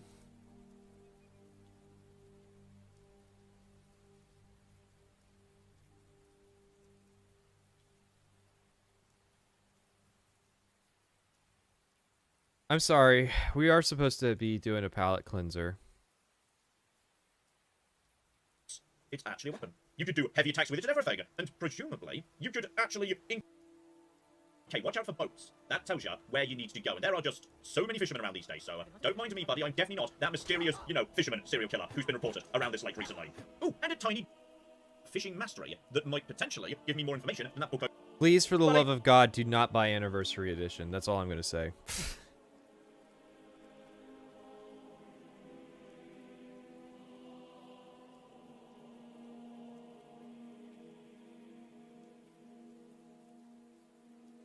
Please, for the love of God, give me something that's actually a palate cleanser. I'm going to hurt myself.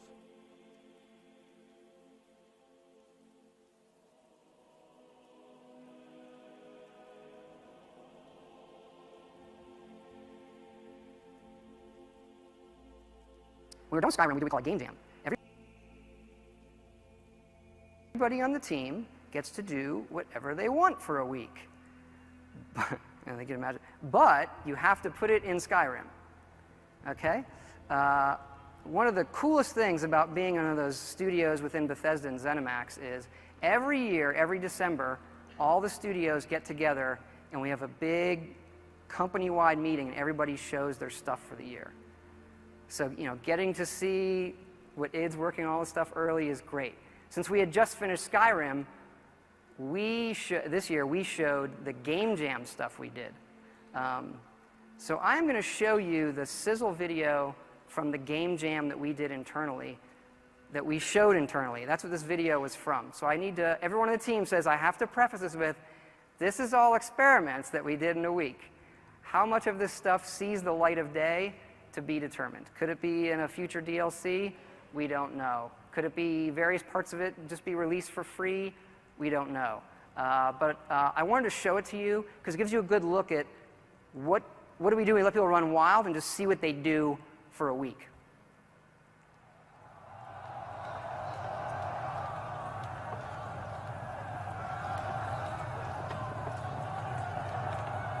What's with the crowd?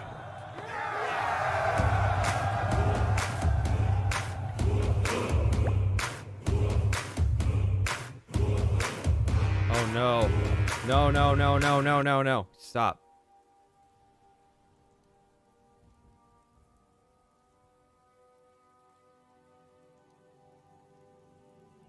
You're not missing anything if it's muted. Oh my god.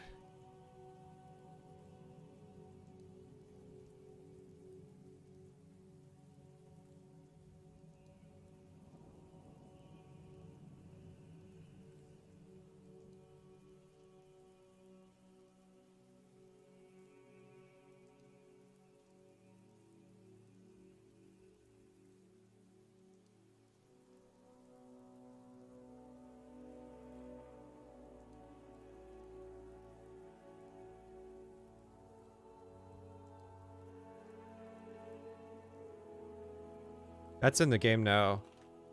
It's actually super powerful.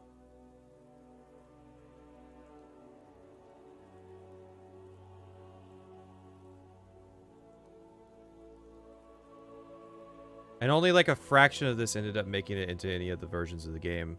Like the kill cams for range stuff and the water currents and dungeons, those are in the game.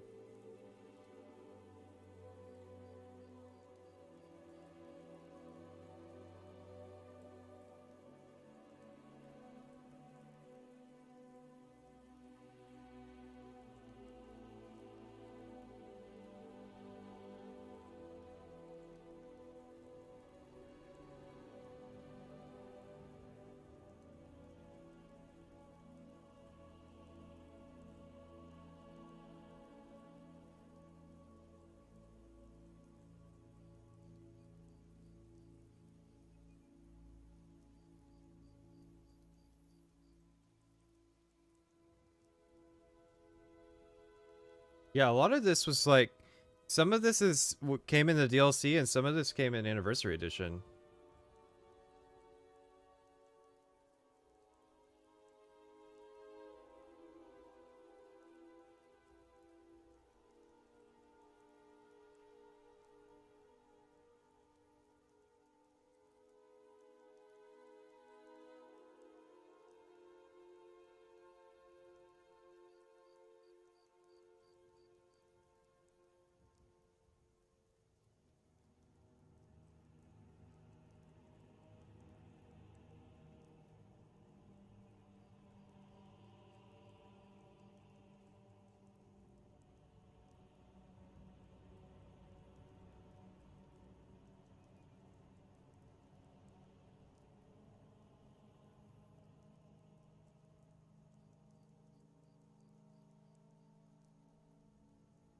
Oh wait, hang on, hang on. Is that why the Vampire Lord thing feels so unfinished? Because that literally looks like what is in Dawnguard. And it always felt like it was out of place because it's like not very well animated.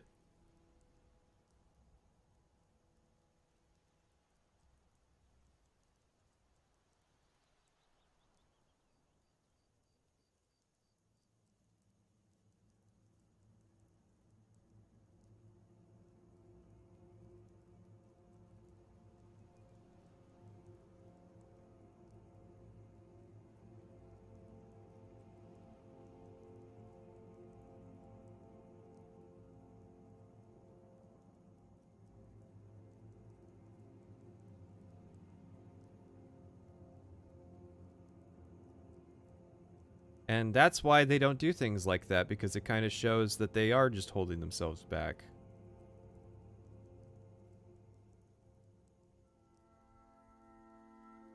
I had to mute it because it was a really annoying remix of the song Hello.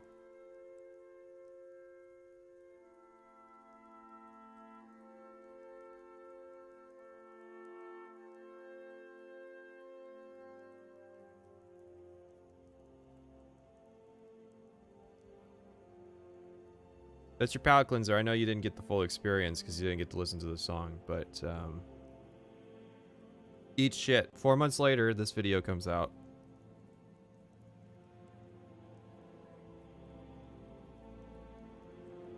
Greetings and salutations, people of the internet. Oh my god. god. Name is Jingles.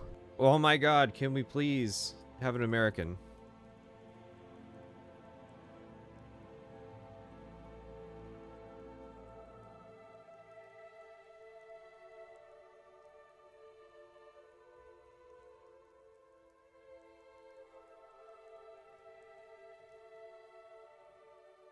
and today I'm going to be doing something quite different from what I normally do. There's a topic that's been floating around for a little while now that concerns the supposed dumbing down of the Elder Scrolls games, mostly thanks to Samyoline's relatively recent video on the subject. That was, again, what did we rate it? Oh, fuck, we lost the Angry Joe. Damn it.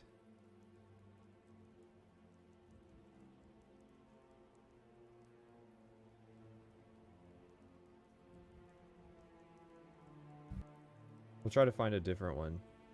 Oh no, this is the same game. Score. 10! Shame on you, CBS Interact. Enjoy yourself. Shame on you, Yes Gnome, and shame on you, CBS Interactive. 1! 1 out of 10! Shame on you, Play CBS Interactive. 1! 1 out of 10! Try to get it right.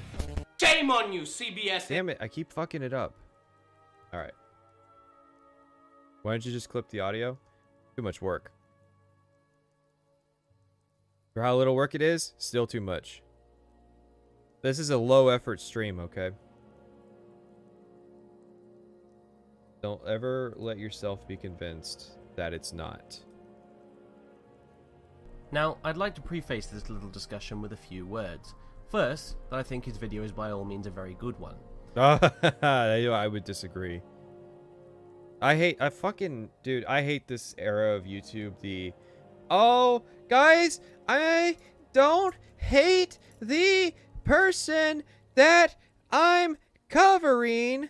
I like their content. Just say it.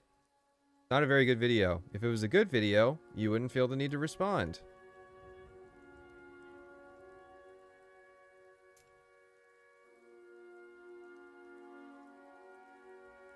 In fact, I agree with a lot of the points he made, and oh my god, it is going to be Clown World.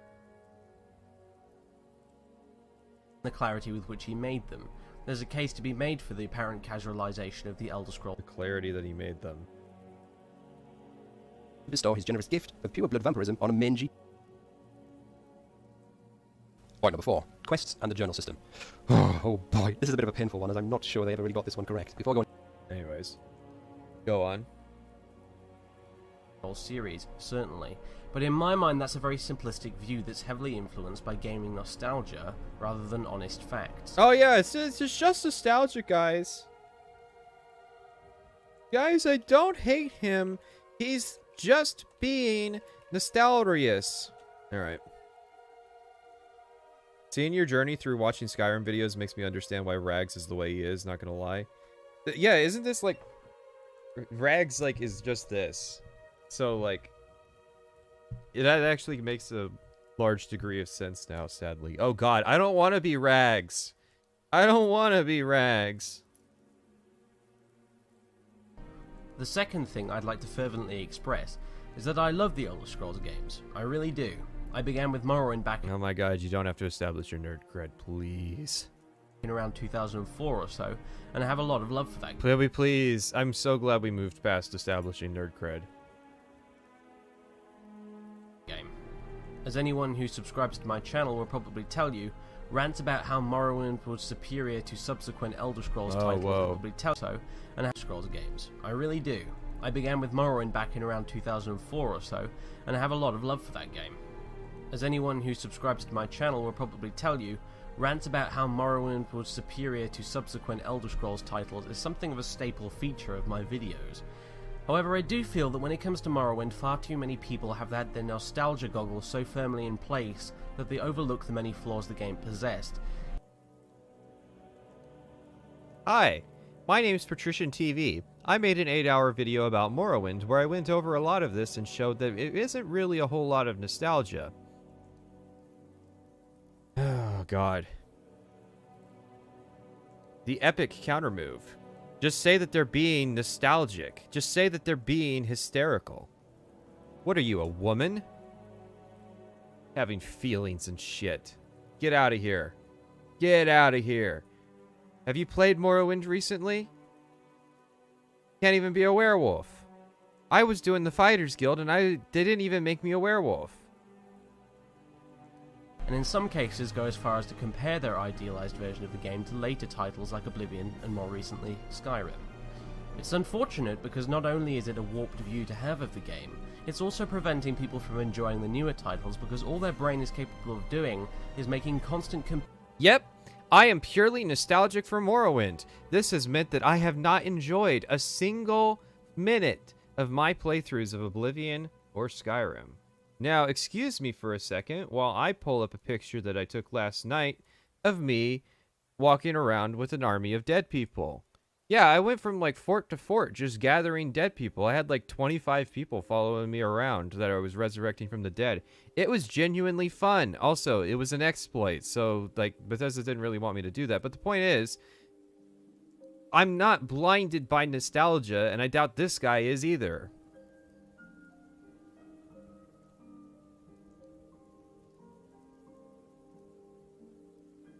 Oh boy, here we go. This is gonna be some shit. This is why I call it the dumbing down drama, because everybody got dumbed down when they were doing it. Preventing people from enjoying the newer titles because all their brain is capable of doing is making constant comparisons to a previous game that probably isn't all as great as you remember it being. Now, it's definitely not as great as I remember it being. Oh my god, get out of here, Salt Factory, you're not wanted. It does, like, literally, if you want to know how good Morrowind is, you don't have to go by your memory of it. You could just try playing it. Ever thought of that? I know. I used to do it too. I used to do it too. And then I grew up, and now I play Skyrim. Anyway, in his video, Samyoline made a number of specific points with regards to why he thought the Elder Scrolls were being dumbed down as a series. Oh, did he? Oh, I missed that part. Now, some of these points, as I said, I fully agree with, but I think it's worth pointing out that a lot of the problems gamers have with the Elder Scrolls have far more to do with Bethesda's poor design choices than some sort of conspiracy on the part of the filthy casuals.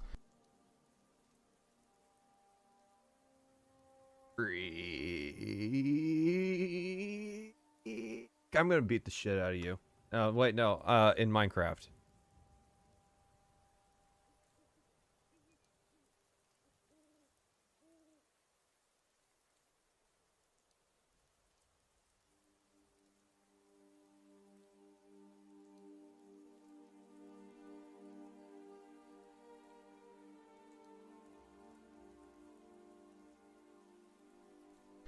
Let's get one thing straight. As much as I or you love the Elder Scrolls games, Bethesda is not a particularly great developer.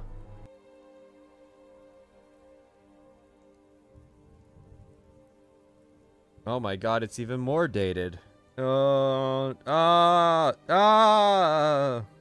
Bethesda's not a great developer. One, they're one of the best places to work for in the industry if you want to be treated like an actual human being when you work for them. And two, if you actually listen to them talk about their games, it's clear that they are, like, intentionally doing what they're doing. They're not morons.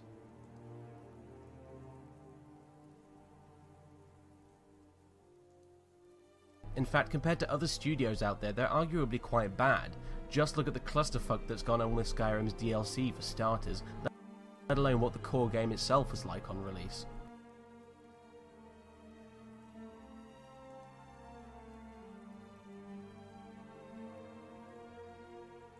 In fact, compared to other studios out there, they're arguably quite bad.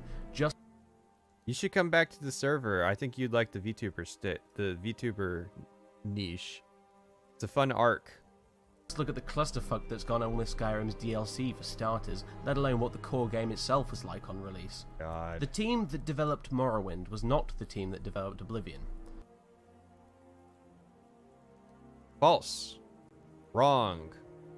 Try again. Next time, Buster. You can make that argument with Oblivion and Skyrim, but you cannot make that argument with Morrowind and Oblivion. Because most of the people who made Morrowind went on to work on Oblivion. I think the notable example, the notable difference is like Douglas Goodall.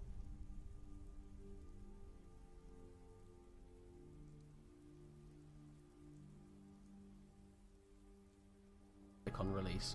The team that developed Morrowind was not the team that developed Oblivion. In fact, the point people criticise the newer games on is their rubbish storylines, and that's mostly because some of Bethesda's most talented writers that worked on Morrowind, like Michael Kirkbride, decided to leave the studio after the game was finished. Oh my god. Such blatant false information that it doesn't even bear debunking. But I will do it anyways. Okay. Michael Kirkbride worked on Oblivion. Michael Kirkbride, pretty sure even worked on Skyrim. Too. Not a writer. Just a concept artist. Wrote a couple books. Not really a significant contributor to the Elder Scrolls gameplay formula.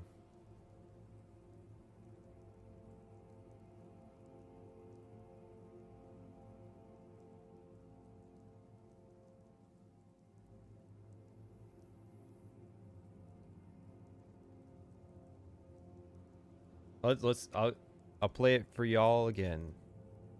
Newer games on is their rubbish storylines, and that's mostly because some of Bethesda's most talented writers that worked on Morrowind, like Michael Kirkbride, decided to leave the studio after the game was finished. And like... Okay, so we are gonna take a small break. We'll be back at the turn of the hour and go get something to drink. Might be time for some liquor or something. I don't know. I don't drink.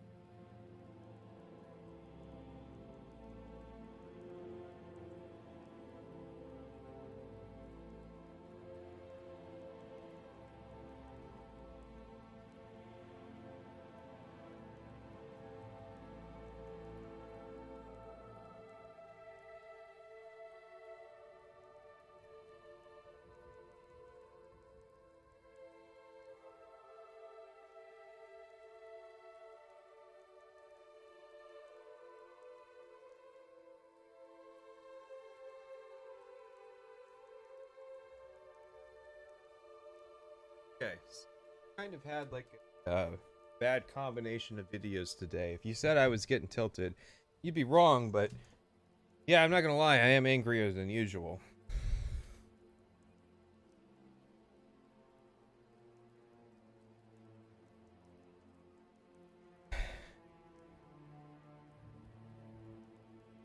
What an unfortunate lineup of videos today.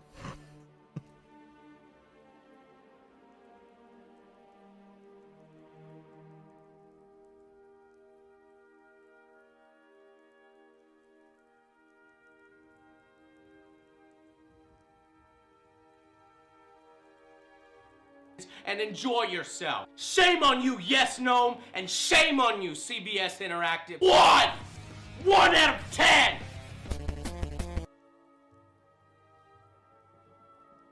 Shame! How is G-Man still the best Skyrim video? That's a great question.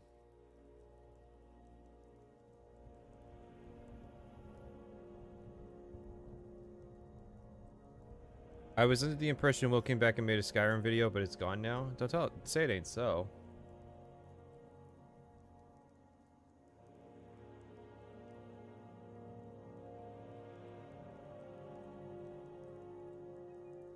God damn it, Will. What the fuck? Why? He's just like this.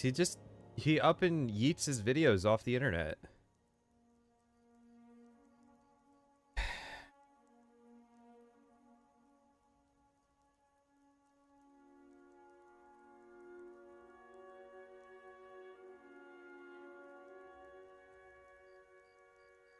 Let's see. When did I watch Will? Could be a ways into this. Angry Joe, Will. I mean, this is like... Okay, so this is the extent of Will's section. Game analysis is dependent on the context of its sequel. Skyrim cut stuff, but actually it added all this stuff and you listed a bunch. Magic's too versatile, and nothing in Dragonborn was as profound as the first time he stepped out of a dungeon shortcut or the 100th. And he said that unironically. It sounds like he was like leading to like a joke, but there was no punchline, so Check the Wayback Machine. Oh, there's no issue. Hang on, hang on. There is no issue at all. Because I download everything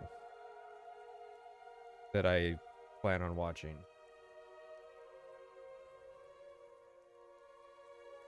Which one was he?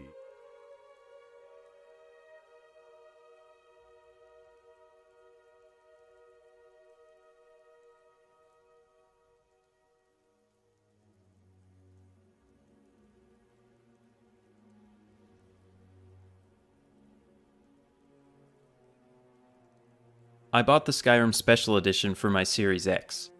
Seeing the game on a modern TV at 60 FPS was borderline emotional after growing up with the PS3 version.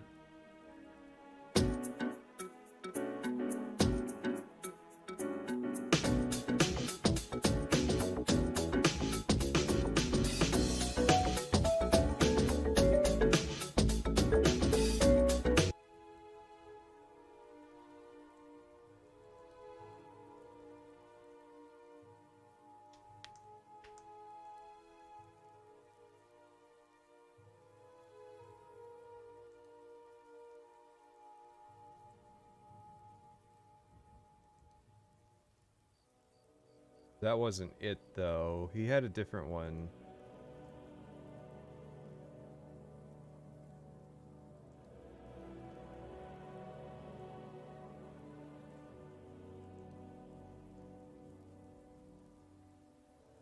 Anyways, oh yeah, this one.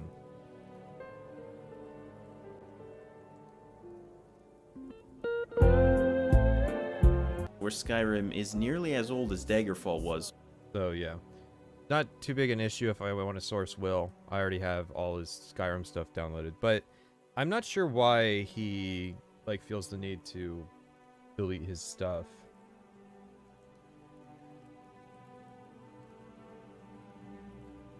You keep the music going while you search.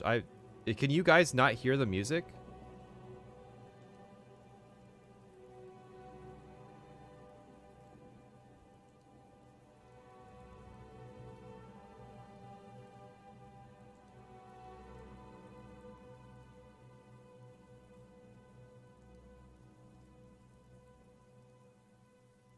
I've only been told like rumors about why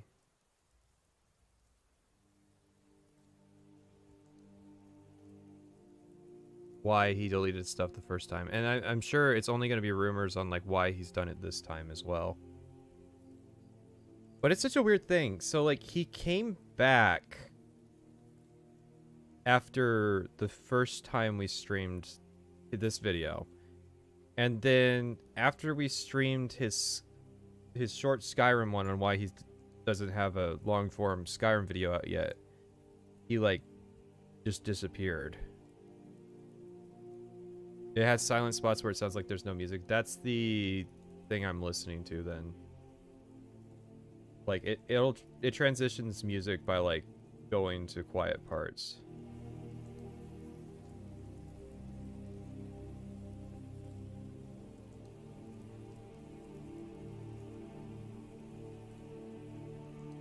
Well, like, I'm just curious why. We didn't really... Did we say anything about him? God damn it, do I have to watch that stupid stream I did?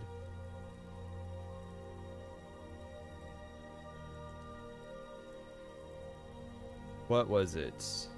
It was one of the first ones. I don't know if I could stand listening to myself on stream and commenting on it. I want to say... This one, was it 2 or 3? It was 3.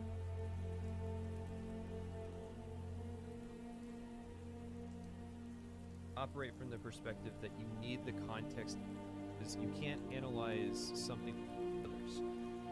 You can compare things to things in the future that aren't related to it. That's a good... Anyways, I don't drink, so I can pretty vividly recall, like, what was going on in this stream. I'm just like... Nothing we said should have merited this like kind of response. It was mostly like, I disagree with his sentiments on the way that he does things, and like the video seemed like one big joke that never had a punchline. Like, that was the big thing we commented on.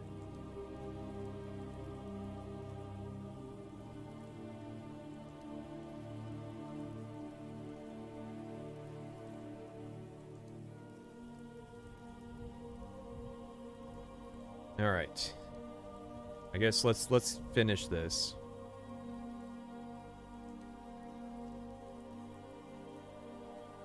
Like Michael Kirkbride, decided to leave the studio after the game was finished. And likewise, the team that developed Oblivion is not the same team that developed Skyrim. People need to accept this and come to terms with the fact that... But this time he has no elaboration on why that is, even though it's a lot more true. I have no clue.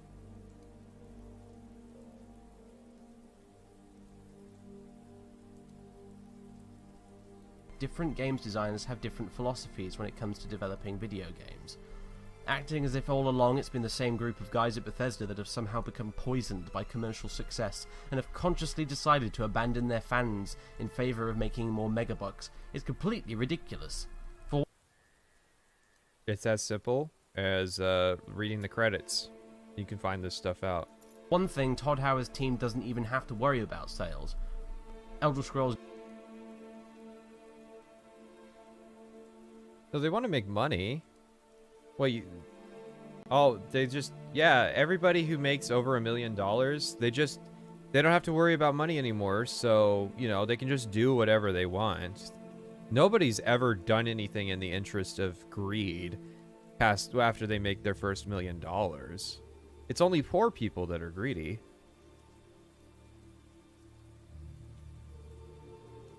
Games sell like hotcakes regardless of how good or bad they are. For another thing, most of the complaints self-declared hardcore fans of the series have are actually complete nonsense. In a minute, I'm going to go over the... Okay.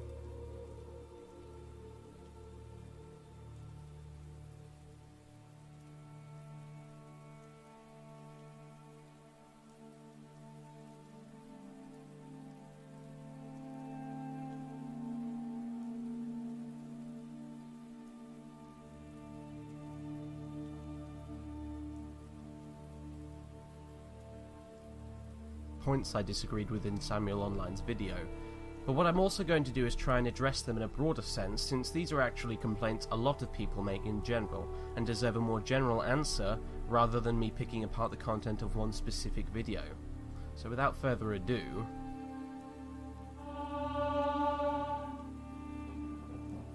One of the first points Samyoline brings up is that quest characters in Oblivion and Skyrim cannot die.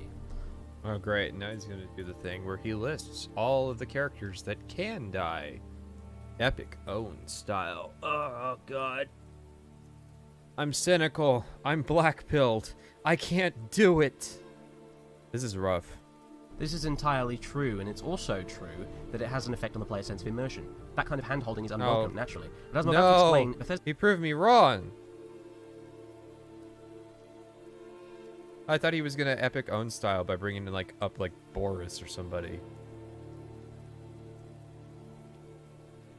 That had a very good reason for doing it, and it's not to appeal to casual gamers.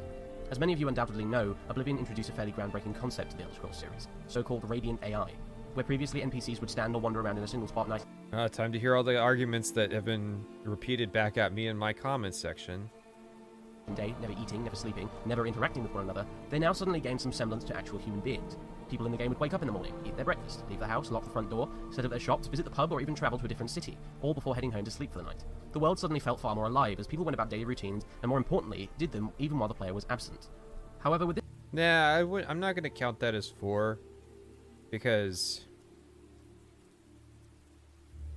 I don't know, it's like... Typically what I'm counting is I portray them as stupid, and then they prove to me that they're smart. In this situation, I was like, he's gonna say something kind of smart, and then he said something really stupid. I was like, he's gonna list all the people that can die in the main quests. And then, like, he said, nope, he's completely right. This kind of behavior on the part of the NPCs... You're so ragey today. Dude, have you been watching this stream? Have you seen the shit that we've watched? This is legitimately one of the worst combinations of videos that we've done as part of this stream series.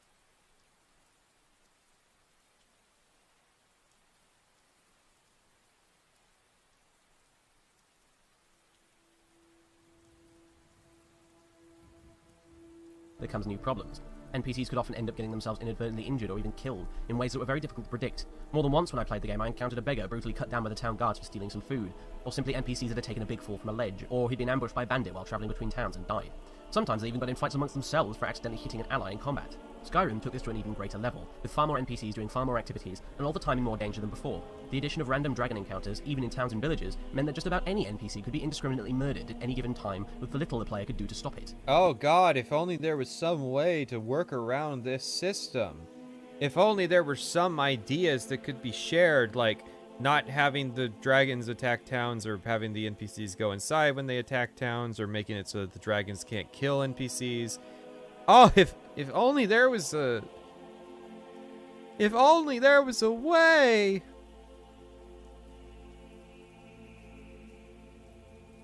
In fact, this was very much a selling point of the game. Remember Todd Howard explaining how NPCs would take over the duties of another one that had died? Think about how Isolde will take over Belethor's general goods in Whiterun if Belethor is killed, and you'll get the idea. Isn't that the one example he could give for Isolde that's incorrect? That's like patently incorrect? She takes over the Bannered Mare, and I think she takes over Arcadia's, but I think it, like, the UESP page expressly stated that Isolde can't take over Belethor's.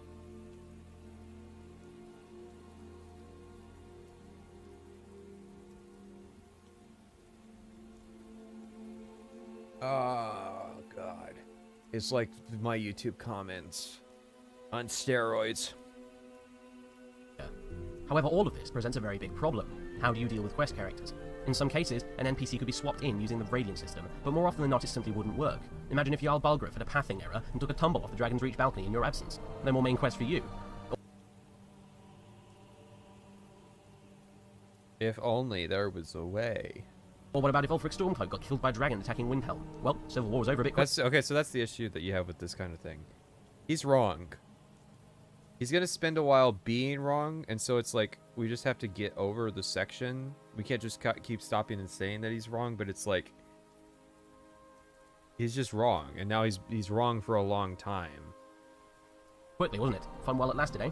So the question is, are you prepared to put up with important NPCs having a chance of randomly dying off because of the nature of the Radiant system, or would you rather just make them invincible so that you're not denied being able to access particular quests just There's no middle ground because of a random act of God that was beyond your control? The whole argument for making all NPCs mortal in the first place is that doing away with them will be solely at the player's discretion. But in a more modern Elder Scrolls game, that simply wouldn't be the case anymore. That is why Bethesda introduced essential NPCs, not to appeal to casual gamers as if it's some sort of bloody conspiracy on their part to attack the hardcore gaming community.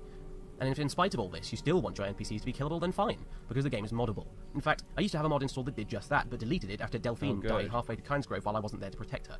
In fact, stuff like this was the very reason why Bethesda keeps their games so freely customizable, because they know they aren't going to be able to please everybody. A consolation prize of being given the tools to make the changes you want to see is hardly a bad thing, and you'd have to go to a really desperate stretch to suggest that it's legitimate dumbing down on their part.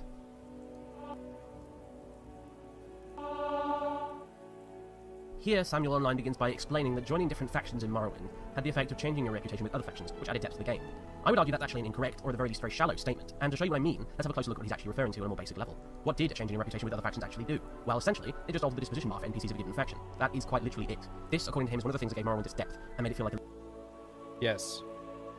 And then when your disposition changed, you would get different prices with the merchants, and you'd have to pay more for services with, like, NPCs. Like, the most blatant thing is, if you go House Telvanni and you do nothing for the Mages Guild, then the cost of using the teleportation services goes up.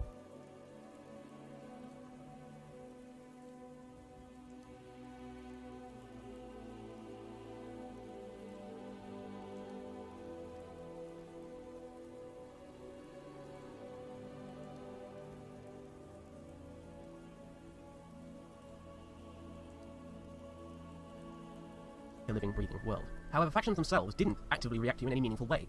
Only the NPCs were passively affected, and what's more, these side effects could be very easily countered by simply dumping a bag of gold in their hands through Morrowind's very crude speechcraft and bribery system. In fact, an even easier way to counter it was to You idiot. You're doing the Limeware platter trick wrong. simply join their faction, completely wiping the slate clean and making those same NPCs that hated you minutes ago worship the ground you tread on. And this is a perfect example of what I mean when I say that factions in Morrowind didn't really react to the player. You could quite feasibly have a character that was a member of the Imperial Legion, the Tribunal Temple, and House Telvanni all at the same time. These were three factions that were ideologically and politically opposed to one another in just about every conceivable way, and yet the game had no qualms about letting the Imperial Legion commander of Vardenfell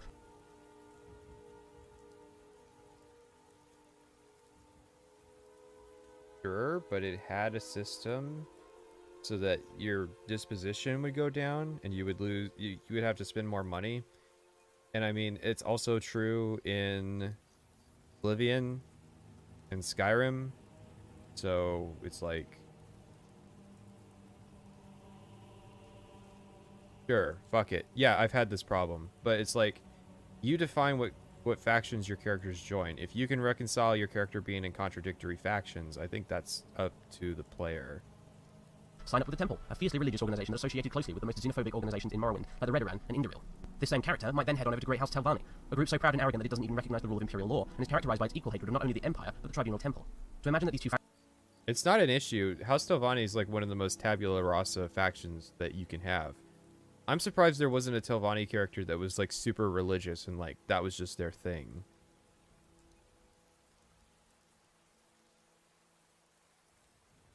factions would not only allow entrance to an active Imperial Legion officer, but would tolerate his rise through the ranks to become Archmagister or Archcanon, simply destroys any potential suspension of disbelief. Is this the depth and immersion you were talking about? Because I'm not seeing it. Oddly enough, you could only join one of the great houses in the game, which makes a degree of sense, but frankly I'm far less willing to put it down to an attempt by Bethesda to make the world more believable, and more inclined to see it as a measure put in place to prevent the player from skipping a very lengthy section of the main quest, in which you need to seek approval from the different members of the great houses. A section... You can skip that part, you fucking idiot!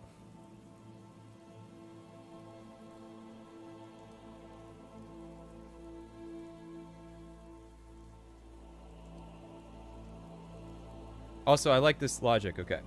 So, the player is going to do a lengthy faction quest line to do the counselor quests, which is at the end of these three factions,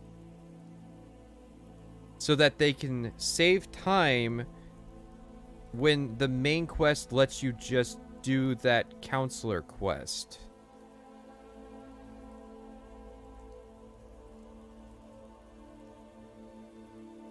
that could already be shortened significantly if you were a leader of one of them already. And speaking of the main quest, this brings me to another example of where the supposedly immersive nature of factions' relations to the player completely break down.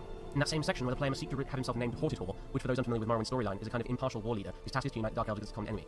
Why is it that almost no comment is made by the various NPCs involved when a player already loyal to one of the three houses Turn off God mode. attempts to have himself named a Supreme Warlord? A triviality easily ignored, you might say, and that's fine. Various NPCs familiar with Morrowind's storyline is a kind of impartial war leader whose task is to unite the Dark Elves against a common enemy. Why is it that almost no comment is made by the various NPCs involved when a player already loyal to one of the three houses attempts to have himself named a Supreme Warlord? A triviality... Because the player is leading the charge against the 6th house. Have you played Morrowind?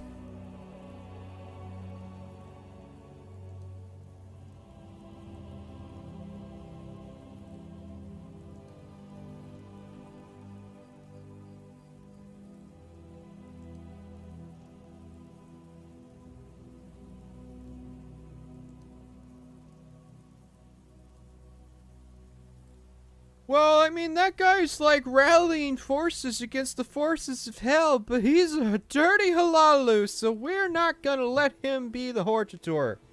There's no possible argument that would allow us to possibly give him a ceremonial title.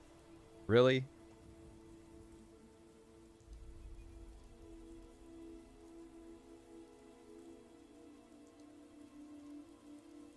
easily ignored, you might say, and that's fine. But there's another even bigger... It doesn't have to be ignored. It wasn't an issue. You're being incredulous to make it an issue.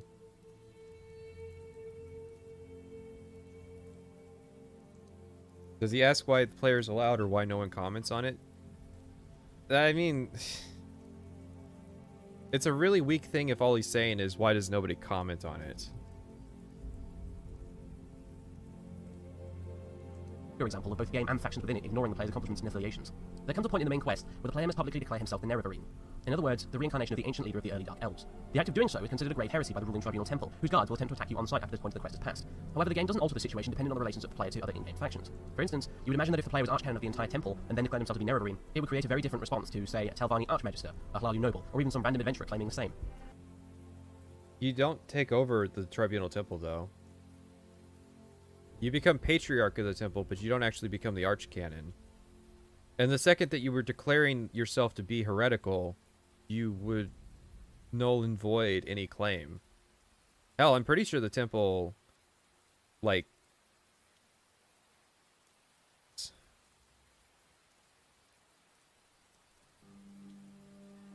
Are you doing this for masochistic reasons? Given the stream topic, it sounds like all you need is footage examples. How could someone else even deny this being the case? I mean,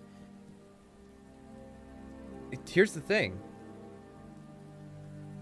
I now have in video format someone saying the words, "Just mod it, bro." Well, he didn't say "just mod it, bro," but that was the sentiment he had was, is there an issue with Skyrim? Just fix it. Nothing should be up to Bethesda. Just fix it yourself. That's why we're doing it. But of course, I don't know what's in the video. It's like a Kinder Surprise egg, but most of the surprise eggs got filled with shit for some reason instead of chocolate.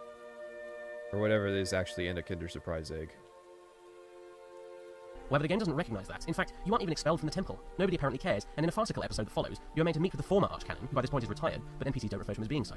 You're told to go to his office, which should in fact be your office by now, where you are given the blessing of the temple on your quest. You're not the Archcanon. They make a point of it that you're not actually made the Archcanon. Samyoline sticks around after a while. This is like saying, well, you did the Catholic Church faction, and now you're like the Archprimate, or whatever the fuck like the second in command of the Catholic Church is. And like, it's like going, oh, you're the Pope now, and it's like, no, the Pope has to die, and there has to be like a meeting of all the dioceses, and they have to elect a new Pope. Like, Samyoline didn't step down as the leader of the Tribunal Temple.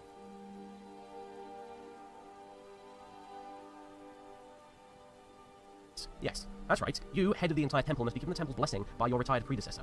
When I learned... He's not your... Oh my god. Okay, this is that thing again of, he's wrong, but he's wrong for a long time. And he's like so confident in his ignorance. All this for myself years ago by actually playing the game down that particular path to see what would happen. I was incredibly disappointed. And it was one instance among many that revealed to me the often paper-thin facade of depth in Morrowind. In all fairness, it's a problem that every Elder Scrolls game has suffered with, but Morrowind suffered with it most. At least in Oblivion, there was some recognition. Morrowind suffered with it most because it actually gave you those choices. Oblivion and Skyrim don't have those issues because it never gave you any of those choices. So basically you're saying that later games win by default because they didn't even fucking try.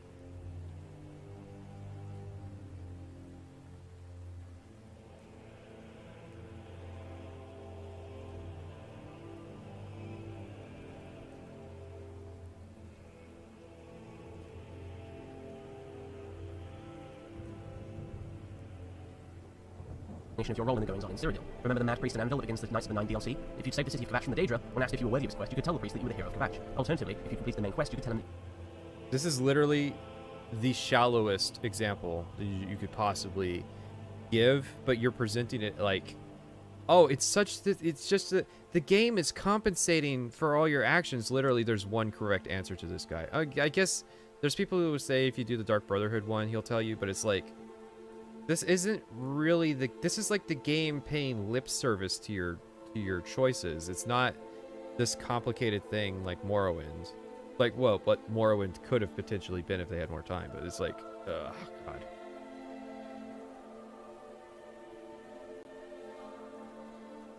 Isn't that literally like the one side quest where you can debunk the fake Nerevarine?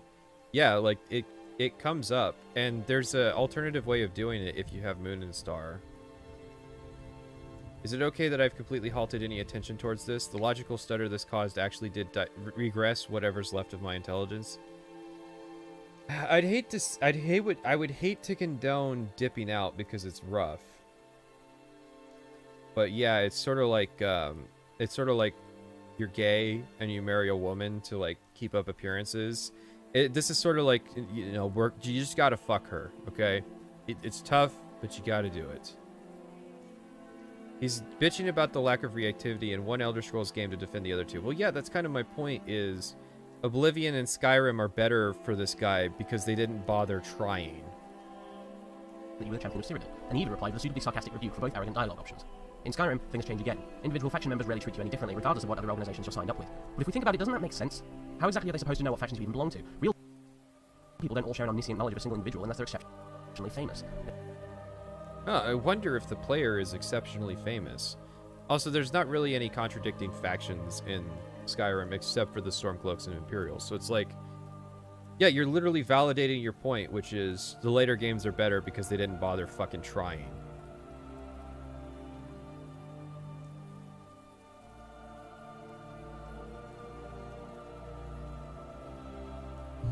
The guy is talking in this video sounds like the sort of person who would buy bottled water and go dump it in the ocean to set it free. I won't go that far, but it's yeah. In most cases during a Skyrim, we watched one bad video, and now it was so bad that even the guy debunking it is like by proxy as dumb as the first guy. It's literally like we're watching two morons fight. And I'm sure this guy is like still doing stuff. He's still doing his thing. Sure, he's fine. But yeah, this era, this is the rough era. This is the bad times, the dark times of YouTube.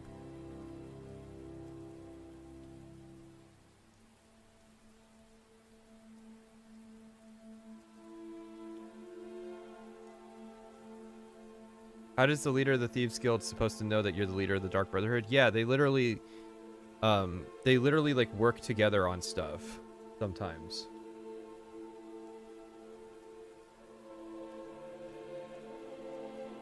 playthrough, it's likely they've never even met you before, and even if they've heard of you, they probably don't know what you look like all too well. Tamriel's got a long way to go after all before he admits the camera, and it's not. Oh, but that rule applied in fucking Morrowind, huh? How weird is that? Okay, so nobody in Skyrim knows what the Dragonborn looks like, but everybody in the temple knows what the Nerevarine looks like. Are you actually serious right now? This is one of the most disingenuous fucking videos we've seen.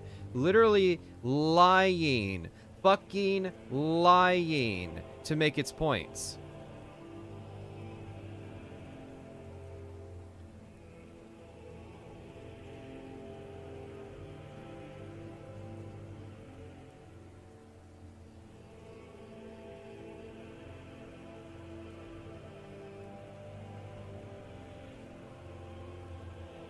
Oh my god.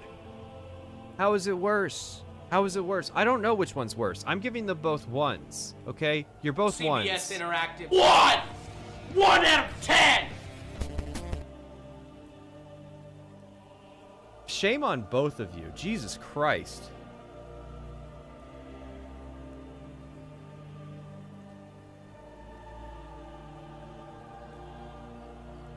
What's his next 1 out of 10?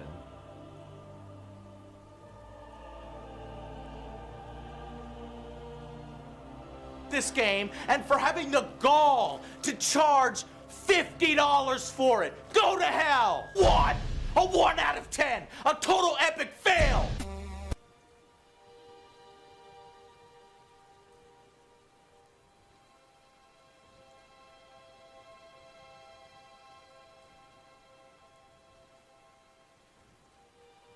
Well, the next stream's Mr. Caption, and I swear to God, if he's bad, this is going to be rough. Like, if Mr. Caption does a bad job, then it might just be over.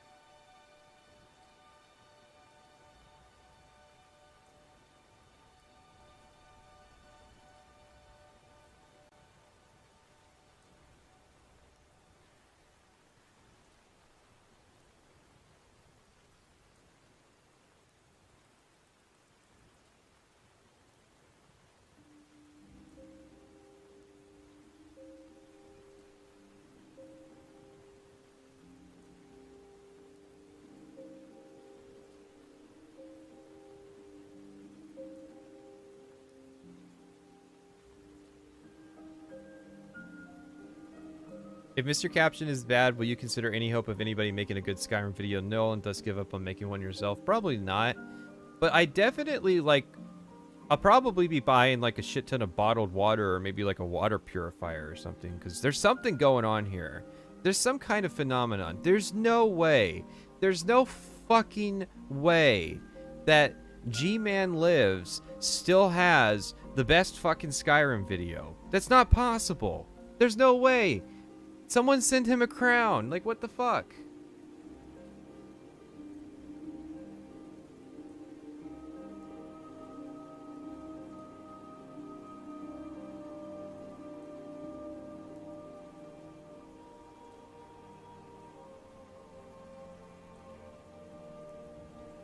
I'm a fish. Boop, boop, boop.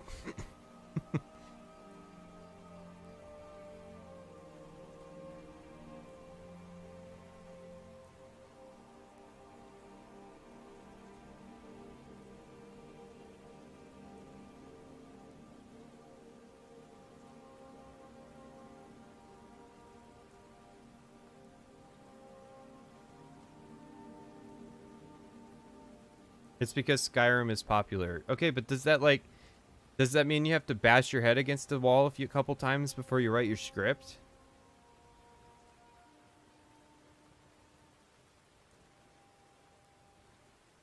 How would you rate Angry Joe Show's Skyrim video? I don't even know anymore. I don't even know. It's in the upper half. Definitely, to be sure. I think, what? You guys gave it like a 6, didn't you? Yeah, like Angry Joe... The stream gave Angry Joe's a 6.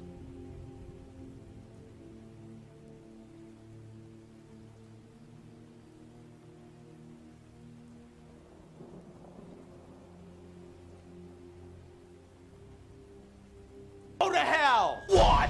A 1 out of 10! A total epic fail! Not as if you walk around with big badges denoting your allegiance. Walking around in Morrowind, on the other hand, sometimes feels like you've got a load of crap political bumper stickers stuck all over you. The only case where this kind of thing would be true. Please. Please stop drawing attention to the issues with your arguments. Please. I can't take it. I'm literally suffering psychic damage. True is if you're with either the Legion or the Stormcloaks, and it is an appropriate response for that. Ever tried walking into Solitude dressed as a Stormcloak? If not, I recommend you give it a go. The results can be quite amusing. And all this aside, while NPCs' attitudes towards you aren't arbitrarily altered due to your own affiliations, there are still other consequences that honestly feel far more realistic. For example, if you manage to piss off the Thalmor, they'll dispatch squads of Justiciars to try and assassinate you. Others will call upon the Dark Brotherhood, or simply send a gang of armed thugs to teach you a lesson. If it became a problem... Oh my god, really? No, please. The Radiant events are good, smiley face.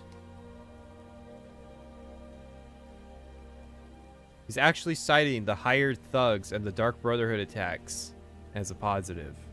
Well, I'd say they're a positive. I just say that they're like, it's the same way that like eating raw chicken is a positive. Like, you're being nourished, but it's probably not good for you.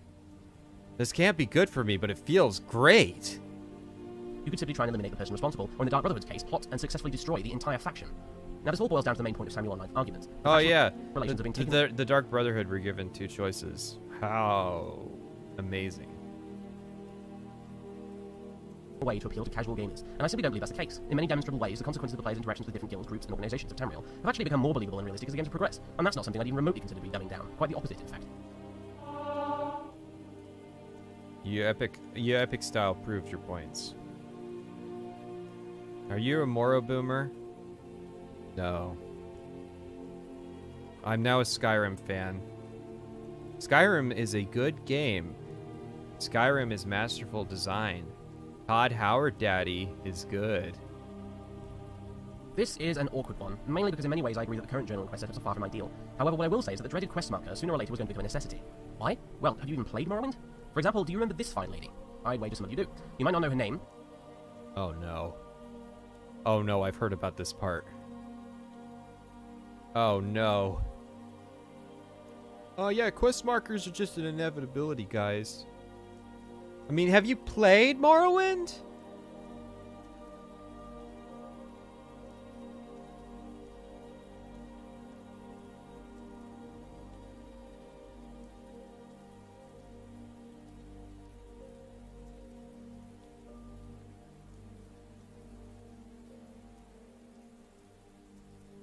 and you might not even remember where she is or what faction she belongs to, but what probably did stick in your head is that she gave you a quest to kill some mudcrabs in the arse end of nowhere, and gave you the worst possible directions to get there.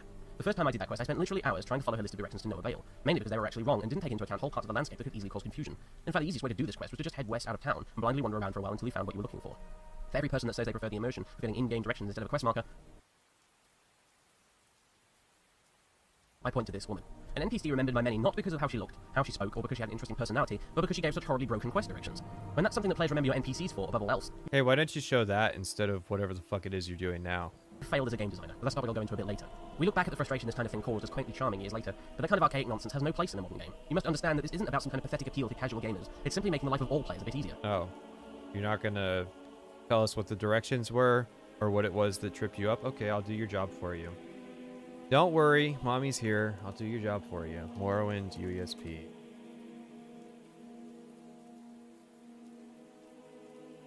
Quests. House Veteran. Mudcrab pests. Oh, wait. No, the dialogue's not here. Well, there's the journal's entries here. Alright, so the journal entry you're given is, I was told to get to Druline Fallon's herd. I should take the road to Nisus. Take the left fork as soon as I enter the hills, then take the next fort right. Druline is almost due west of Aldrune. Okay. Morrowind map.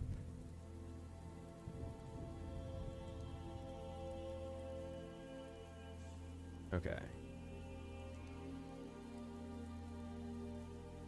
Alright, here's a map of Morrowind. We're going to zoom in on...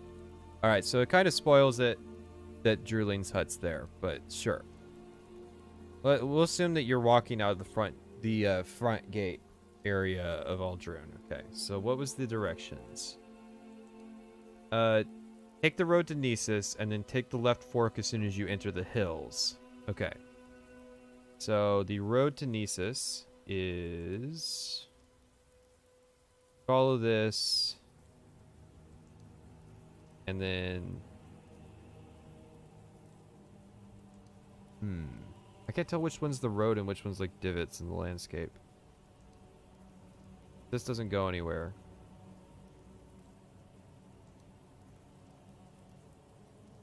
So you take the fork left, then the next fork right. Let's work backwards. So is this the fork right?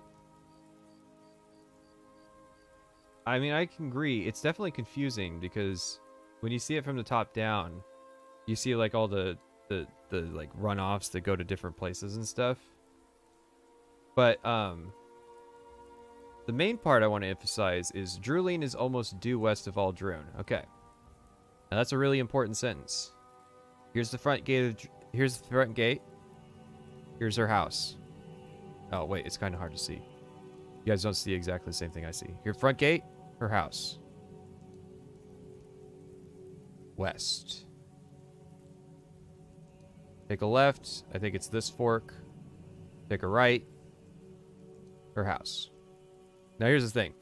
Her directions are kind of bad. They're not wrong. They're just bad. But you also have to remember that it's a, like, milk run, right? You're just being tasked with taking care of a nothing threat, and the job's being given to a literal nobody who just joined the faction. So it's like, it kind of makes sense that you get somewhat bad directions. Plus, it's like you get a chance to, like, just wander around and explore.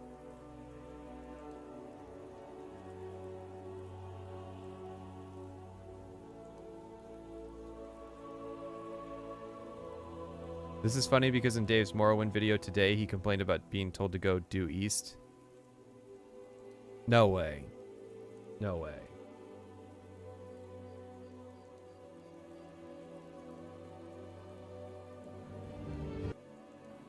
Some time ago in the Let's Play, I got rid of the MGSO modded night sky textures and replaced them with these high-res versions of the vanilla ones, and they're much better.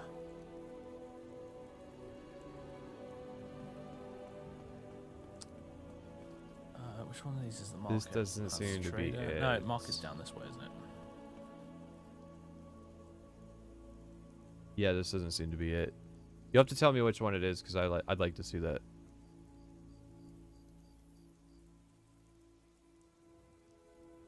How come every Elder Scrolls character has a perfect sense of direction and a built-in compass? I've always advocated for the like IRL, like the compass you hold in your hands, and then you have to like cross-reference it with a map. The area around Aldrun is just a maze of hills. Hard to give neat, clean directions for that.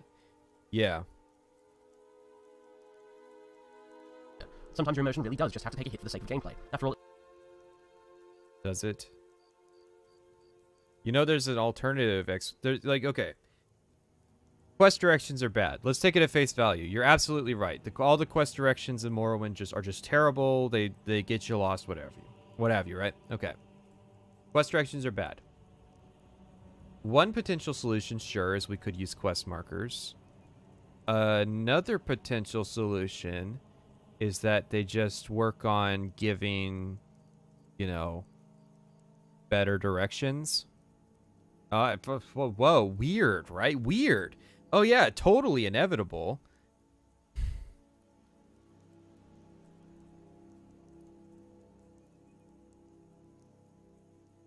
Yeah, I think there could be like a navigation skill, and if you level it up enough, you actually get a like compass to sort of signify that your character has a natural sense of direction, because that is something that people have. Like some people can just, they always know what north is. Well, it's not as if your character has to spend an hour with 2 followers on the spot in order to be able to put on their plate armor. Granted, that level of realism would add to immersion, but it would be an incredibly clunky game mechanic that most players would quickly tire of. This is not about casual gamers. I am by most standards a hardcore gamer. As I said, I've played every Elder Scrolls title ever since I began with Morrowind in around 2004, and I'm generally a pretty fanatical fan of the series, but I do actually enjoy having a quest marker. It certainly beats spending a few frustrating hours tramping around the wilderness searching for that one cave that doesn't seem to exist. This sounds like a skill issue to me. It's just one of those gameplay features that, like many others, that has been added over time for the sake of convenience, like the quick save button, crosshairs in first-person view, or the stealth indicator, none of which I'm sure you detest to any degree. Crosshair was always in the game. Stealth indicator was always in the game. That has been added over time for the sake of convenience, like the quick save button, crosshairs in first-person... Quick save button was always in the game. That doesn't seem to exist. It's just one of those gameplay features that, like many others, that has been added over time for the sake of convenience, like the quick save button, crosshairs in first-person view, or the stealth indicator. First-person view was always in the game. What the fuck? Is literally every example he gives already in the game? Quest markers are a convenience feature that was added, like stealth indicators, first person, crosshairs, quick saving. Alright, let's get the full list. This was just one of those gameplay features that, like many others, that has been added over time for the sake of convenience, like the quick save button, crosshairs in first-person view, or the stealth indicator, none of which I'm... Yeah, those are all always were in the series. Literally, like the first game, like they added third person later.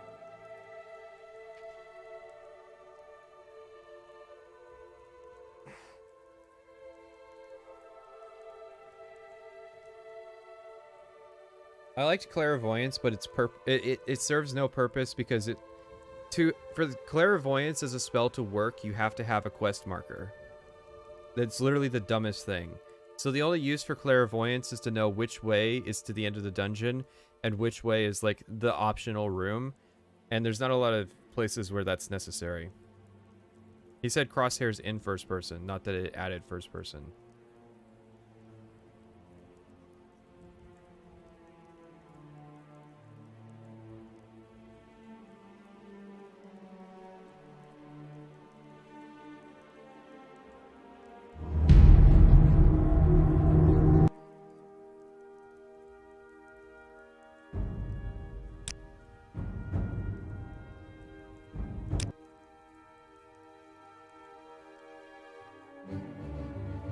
Yeah, I got crosshairs, man, and I didn't boot up OpenMW.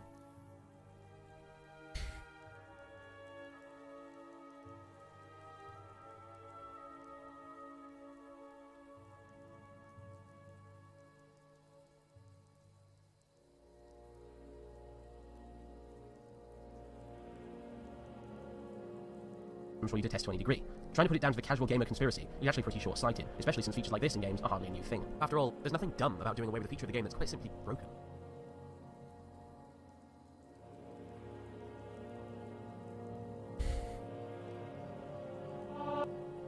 Doesn't one of the earlier games explain quick saving as a sort of premonition in canon, or is that another series? I think that's another series, like Caves of Cud, I think has something like that.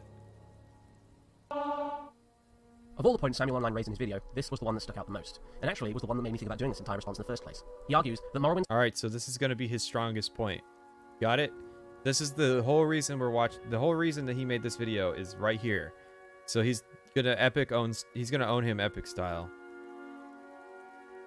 What was your opinion on that quest marker zone that Will proposed on the Oblivion video? It's a fine idea. Personally, I think there should be like tiers of options. So it's like, you can have direct quest markers if you're lazy. You can have the quest marker zone, or you could have like text-to-speech directions. I think that's like the three, and there's no reason for there to be only one of them. We have this thing called an options menu that allows you to pick and choose like what you want. Like when you play Ubisoft games, they let you turn off a shit ton of user interface elements these days. The Piste Resist dance.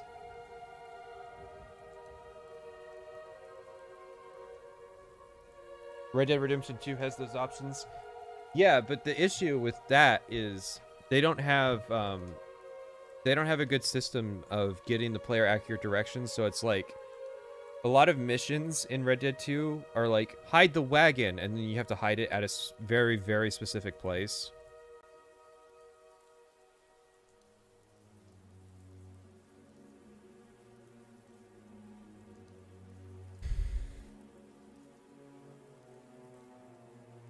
I recently ran a modded Skyrim playthrough where quest markers were hidden from the compass, but the player was hidden from the map. That was Never's idea, wasn't it? Was hide the player marker.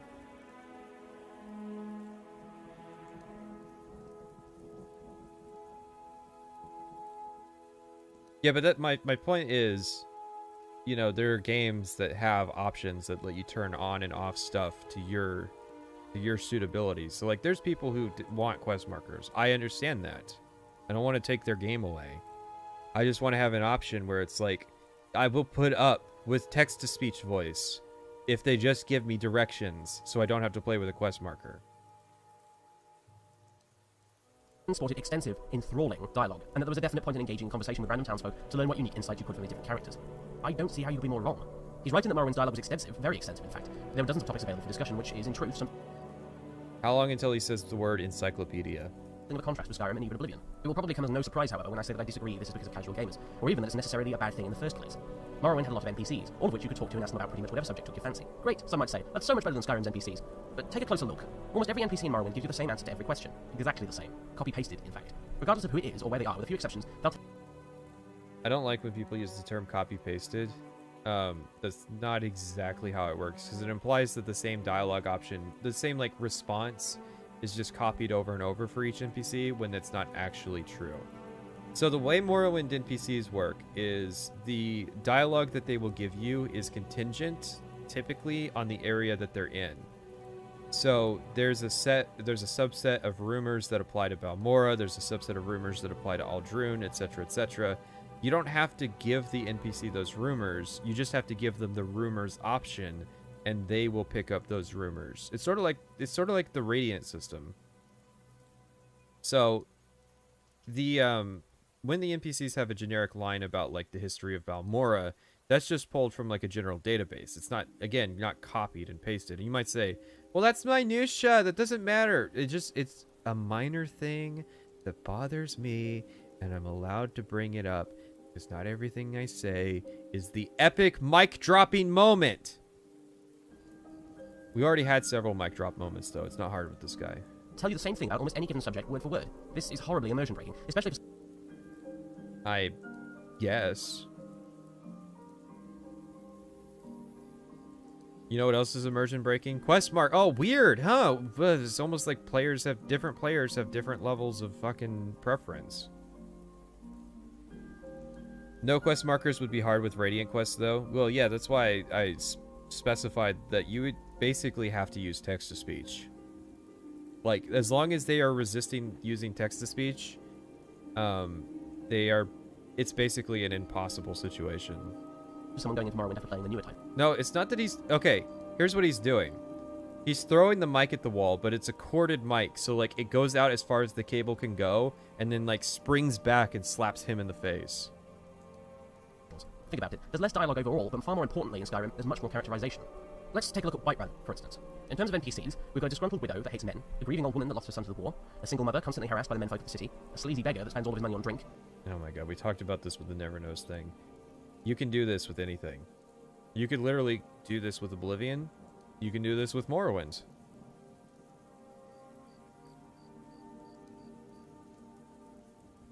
It's again that they didn't try as hard, so it's a better option. It's like, so every NPC in the game has like 2 or 3 lines that make them unique. Wow, how amazing! They must clearly be better. You can do this with Nez Zelda. Yeah. An Imperial blacksmith with a clear inferiority complex, a Nord blacksmith that is so single-mindedly devoted to his work that even making small talk with customers is irritating to him, a sycophantic petty noble that spends more time with the Jarl than with his wife, and there's even a Romeo and Juliet thing going on between John Battleborn and Ulfina Greymane if you stick around long enough to hear them talking to one another. And there's plenty more examples like this besides. Let's look at Morrowind on the other hand. With quest characters and some small exceptions aside, there isn't a single bit of personality to any of the random townsfolk that inhabit the world of Morrowind. Why did you ask him the latest rumors 20 times? All they have to offer is a number of copy-pasted responses to a long shopping list of topics that you will have heard all the answers to after your first playthrough of the game. All NPCs exist to do is dispense quests and generate information about the world. It's like living in a country full of fucking talking vending machines. And the dialogue that does exist, most of it is incredibly stilted and painfully contrived in order to be able to fit as many of the dialogue Oh my god, he's not going to say encyclopedic. It's too big a word for him. I overestimated him. that the system relies on into each sentence. Try it for yourself. Walk up to an innkeeper in Morrowind and observe the confusing paragraph of speech they respond with. People in Morrowind just don't talk like real people. They talk like a tourist information brochure. Is there someone in particular you are looking for? How about the local services? Latest rumors? If you like, I could give you a little secret or some Morrowind lore. As I've said, characterization. Sure.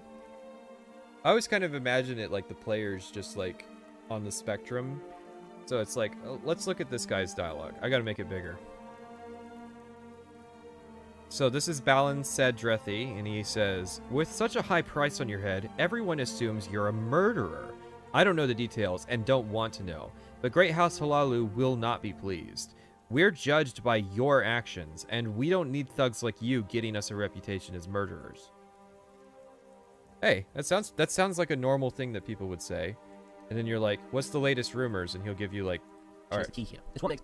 Oh, he isn't going to pick a dialogue line. Okay, so what... Son of a bitch.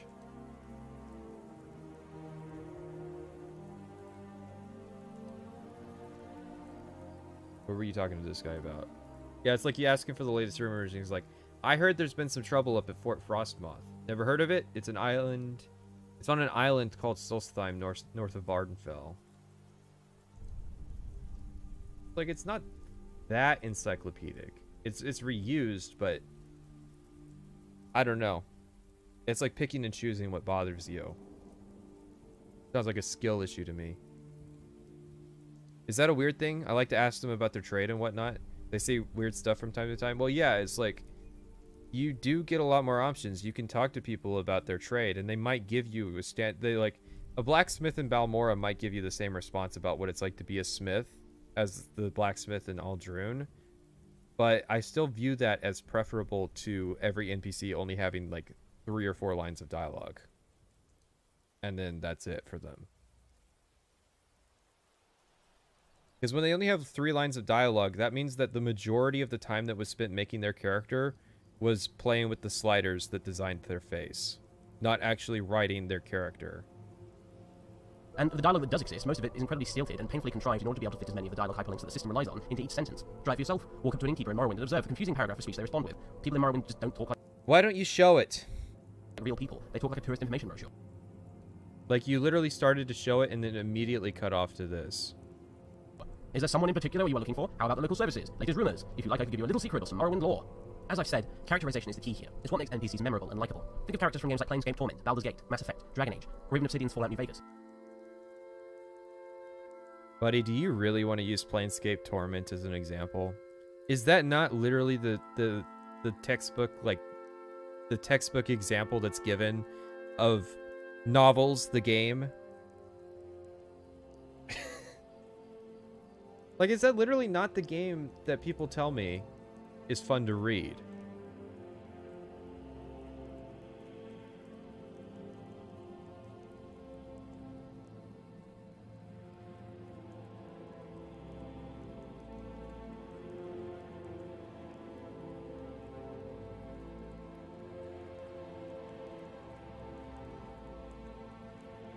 exists. Fucking Call of Duty has better characterization than Morrowind most of the time.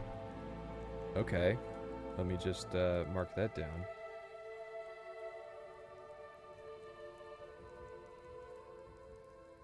I didn't realize when I did my immersive sim joke that I was actually copying SorcererDave all along.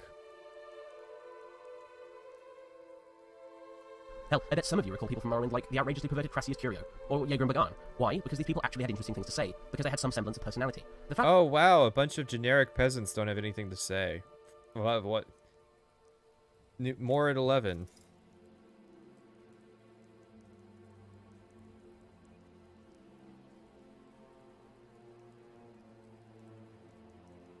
Isn't that unfair? COD is an immersive sim while Morrowind is an RPG. Exactly. You can't compare immersive sims and RPGs. that Morrowind's NPCs are so damn empty and faceless. Remember, this is the epic ohm. This is the mic drop moment. This is the spine of the argument. This is what he thought would be the strongest argument that he could make in the video. It's the reason why things like the less generic NPC project exists.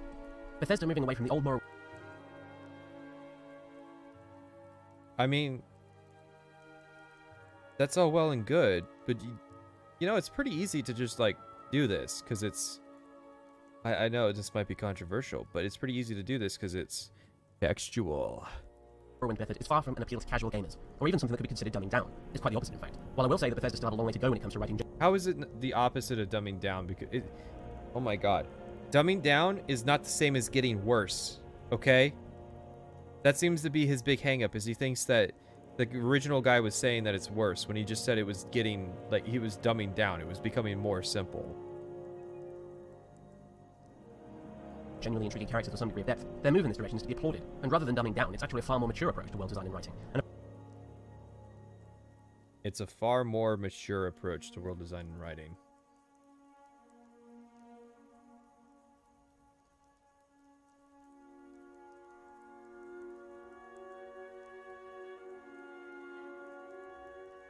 No, I know the difference between Planescape and Disco Elysium. There's some CRPG from the late 90s that people like to talk about as being like Morrowind's dialogue. Because there's a lot of reading. So basically modding Morrowind is a point against it. But if Skyrim's fucked, just mod it, bro. Yeah, what the hell is that? It's okay to mod the issues out of Skyrim. It's not okay to mod the issues out of Morrowind. Thank you for pointing that out. They wouldn't have to put 5,000 Radiant quests in the game if the quest descriptions were even a bit more vague. No markers. Bethesda is shooting themselves in the foot with all this pampering. You're literally doing the just your opinion man thing right now. You have no argument against this. Oh my god. Have you literally not been watching the last hour? Look.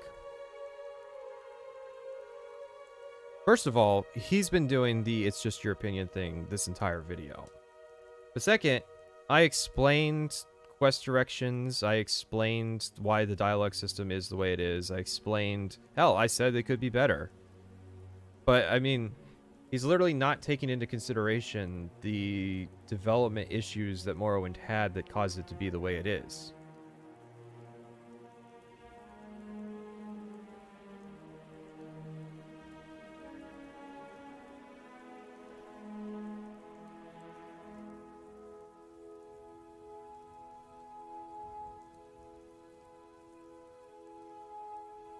An approach that in today's world of game design isn't entirely necessary. In a world where we have studios like BioWare creating whole casts of memorable and well-written characters. No, 1 second then. There's a clip I played. I'm gonna play it again. I might even upload it on the second channel because it's worth having.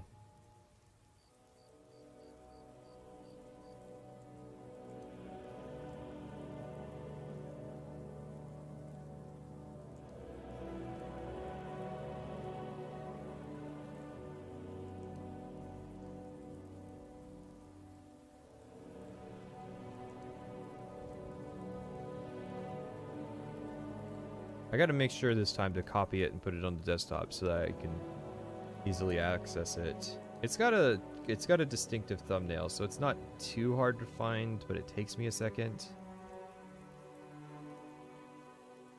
All right, copy, paste. I'm gonna rename it too. All right. Me too. I remember. Hang on. Let me. Me too. Turn that volume down so I don't kill anybody. All right. In writing, an approach that in today's world of game design isn't entirely necessary. In a world where we have studios like BioWare creating whole casts of memorable and well-written characters, and even Obsidian using Bethesda's own game engine in Fallout New Vegas to create some fantastic and colourful NPCs. All right, so you said BioWare. Let me just. I remember when I started my old job at THQ, the guy I sat down next to, he said, "I have faith in 3 game companies, the 3 Bs: Bethesda, BioWare, and Blizzard." I had to. When was this? Year-wise? 2012 or 11. What? That's too late! And That's too late! I had to physically turn my head away from him.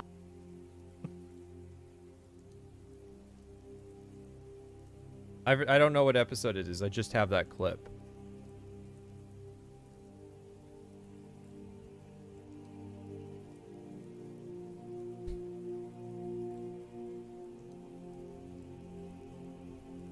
But yeah, I think it's funny to cite BioWare.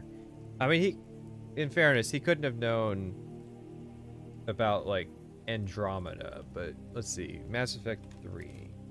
Before or after? Before. A year before. Mass Effect 3 has been out for a year at the point at which he's citing it as, like, a positive example. The return to Morrowind's outdated and archaic keyword-based dialogue system is simply impossible, and frankly undesirable. If you really do want NPCs without any personality at all, but serve only to bloat out random world info whenever you speak to them, go and play a Pokemon game or something, because the Elder Scrolls is thankfully beginning to outgrow that type of gameplay. Universal design philosophy.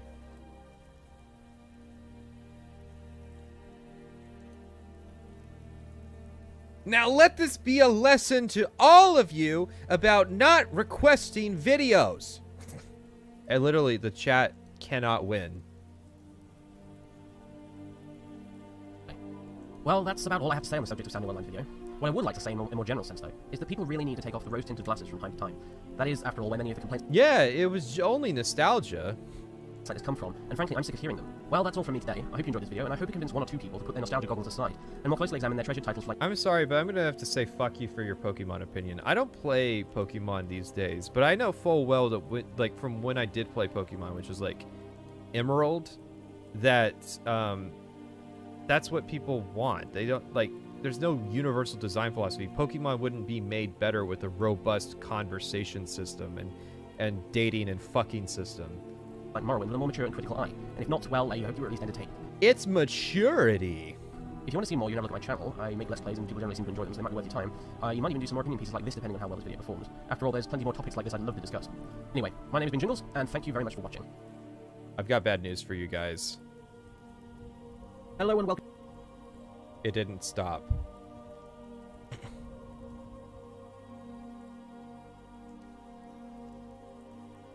I don't know if we're actually gonna watch all of this, but I hope this is like this better start. Like, we can't do this unless this starts with an apology. We definitely need like a palate cleanser, though.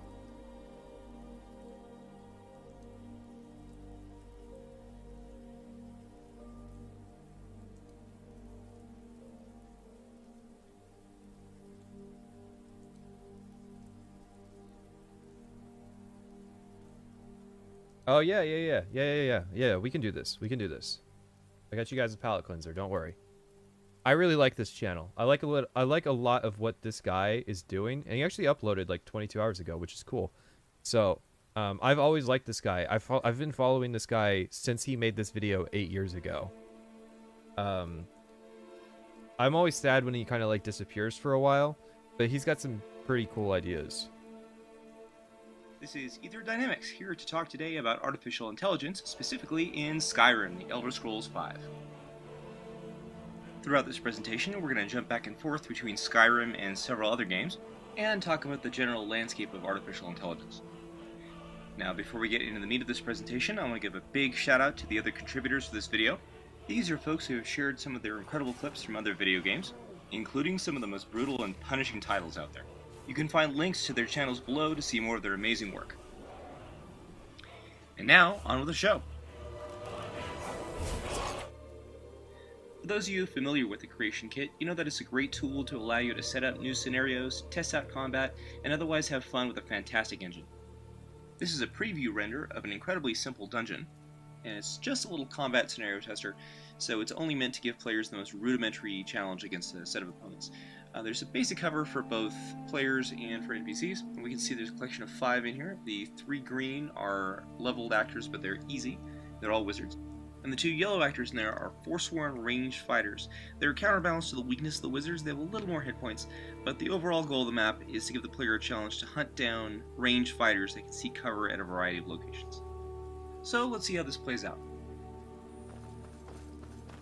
Is someone there? Someone there. I knew it. Well, we can see right away that despite being the stronger of the 2 parties here, the Forsworn are not able to stand up to the player. Any type of melee engagement ends very badly for them. Secondly, due to the low level of the mages, the player can basically walk around with impunity, only taking cover occasionally to heal up, but with ample supply of magic left over after the heal, and can easily just track down each mage and take him out with a single hit. In fact, we can see the power imbalance is so great here the player can purposely put him or herself in the worst possible situation, going 3 against 1 against the mages, no cover, completely out in the open, and coming away with only marginal damage. So, obviously in this case, we found the difficulty bar is rather low. This means the players may get some enjoyment out of it, but it's definitely not the kind of experience where you want to go back and repeat it over and over again for the kind of variety or challenge that it presents. If we were to talk about this in terms of the experiences of an intelligent agent, whether that be a person or an artificial intelligence, then we need to talk about exploration versus exploitation. Now in this case, the exploration that we're talking about is trying to find new and creative ways to defeat the enemies that you're facing. So the upside of exploration is you can find a new or exciting or interesting way to overcome the given challenge. Now the downside is that while you're exploring for new ways to defeat your opponent, you're missing out on an opportunity to exploit a way you already know to defeat them, or you're getting pounded on in the meantime. Now conversely, exploitation is just using a method that you know to achieve what you want. The upside is you're using a tried and true technique, so the results are a little more predictable. But the downside is you might be missing out on a new and spectacular way of defeating your opponent. In addition, should an exploit ever fail, then the player's left in a very compromised position. If the exploit is circumstantial, then he or she might get a chance to use it again. However, if enemies shift their strategy to neutralize the exploit, or a new enemy is immune to that type of exploit, then the player needs to fall back into Plan B, Plan C, or desperately explore for some new options. So if we look at this configuration, we notice 2 things. 1, the whole purpose of exploration is to find new and exciting things. Unfortunately, there's no risk or challenge presented in the current fight, and any new discoveries that we make are all the same thing, 1-hit kills. Now when talking about exploitation, all of our options are the same. We don't know any special technique that is more or less effective. Everything kills with 1 hit. There's no variety in anything that we can choose from. Worse yet, there's no pressure for us to have to find new techniques because everything that we do results in success, no matter how sloppy or poorly executed.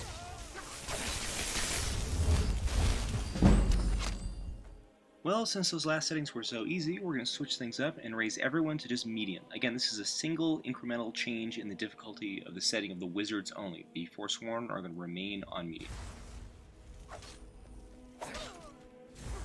Now, right away, we notice our mages hit a little harder, and even though we have this one corner here, it takes several hits to dispatch them.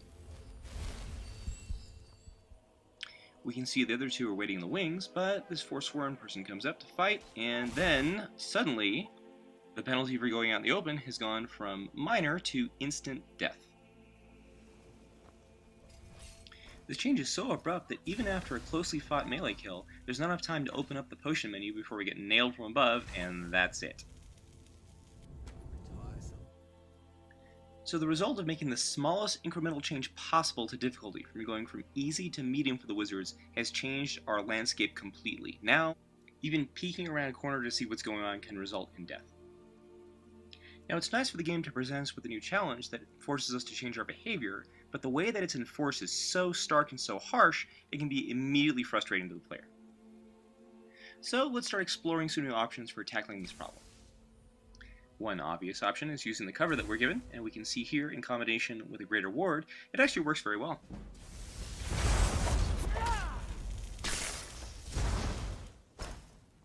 In fact, it works so well, we can find a few choice spots where we can always bait the AI to come get us, and always finish them off with minimum danger to ourselves.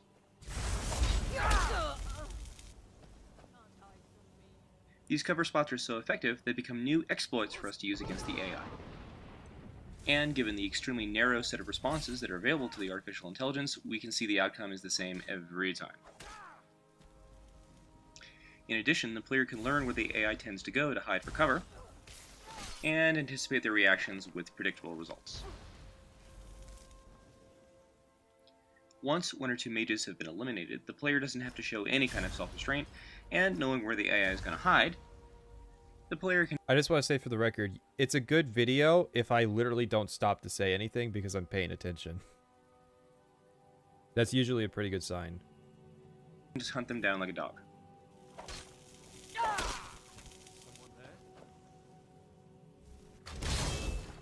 Another option is distraction. By summoning a creature that's not vulnerable to the mage's specific powers, the player is given free reign to finish them off however he or she wants. In this case, the mages ignore the player completely until it's too late. The AI is so vulnerable to this distraction tactic, it even draws mages away from cover. This preoccupation with the summoned creature is so complete that even when I accidentally kill it in this test, the mages are weakened enough where I can just finish them out in the open with no major threat to myself. And here we come up against one of the most fundamental challenges to modern gaming. We found a moment ago that experimenting in this new environment was extremely hazardous. In fact, it led to instant death most of the time. However, the moment we find one exploit, either cover or summoning a distraction, the challenge becomes trivial again. And this is one of the forces that fundamentally destroys the enjoyment of a game. It's the vicious punishment experienced by the player whenever they try to do something new or different or creative. Sadly, the engineers put so much time and energy into making these beautiful sandbox worlds, and yet the punishment for actually playing the sandbox is severe. Similarly, the rewards for finding an exploit are astronomical. In fact, many times, it's the only way to get past that certain point in the game. In situations like this, the game becomes a harsh disciplinarian, saying, I don't care what you think, I don't care how creative you are, I don't care what you're doing, shut up and do what I want you to do, or I will punish you and make you do it my way over and over and over. It effectively tells the player that your brain is worthless aside from the ability to recognize the pattern that I want you to recognize and to execute it in the way that I want you to execute it. It makes the player into an automaton who just moves their fingers and thumbs in the way that they're supposed to move on to the next challenge to make them move their fingers and thumbs in the way they're supposed to. Now, to keep modern games from becoming instantaneously one-dimensional, most designers put in several patterns for an opponent, so there's a little more stimulation than the old-school Nintendo games. However, we can still see instances where a player goes up against an opponent, and if they make 2, maybe 3 mistakes, that's it, and it's time to repeat the last 5, 10, or even 15 minutes of hard work. Now, sometimes the players can volunteer for that challenge by purposely choosing something on the highest difficulty, but when it's the mainstay of the game, it can be really frustrating. When faced with that kind of pressure, the game doesn't suddenly become fun when you find an attack that can kill just about everything with one hit. On the other hand, players don't like to be told that they can't advance until they power up by killing the same type of monster over and over again. In both these cases, the rewards for using an exploit and the punishment for exploration are greatly magnified. This can quickly turn gaming from a joy to a boring, repetitive, grinding chore. Now, if you think about the player's experience of the game, their best moments are usually exploration. It's discovering new areas, crafting new objects or tools from your own imagination, and then using that equipment and their wits against a new challenge in a creative way. So, when the player finds something that works, it's a very genuine and personal achievement. The bottom line is players want to get out there. They want to see that magnificent world that's been created for them. They want to experiment with new ideas and see what works and what doesn't. But most of all, they want the freedom to experience these new challenges and explore how to overcome them their way. So the question becomes, how do you make a game that encourages players to explore in a variety of different ways, but still gives them meaningful feedback on which options are best and which ones aren't. So to smooth out this difficulty curve, we need a few things. First, we need our opponents to be receptive and vulnerable to multiple different options that are presented to the player. This means more than being vulnerable to just one or two different types of weapons. It means being vulnerable to multiple types of strategic behavior on the player's part. This can include being brazen or looking for cover, or using other indirect or environmental factors to their advantage. Secondly, the cost of exploration should be very mild. The system should encourage the player to go out and try a variety of new things and not have to worry about dying an instant later. By the same token, exploitation has to be tightly controlled, so no one exploit guarantees an instant win over the opponent. Similarly, you don't want opponents to fall for the same trick every time, so the system has to have some kind of rotation where its vulnerability to certain exploits shifts as a function of time or a function of player behavior. It's not that he thinks that Souls games are hard, it's that he's of the mind that Souls games don't encourage exploration, they just encourage exploitation. Behavior. So, going back to Skyrim, what might that system look like?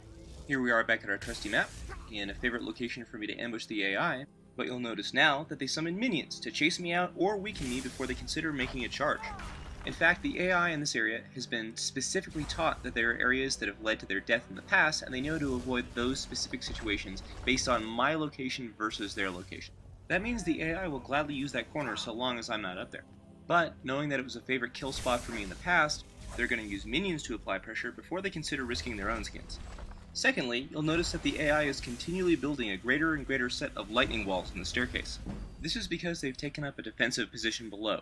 They have ample cover, but they want to make it as difficult as possible for me to close the gap between my hiding space and their hiding space. These particular walls are a little more dangerous because they have an additional slowing effect that'll trap me out in the open. Now, this does not mean the mages have become a passive type of opponent, which only lays traps and hides in the back, so I have to go seek them out. Instead, the relative bravery of each AI opponent is based on a lot of circumstantial factors. These include the presence of a summoned minion, how many lightning walls are in the area, and a bit of randomness to keep me on my toes. Now I can see by the complete saturation of lightning walls in that area that staying in that hiding hole was not a good idea. In other words, they've managed to mitigate that exploit, but not do it by killing me outright. You'll also notice that since I've abandoned my hiding spot, the wizards are taking up new ones of their own. You can see that just by luck here, I catch a wizard as he's setting up his defenses, and I'm able to pull off the kill right before his summon comes into play. Now, ironically, we've switched spots, and the wizards are more than happy to start making fortifications upstairs and sending minions to flush me out from behind these lower rocks. Now, while I'm distracted here, you'll notice that a wizard will actually come down out of cover from the top of the screen and try to wall me in down below. This is a very bold move that reduces the strategic value of that cover, since I would be slowed and injured if I stayed there. It also makes it much harder for me to assault her new hiding location. And though I still get the kill, I'm forced to heal immediately after. Now that I'm cornered again though, and behind a significant amount of lightning walls, the wizards are moving in and sending more minions. Now the interesting thing here is while I'm distracted handling a minion, a wizard actually makes a full-on charge to try to take me out on the staircase. To his credit, the walls are perfectly positioned to cover his retreat, so I dare not fall. No, I think this would be pretty playable in first person.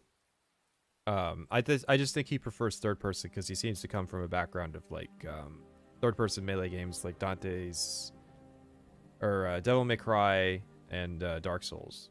Follow him out in the open. Sensing he has an advantage, our friend comes back, summoning another minion, but he gets a little too close and I'm able to take him out, though he gets it in good time. Now that still draws me out of cover long enough for his friends to take a few potshots at me. Now I can see another wizard getting ready to flank on the catwalk, so I'm going to leave that spot and seek cover elsewhere. Now what happens if I want to go all out and not worry about cover so much? Will I die instantly? Well, let's find out. Well, I survived the charge. The wizard and I both get hurt, but there's no instant death. Instead, it actually turns into a very exciting combat. His use of lightning walls not only slows me down for changing positions, but also prevents me from landing a few hits. As he retreats, he forces me out in the open where his friends can nail me. He quickly summons a minion to distract me, and all the while he's blocking me with that lightning wall, making me less inclined to pursue him. On the left side of the screen, you can see the wizard planning new traps to prevent me from following him into his new spot, while his minion harasses me. Now I decide to go over the top, but it still leaves me exposed.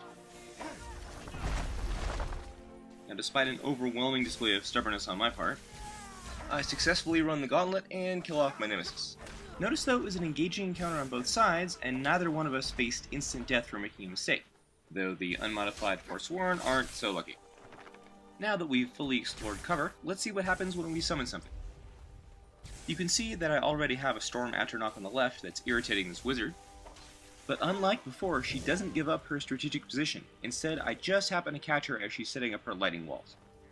However, it does preoccupy the other creatures that the wizard summoned, giving me a marginal but not... So I believe the way he's doing this is with the combat AI packages that are already in the Creation Club. So if you've never noticed, the AI that you fight in Oblivion's arena is different from the AI that you'll fight in the world. They have a different AI combat package. So they can accomplish this. The issue is the AI combat packages are typically reliant on being in a single-use area. This is more so kind of a demonstration of the potential of Skyrim, like without going too crazy with the modifications. So it shows that it's possible for this to be sort of a more general AI package if the design is being put in the right place. Not overwhelming advantage. So, while I'm dispatching one wizard who's out of magic on the stairs, the other is down below peppering the area with lightning walls, making a completely unbearable hellscape. So, with these new strategic AI behaviors, we've seen gains in both areas. For exploration, there's no longer the threat of instant death, and there's a wider variety of behaviors that our opponents exhibit, so there's a wider variety of challenges for the player to explore and enjoy. As for exploitation, there's no silver bullet that gives the player absolute advantage over his or her opponents.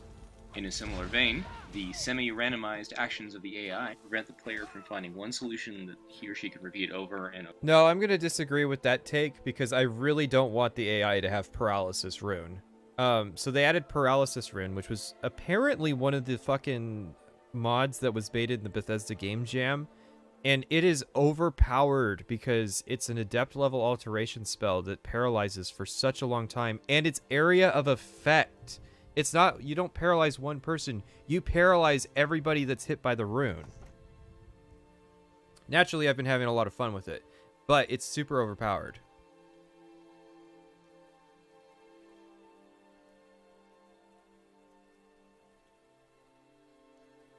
Over and over again. Though an occasional axe to the head is still pretty satisfying. Now, if you'd like to give this dungeon a spin, there's a link below. And be sure to check back here regularly for updates on this map and other new creations. Lastly, and most importantly, I would love to hear back from you. Please feel free to share your reflections and observations about artificial intelligence in this instance and any other game. This has been a presentation by Ether Dynamics. Thank you for watching. So yeah, he's got several videos like this, and I think I'm going to keep using them as palate cleansers because I generally enjoy pretty much everything he has to say.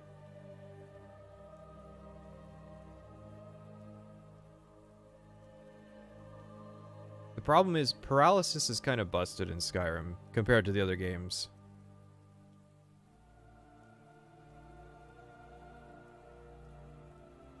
So yeah, if you liked that, I would genuinely encourage checking this guy out. Apparently, he made a video 23 hours ago.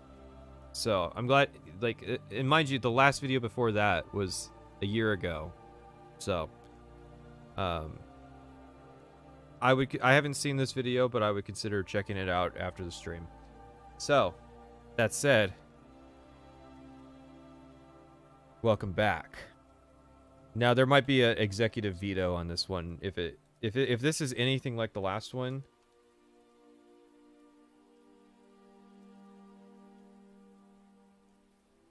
Then yeah, I might have an issue. Well, okay, so the good news with this guy is that this is 8 years of content. This very small selection of videos, so I wouldn't worry too much about this, you losing too much time to this guy. I'd like to see him make more content, but yeah.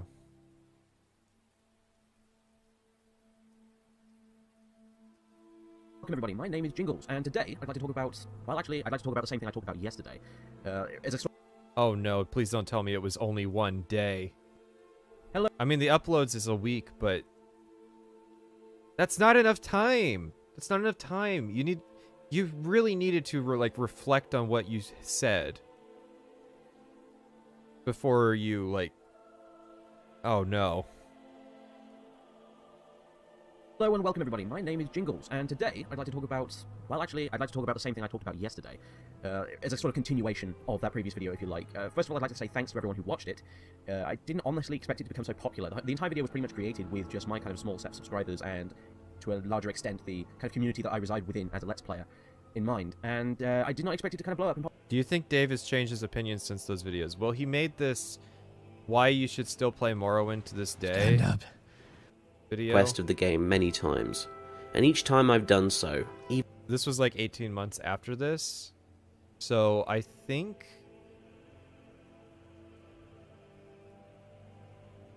he learned from it. So did he even write down his argument, you know, basic grade school composition? Who and whom's?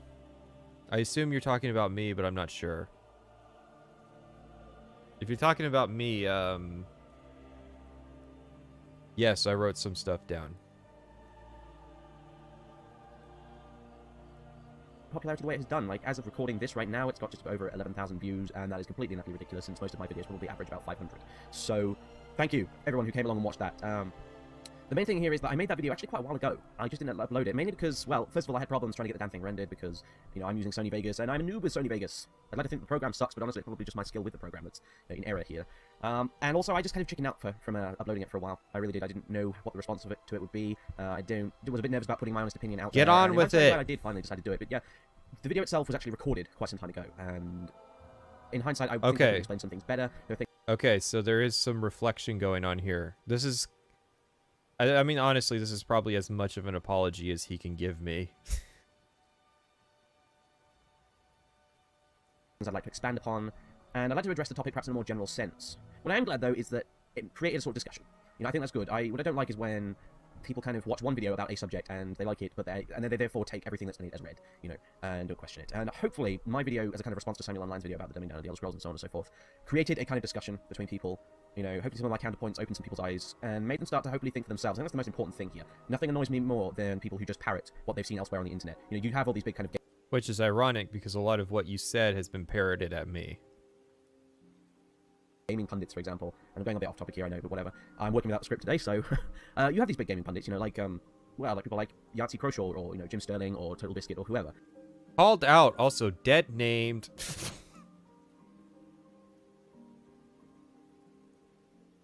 And a lot of people follow them quite loyally, and they take pretty much everything they say as read, you know, especially about games that they haven't themselves actually played, but they hear what these people have to say about them, and basically just decide, yeah, no, that's my opinion on the game from now on. You know, I haven't played it for myself or anything like that, but that's my decision made for me, and I hate that. And I'd like to think that nobody who watched my video, you know, had that kind of reaction to it.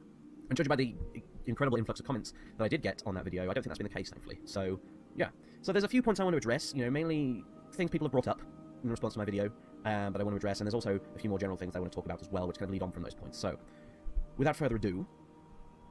Okay, so the first main thing here is regarding whole immortal NPCs thing. A lot of people responded to this in various different ways, and I'd like to just address some of the points people brought up and address a kind of... Okay, so, like, we're having mouseception here. His mouse is in the video, and then my mouse is in the stream. Yeah, it does date this video. Doing, like, the relevant people you have to bring up is Yahtzee Croshaw, Total Biscuit, and Jim Sterling. And it's like, okay, I think you watch The Escapist. Like, you watch The Escapist and you watch, like, Total Biscuit on YouTube. More to the point that underlines all of them. Now, a lot of people said, well, it's just Bethesda being lazy. Why can't they program better AI so that the NPCs don't randomly end up getting killed and stuff like that? And I'm sorry, but while I did provide that one very extreme example of an NPC walking into a pool of lava, you know, that's not really the bulk of the problem. That was just one very extreme, random, unlikely example of what I was talking about. Yes, but that is still how you presented it. You know, if I go back to talking about Delphine, when you take away her essential status, like I did with the mod, myself, Delphine getting ambushed by Spriggan halfway to Kynesgrove and getting killed, that's not an AI pathing problem at all. That just isn't. It's simply the case that there was a Spriggan on the road where she was traveling perfectly normally with no errors or anything like that, and she got killed by it because the Spriggan was too powerful. That's what happened. You know, that has nothing to do with... Okay, so Delphine... If you think about Delphine as a character, she should be strong enough to be able to handle a Spriggan. Also, essential flags. No, not essential flags, but protected flags goes a long way. Most people aren't going to notice NPCs with protected flags because when they go to kill the NPC, those fucking die. Bethesda's AI. You know, they have enough trouble as it is, I imagine.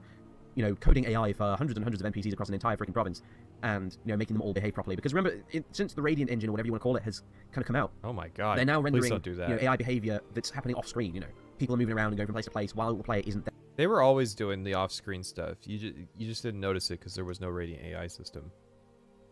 No way Delphine died to a Spriggan. It depends on the difficulty that he's on, I guess, too. If he's on a higher difficulty, I can definitely imagine Delphine eating shit to a Spriggan. Because all she has is leather armor and like a steel sword. Or no, she has a blade sword, but that's not that much better than steel. There, so all that's going on as well in the background. And I think on top of all that, to kind of say Bethesda's being too lazy and should add more things, you know, more routines to the AI to try and fix things like that, or should, in a more general sort of abstract sense, simply make it better, as so many people are fond of. You dirty Imperial. Saying is asking a bit much. A lot of other people have made slightly better points, mainly in the sense that why can't we have some sort of compromise? Why can't we make it so that the player can kill quest NPCs, but quest NPCs can't be killed by, you know, anything that isn't the player? There is. You know, that's a good idea. That's not a bad idea at all. The only problem is that you then have this kind of immersion-breaking thing of you maybe have this one random peasant who's essentially. All right. Protected flags are immersion breaking. Okay, so let me get this straight. The whole basis of this argument that's going on, this is why this is so dumb, is it breaks immersion to have NPCs who are just immortal. And so your counter argument to the notion that it's immersion breaking to have immortal NPCs is that it would be immersion breaking to have NPCs who can only be killed by the player.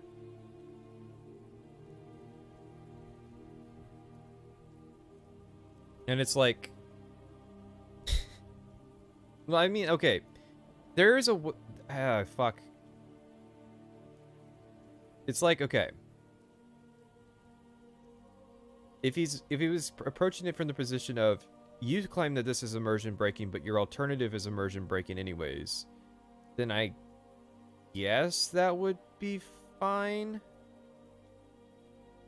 I mean, if it's going to be immersion breaking regardless, it might as well be in a way that like feels good for the player. Also, it's like extremely subjective.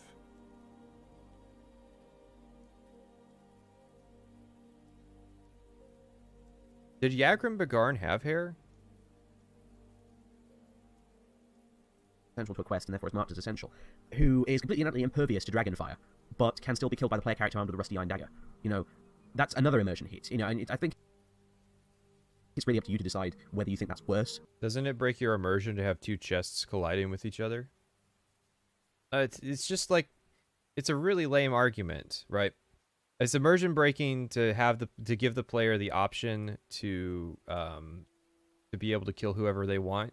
So why bother? Why bother at all? Fuck it. Anything goes.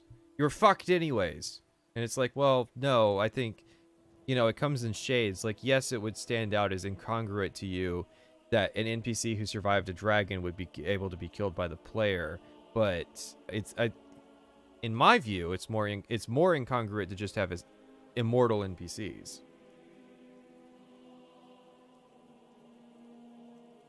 Than just making them straight out immortal or not. It's really not for me to say, honestly, because I find it very difficult to make my mind up on the subject myself. What I would say is I think it'd be better if, and this may be the case with Skyrim, I don't think it is though, I think it'd be better if once the relevant quest involving that NPC is finished and done away with, you should therefore be able to kill them. You know, there's no reason why you shouldn't be able to kill them. And a perfect example of this is the camp commanders during the Civil War quests, you know, the Stormcloak camps and the Imperial camps.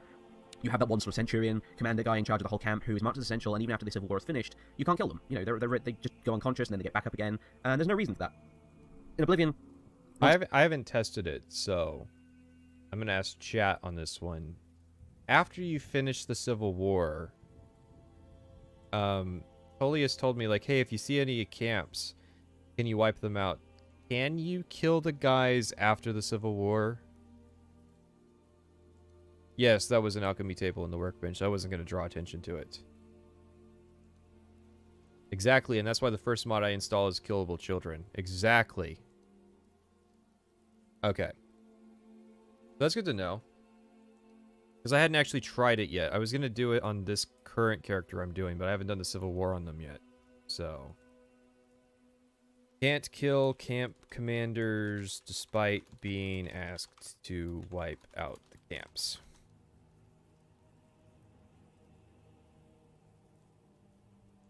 Once a quest was done with, you could kill that character if you really wanted to, you know, and I don't see why that hasn't been carried over into Skyrim. That seems a bit odd, but there it is. You know, other people have brought up games like Arcanum, who dealt with being able to kill plot characters in a very, very intelligent and very clever way, which I also applaud. I think that's a great idea. But the problem is, here, really, I agree with what a lot of you are saying. I do.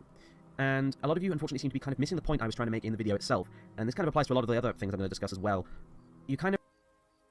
That sounds like a skill issue.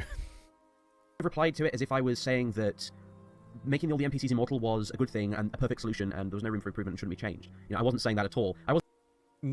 Yes, I will accept that that wasn't the goal of what you were saying.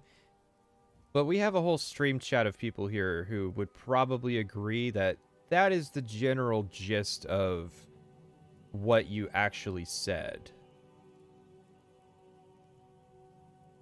Is there any value uploading short single videos to act as data points as opposed to representing Skyrim views on the whole, just to give other viewpoints that don't make you want to cry? Do you mean us watching them? I wouldn't have an issue with that.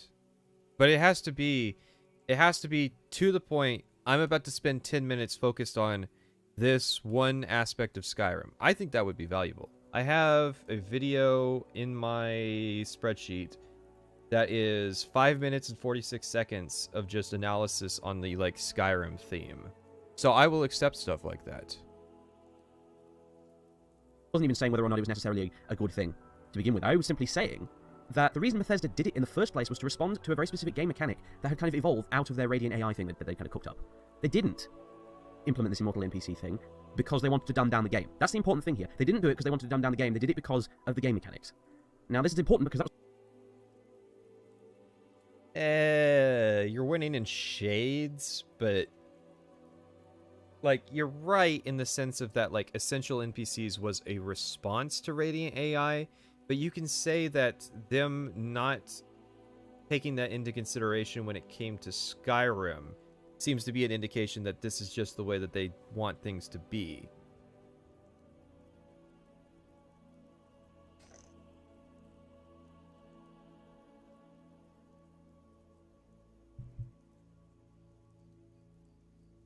Yeah, I would say that the general camp things is an oversight. I can see why he thinks he was making that point. I would say, okay, that might have been the point he was going for, but he just executed it poorly.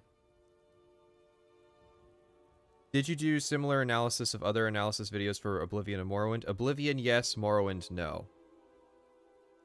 I didn't have an audience for Morrowind, and part of this is just making content for a specific audience who like watching these streams.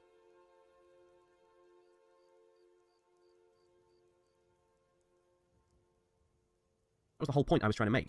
In Samyoline's original video, he argued that NPCs had been made immortal by Bethesda for the sole purpose of dumbing the game down, and that simply is.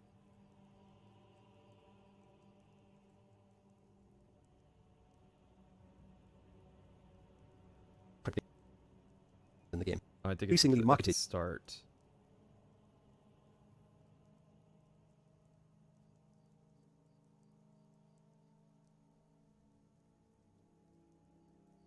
Fail. First one. Important people can't die. In Morrowind, if you were powerful enough, you could wreak some evil kind of genocide on the island of Vardenfell and kill every single thing that lived, leaving every town, village, settlement, cave, ruin, and mine barren if you so chose and had the means to do so. In fact, you could kill even guards, gods, and, more importantly, plot characters. You know, it is a special kind of patronizing when a game not only tells you that it's not a good idea to kill such and such, but holds your hand and simply won't let you. This blatant interference with the player's experience is infuriating and gives the game a plastic feel. Morrowind had it right. The game would tell you if you killed someone you may find integral later on, but it wouldn't stop you from doing it. Killing has to have consequences outside of 1,000 Septons bounty or spell in jail. If you want to kill a certain character, then the game shouldn't second-guess your choice, whether you have semi-legitimate reasons to do so or you simply can't control yourself. It doesn't matter. Making half the characters in Skyrim and Oblivion immortal is the worst kind of lazy playpen hand-holding, castrating the player and the game. But reloading all the time sucks. When you kill important characters, that's really boring and sucks. Then don't kill NPCs indiscriminately, or learn to take some responsibility and live with the consequences of your actions. Or simply reload. It's not difficult. There are already games out there where indiscriminate killing is the name of the game. It's called Call of Duty. Second point on this issue. Okay. So that's what he said in the video. And this is what SorcererDave seems to think he was saying. And the game, they did it because of the game mechanics. Now, this is important because that was the whole point I was trying to make. In Samyoline's original video, he argued that NPCs had been made immortal by Bethesda for the sole purpose of dumbing the game down, and that simply isn't the case, as I've... So, that's, again, not what he said. What he said, I cannot believe I'm defending that first jackass. What he said was that the way that the change of essential NPCs gives the game X feeling. At no point during that part did he say that Bethesda intentionally went out of their way to dumb it down that way. He said that it is a contributing factor to the feeling of the Elder Scrolls being dumbed down.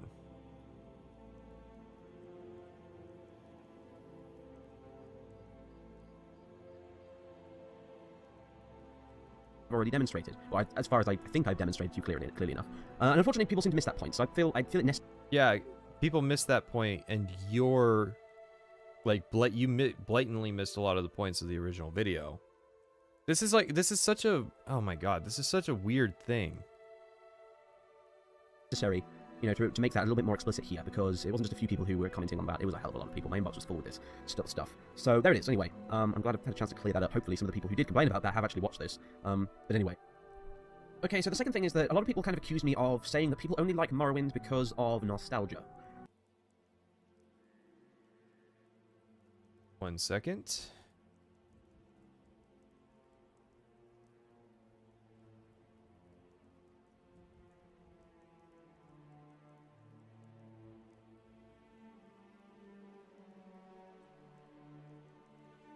Mature approach to world design and writing, an approach that in today's world of, if you really do want NPCs without any personality at all, that serve only to blurt out random world info whenever you speak to them, go and play a Pokemon game or something. Many of the complaints like this come from, and frankly I'm sick of hearing them. That is, after all, where many to take off the... What I would like to say in a more general sense though, is that people really need to take off the rose-tinted glasses from time to time. That is, after all, where many of the complaints like this come from, and frankly I'm sick of hearing them. Well, that's all from me today. Go on. Okay, so the second thing is that a lot of people kind of accuse me of saying that people only like Morrowind because of nostalgia. Now, that's just patently false. I didn't say that. I don't think I even implied it. So I don't know really where you got that from, but there it is. I feel... Complaints like this come from, and frankly I'm sick of hearing them. Well, that's all from me today.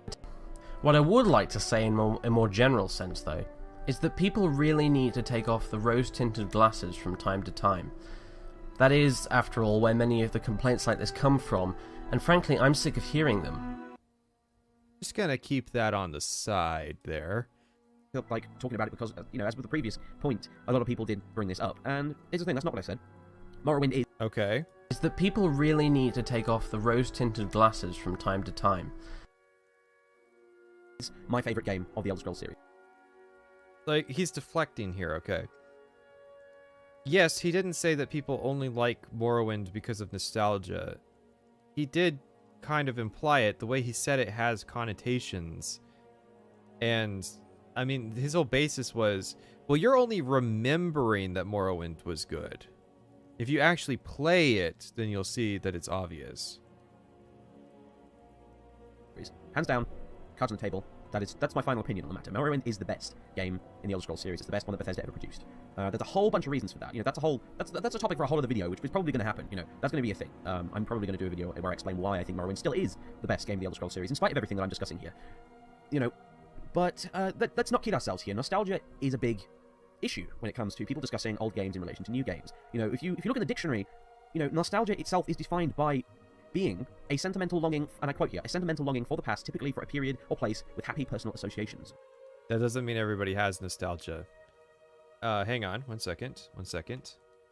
You know what else the dictionary defines? Racism. Prejudice, discrimination, or antagonism directed against a person or people on the basis of their membership in a particular race or ethnic group, typically one that is a minority or marginalized. Okay. Just because there's a textbook definition of nostalgia doesn't mean that everybody's nostalgic. Just the same way that there's a textbook definition of racism doesn't mean that everybody's racist. I feel like I shouldn't have to explain that.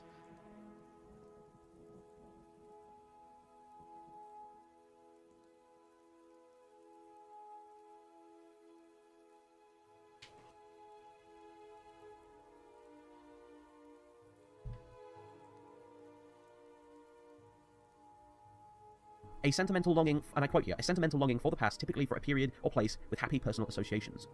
Now, when you've got things like Samyoline in his video discussing what he calls the fabled Morrowind 2, that everybody was supposedly looking forward to after Morrowind, that is nothing but nostalgia. That is pure nostalgia right there. Wanting a sequel is nostalgia. Jesus Christ, my guy. Jesus Christ.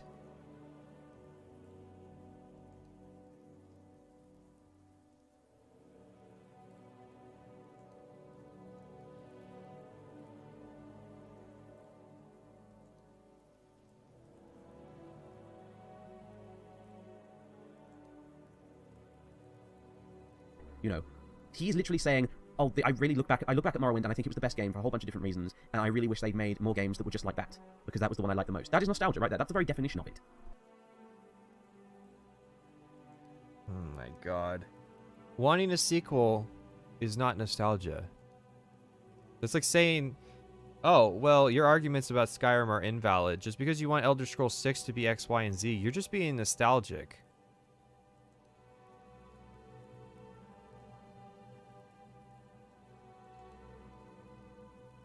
Okay, so that's what I'm kind of referring to here. There are plenty of logical reasons, you know, why Morrowind is a great game and why it is demonstrably the best game they've made so far. You know, as I've said, that's something I'm going to discuss in the future.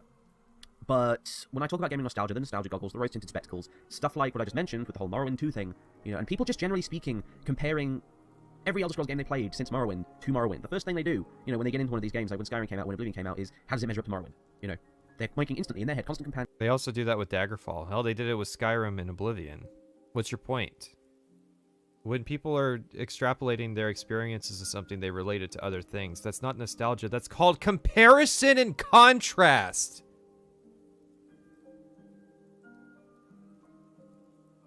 And comparisons to Morrowind. And I know this because I did it too. I mentioned this in the video. But yeah, I did it too. You know, and I don't blame people for doing it because it's, you know, it's kind of a phase that every Morrowind fan kind of goes through, really. But, you know, people need to learn to stop doing that. Think more critically about it. Think more maturely about it. You know, a game is just a game at the end. Stop saying I'm immature. End of the day, and Morrowind is not a perfect game. Bethesda have never made a perfect game. In fact, on the contrary, Bethesda are remarkable for their ability to make what are actually in many ways incredibly flawed games that still manage to sell like crazy. Like, they make loads of money, Bethesda, off the Elder Scrolls series, in spite of the fact that, you know, in many ways they're not terribly amazing games. It's just they've got a really good formula that works very well that suspends people's disbelief and makes them overlook a lot of the flaws of the games.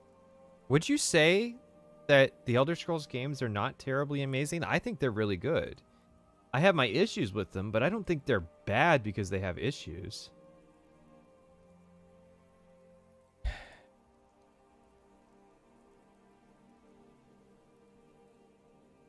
I agree. Comparing things is immature. Start contrasting things. I think this is something I've wanted to say before in like a video is like, there's too many people out there who love doing comparison. There's not enough people out there who love doing contrast.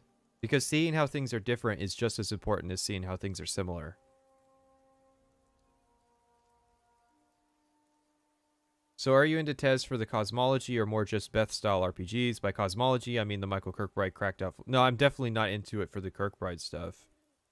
I'm more like middle ground lore and kind of like the some gameplay mechanical stuff.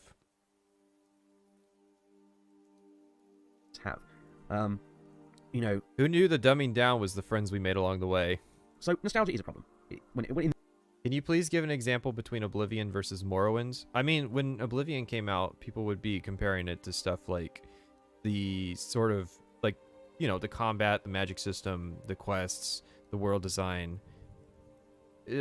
Like, literally, every time a game comes out, there's going to be comparisons to the earlier titles. Like, even, like, Red Dead 2 came with comparisons to both Red Dead 1 and GTA 5 and other Rockstar titles.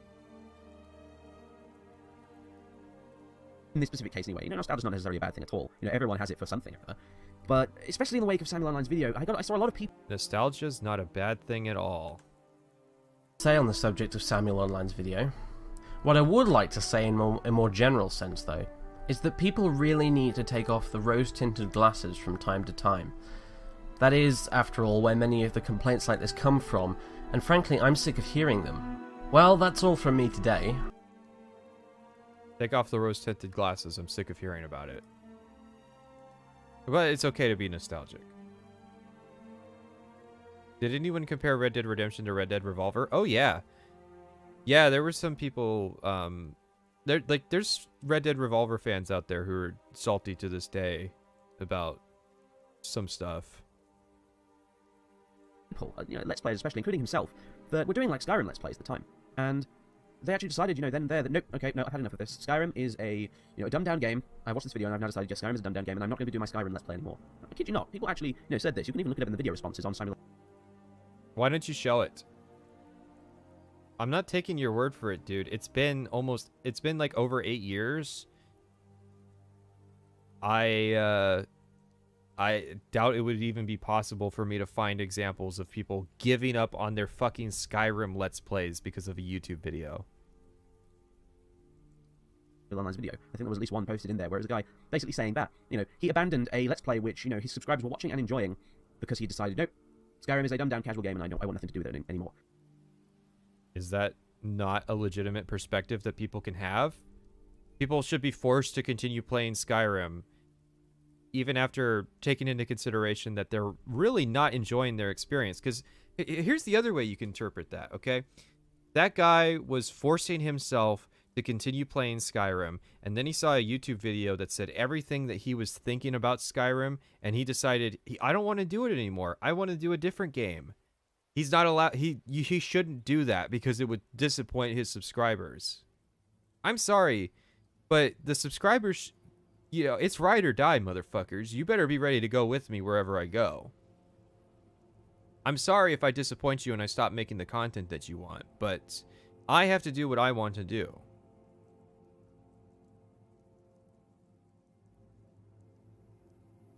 I think he said he abandoned watching someone else play. Let's make sure, but I mean, I'm pretty sure he's saying a Let's Player gave up. This video, and I've now decided, yes, Skyrim is a dumbed down game, and I'm not going to do my... Okay, including himself, that we're doing like Skyrim Let's Plays at the time. And makes them overlook a lot of the flaws the games have. So nostalgia is a problem. In this specific case anyway. Nostalgia's not necessarily a bad thing at all. Everyone has it for something or other. But especially in the wake of Samyoline's video, I saw a lot of people, Let's Players especially, including himself. So he starts with, I saw a lot of people, but he's going to go to like at least one person. So just notice that. Has it for something or other. But especially in the wake of Samyoline's video, I saw a lot of people, Let's Players especially, including himself, that were doing like Skyrim Let's Plays at the time. And they actually decided, then and there, that nope, okay, no, I've had enough of this. Skyrim is a dumbed down game. I watched this video and I've now decided, yes, Skyrim is a dumbed down game and I'm not going to do my Skyrim Let's Play anymore. I kid you not. So he's talking about a Let's Player. He's not talking about a fan watching a Let's Play. Actually, said this. You can even look it up in the video responses on Samyoline's video. I think there was at least one posted in there where it was a guy basically saying that, he abandoned a Let's Play which, his subscribers were watching and enjoying because he decided, nope, Skyrim is a dumbed down casual game and I want nothing to do with it anymore. Based purely on the fact that they had compared it with Morrowind and decided it didn't measure up to the original game. The guy even said that he was quitting Skyrim and he was going to start doing Morrowind Let's Play. So, there it is. Which brings me on to another point, actually, and I'm perfectly aware I'm going off topic a bit. Jesus Christ, what the hell is going on? Not using a script today, and therefore things are going to be a lot less concise. I shudder to think how long this video is going to be by the time I'm done with it, but anyway. Skyrim is not a casual game. It's not. It's not by any stretch of the definition a casual... I will add that to my collection. Skyrim is not a casual game by any definition. Dave literally stopped his Skyrim Let's Play and played Morrowind instead 2 to 3 years ago. Oh, weird. Weird. I know, it's like Let's Players move on from games. It's like Twitch streamers. They move on from games too. Casual game, I don't care how much people say that the Elder Scrolls has been dumbed down for casual gamers. Skyrim is not a casual game, okay? Angry Birds. Why? Is a casual game. Skyrim. Why? Okay. Why is Angry Birds a casual game and that doesn't apply to Skyrim? He's not going to explain it, I don't think. Skyrim is not. You should be able to see for yourself why Skyrim is not a casual game when you compare it with something like Angry Birds, okay? But, there's so many points. There's so many points where people basically kind of... It's like they almost don't understand what dumbing down actually is and what casualization actually is. Or even understand what a casual game actually is. I mean... Do you really think anybody who made the argument that Elder Scrolls is dumbing down over time is saying, Skyrim is Angry Birds? Really? Really?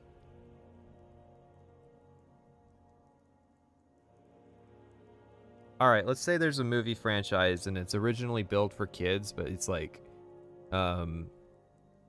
it's like it gets increasingly like mature as time goes on, And then you're like, oh, yeah, let's say Harry Potter, right? Harry Potter gets more mature as time goes on. That's a noted phenomenon of the series because it's meant to reflect the kids getting older, right? So I say, like, you know, the last Harry Potter movie is a really mature movie, and then someone comes along and it's like, oh, yeah? Well, where was the hardcore rape scene? Huh? It's not mature if there's no hardcore rape scene. And it's like, dude, I'm just saying the movies are getting more mature. I'm not saying that it's like, you know, some snuff film. I'm just saying that, like, if you look at the first one and you look at the last one, you can see a trend.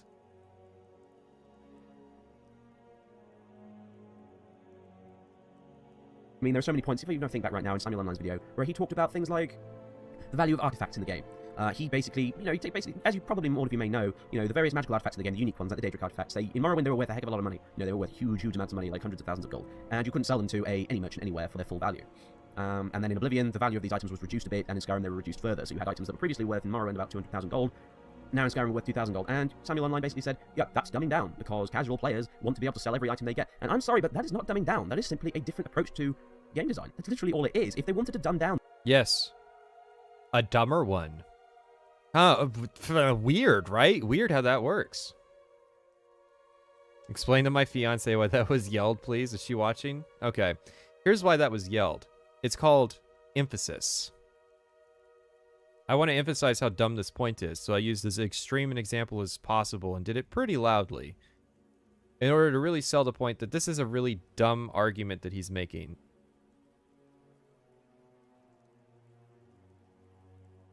Well, Pat just got 3 people charged with domestic abuse.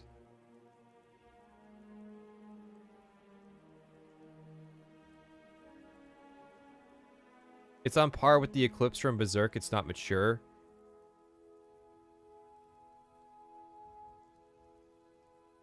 Doesn't someone get raped in the Eclipse?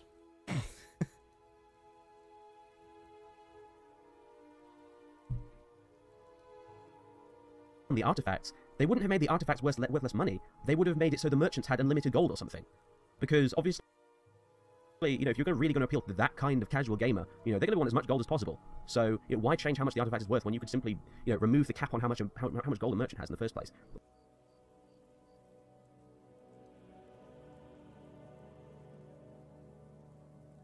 I can't take it anymore. All this is simply, you know, just a different design decision by Bethesda with regards to the artifacts and value of items, you know, on the whole. I mean, it's not just those specific artifacts where things have changed. I mean, if you look at the value of things like just mundane crap like gems and books, going from Morrowind through Oblivion through to Skyrim, it's changed a great deal, huge amount. What dragon is he fighting? Oh, Draco. It must be a modded thing, because he's using like Durnavir's shouts. So I was like, is there like a event where you fight a Durnavir style dragon? But it must be a mod. Griffith did nothing wrong. No, just because they wanted a different way of doing the economy in the game. They wanted a different way of making it work. They wanted to try some new things. Nothing necessarily wrong with that. But what it isn't is dumbing down. Why isn't it dumbing down? Okay, I can't take this anymore. He's literally just going to go point by point and say, no, it isn't dumbing down. Trust me, bro. It isn't dumbing down. Trust me, bro. Bro, it isn't dumbing down. Trust me.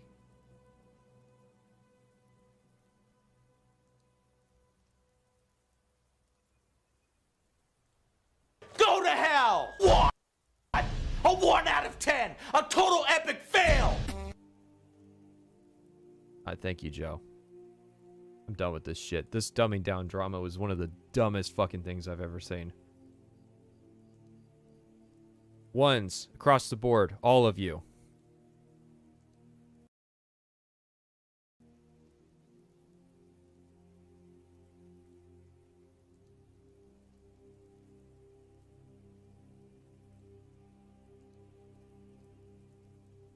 Oh, god damn.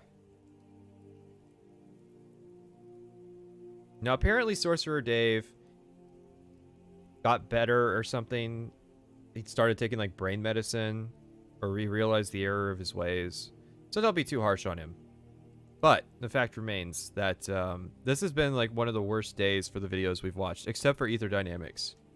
He's literally, like, the beacon of hope throughout this entire affair.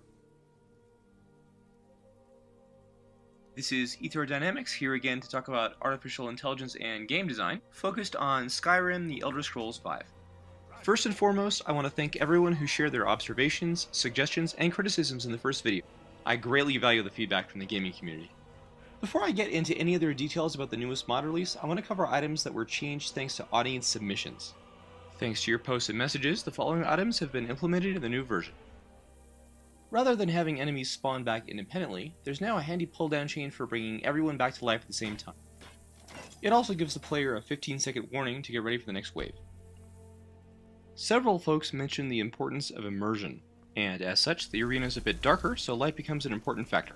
You can see that the Forsworn have new added behaviors with torches, and players have to sometimes choose between stealth and being able to clearly see their surroundings. This change also gives advantages to characters with night vision. This way, the player's choices for their character become meaningful beyond just superficial changes to appearance. A few people mentioned the lightning wall was a bit spammy, so that's been changed. Mages now tend to use the spell more sparingly, and don't automatically make heavy barricades immediately. There's also new semi-random behavior to make them choose different spots to set up large sets of walls. And now, let's move on to the main presentation of new AI tweaks and enemy abilities. The goal of these modifications is to present a variety of new challenges to the player without killing them outright. At the top of the list are the Forsworn's new magical poison bows and arrows. They can stack in reducing stamina recovery, and have a percentage chance to severely hinder the melee capabilities of the player. A few folks mentioned that the first version was easy for stealth or ranged hit-and-run characters. These changes make it harder on characters who rely on high DPS and superior movement to keep an edge. Speaking of which, the Forsworn now have a pair of hunting dogs. These make it much harder for stealth and ranged players to move unnoticed. When chasing down prey, the Forsworn will also use torches, putting more pressure on stealthy players. Lastly, if the player manages to kill a dog, the Forsworn will wait until the player moves far enough away from the corpse and then resurrect it for one last charge. Next, you'll notice while the dogs are alive, the Forsworn will carefully tend to them, casting Heal Other and Courage whenever possible. Similarly, the player will notice that both the dogs and the Forsworn have more closely scaled health to the player's level. This allows for a much more even challenge. Next, you'll notice the Forsworn do their best to support each other using the buddy system. When they're both healthy and strong, they'll stay a good distance apart to allow them to surround me. However, once injured, they get closer together and try to protect each other. This includes casting Heal Other or Courage on each other, as well as providing covering fire or charging headlong into combat to protect the injured partner. Since Heal Other is so much more powerful than their self-healing spell, it's in their best interest to protect each other whenever possible. Along the same lines, there's been more dynamic behavior coded into the system. This means that the semi-random behaviors of the characters depends on several variables around them, including the status of allies, what weapon they have drawn at the moment, and other circumstantial variables. This complex environmental dependency prevents enemies from becoming flat and predictable. It also encourages players to stay engaged and pay attention to subtle details. For example, seeing a wizard with the staff at the ready means they're much more likely to get up in the player's face than hang back and take a defensive position. But since the behavior is semi-randomized, the player has to keep on their toes. Speaking of which, some new refined clustering has been added to the dungeon. Watch here as the mage fakes left, hides behind the pillar, and then makes a safe getaway when I fall for the bait. He's now safe behind his minion, as well as several more lightning walls. So, overall, here's what the mod should and should not provide for the player. It should allow the player to experiment with new styles of playing without the threat of dying instantly. However, it should also tax the player to the point where they have to dig into their reserve, such as using potions. Lastly, it should offer new surprising features of enemy weapons and spells which don't kill the player instantly, but encourage him or her to adapt and change tactics to the new situation. Now, the mod should not give people the same kind of challenge they can find anywhere else in Skyrim, and should not give the player the same kind of static challenge every time he or she plays the game. Players should be challenged, so trying the same strategy over and over again doesn't always guarantee the same exact results. This prevents that asleep at the wheel kind of feeling that you can get with some other games. Ultimately, this mod should give the players a varying challenge. It forces the player to be adaptable and keep an open mind to a broad set of choices rather than just a handful of predictable enemy patterns. The player can then rapidly change strategies if their current plan goes south. So, the bottom line is there is no one optimal way to win. It's not the kind of thing a player can go and look up on a wiki somewhere. A tactic may be optimal for one instance, but random variables and circumstantial changes, such as moving to a location a tad early or late, can change the entire outcome. As such, it gives the player a lot of replay value, because there's no one simple pattern to memorize. The game encourages and rewards players who are the most engaged, the most observant, and the most versatile. This has been another presentation by Ether Dynamics. Keep your eye on this channel for an upcoming broad discussion of game design. That better be the next one. This was mostly just like the tweaks he had made, which is what I noted in the notes.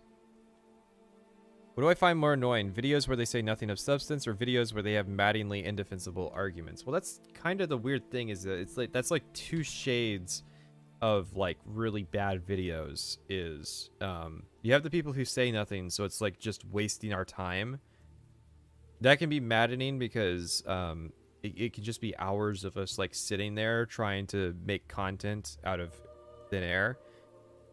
And then you have the people who do tons of hot takes, and it takes us forever to get through their shorter videos anyways, because like they're saying all kinds of wrong stuff, and it's like, I don't know.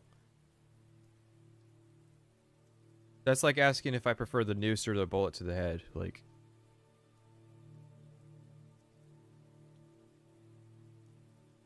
This is Ether Dynamics, back again to talk about artificial intelligence and presenting new material using the platform of Skyrim, The Elder Scrolls V. Once again, I want to take a moment to thank the other contributors that have helped make this video possible. Links to their content and homepages can be found below. This new mod is focused on the ways AI actors interact with each other as well as the player, and builds on points made in previous videos. So, though I'm using Skyrim as a presentation engine, these points extend to many other titles. And now, on with the show. Despite the gorgeous graphics, complex storylines, and character customization options in modern games, many RPGs have enemies standing around just waiting to fight and die, with very few other activities.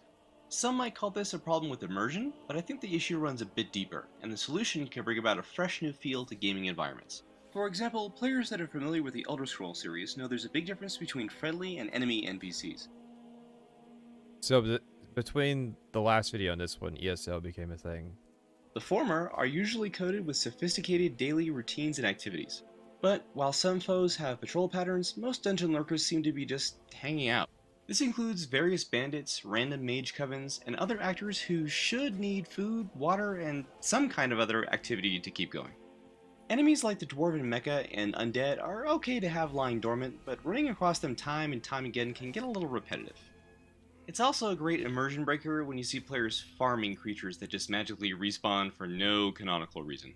Now here we see some parallels to Dark Souls. It's great to see a new franchise with such a strong following.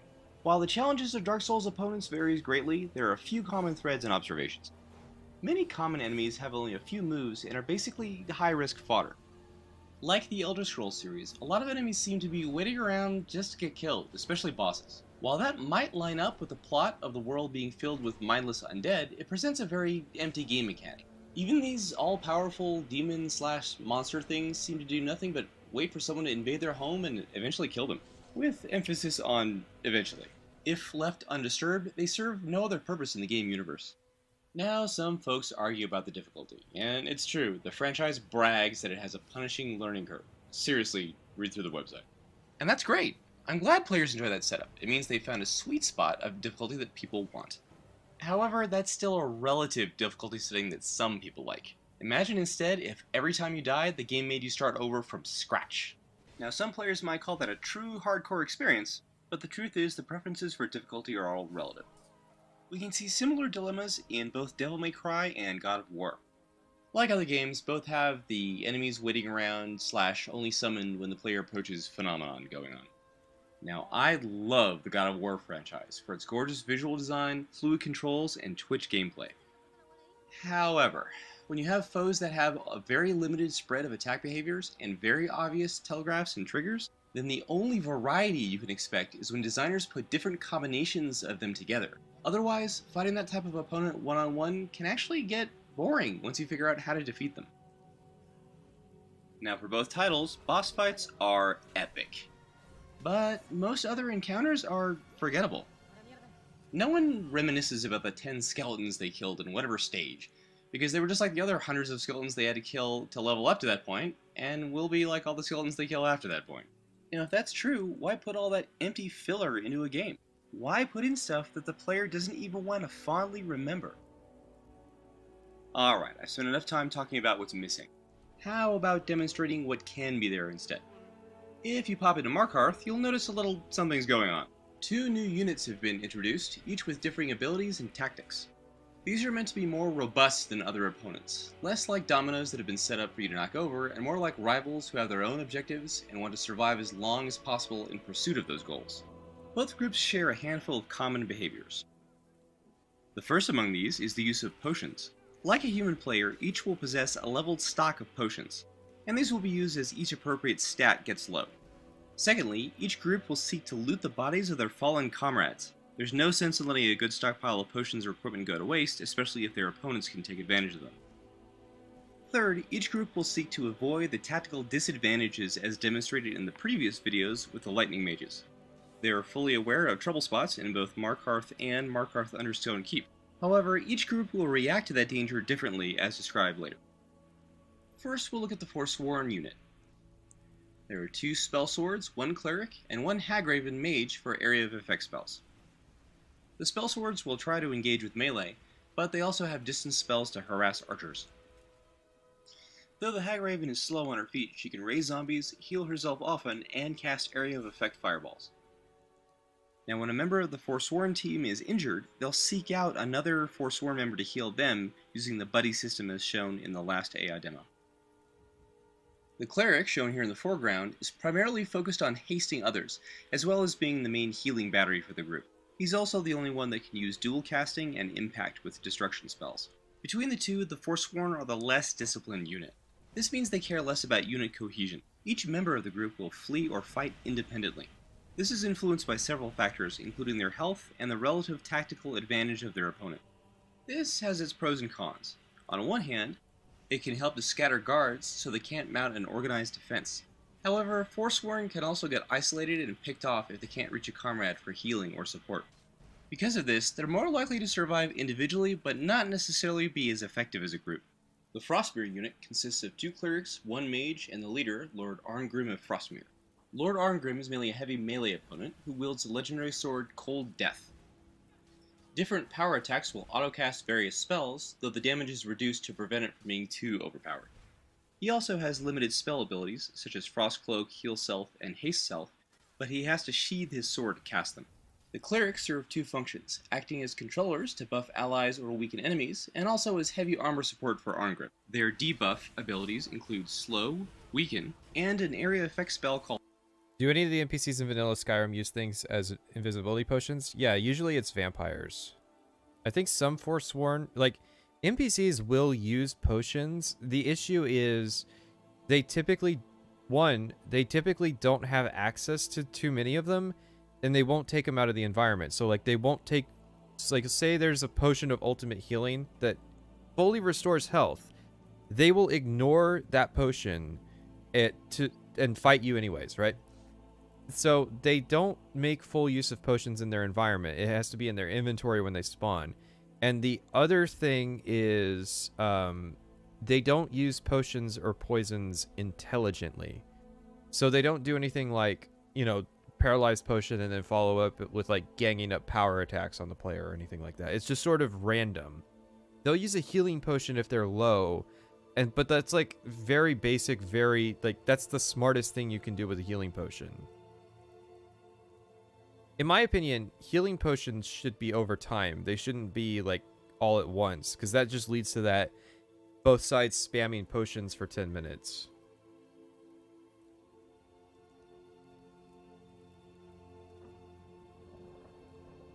Called Eldritch Bolt. This does no damage in and of itself, but each successive hit increases an enemy's vulnerability to frost. They can buff team members by casting Heal and Haste, and unlike the Forsworn, the clerics will actually seek out injured party members and heal them. They also have Wall of Frost and Frost Cloak for defense. Lastly, their melee abilities include Disarming Dash. So I believe his goal here is he's trying to demonstrate that he can make 2 similar groups of enemies in Skyrim that fight with completely different tactics. That's kind of the point of this demonstration, is that in Skyrim right now, human enemies are just basically human enemies. They're incredibly basic. But he's showing that, like, not only can there be differences in the way they fight, there could be differences in sort of like their ethics. Like these guys stick together. The Forsworn are more are like not as cohesive. And shield charge. Coupled with the armor-penetrating power of the mace, they are formidable hand-to-hand opponents. The Frostmere Mage is mainly there for damage output. In addition to the full spread of frost-based destruction spells, I think can summon this guy or someone like this would be really good at Bethesda. Like, okay, so they design a dungeon, and then like every day he goes into a dungeon and comes up with like AI combat behaviors, sort of to spruce it up. Atronachs or Ice Wraiths for additional offensive power or to cover retreats. As you can see by their general behavior, the Frostmere unit is much more disciplined than the Forsworn unit. They will tend to stick together and follow the current leader, which changes if the leader dies, though individuals can still occasionally be pulled off if they perceive a grave threat. Based on the relative health of his group members and their tactical position, the leader may call for a coordinated retreat, prompting the spellcasters to deter pursuance with walls of ice, as well as a high probability of summoning an expendable creature as an extra deterrent. Because of this cohesion, they're much more likely to survive as a group, but if cornered, they're also most likely to all wipe at once. Due to the independent nature of each group, they can fluidly handle a wide variety of enemies. The heavily armored Frostmere unit will typically close for hand-to-hand, while the lighter Forsworn unit will provide ranged offense. However, each unit and each individual will react dynamically depending on tactical advantages and disadvantages, granting the ability to survive a wider variety of situations and take on a broader spectrum of enemies. Now, to truly put that to the test, I set up a few special challenges, and I encourage players to do the same. Here we have 12 Stormcloak guards, fighting all 8 invaders after they use some potions outside. The result? Invaders win 0 casualties. Next came 12 on 8 Thalmor, and despite being even lower on potions than before, the invaders win again 0 casualties. Next, I tried 8 of the stronger werewolves. This was meant as a big test of the hand-to-hand combat participants. The results? Invaders win again 0 casualties. And lastly, after all those successive fights came 8 Master Vampires. Both sides made a big push to take the middle, but in the end, the invaders take it again, 0 casualties. So why go through all this trouble? The bottom line is, I want there to be a new standard for enemies in games. AI units don't all have to be alike. They can have varying group tactics that complement each other, or at least give the player some variety. It would be nice if enemies don't want to simply march up and die. They should have the same kind of tactics and refined roles as players commanding their own parties. They should also have their own goals. The invaders are here to take the throne room and kill anyone that gets in their way. That way, the player can opt in or out. It's not contrived around their character, but he or she can choose to inject themselves into that storyline. It also changes the world. Merchants may die, the enemy may become entrenched or weakened by the fight. Who knows? But it's not some random collection of actors waiting in some ruin for someone to come along and kill them. The end result is a more dynamic world with much deeper and more subtle features for the player to explore and enjoy. This has been another presentation by Etherodynamics. For more info on the mod, including new spells, weapons, and magic items, keep an eye on this channel.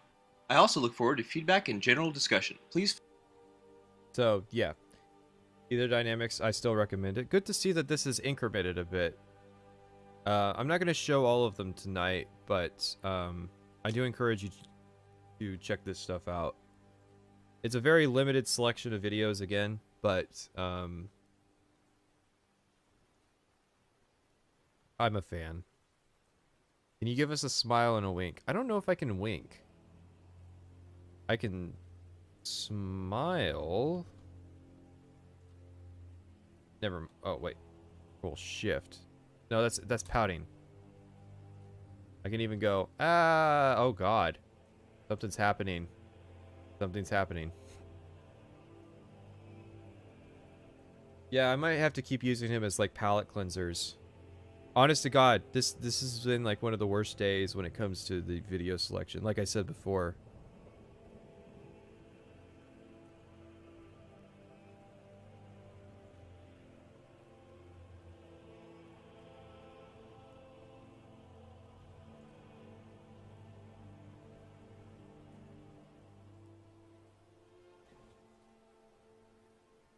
So, how long are we in here? 6 hours, 20 minutes? I can keep going. I need to check my list.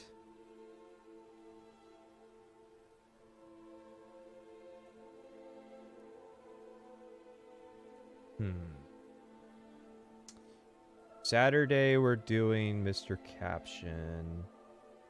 I'm not sure what the cutoff is for these Skyrim videos. Like, there's a lot of Skyrim. Like, that's the issue. Let's see. How about this? I'm gonna start giving you guys homework.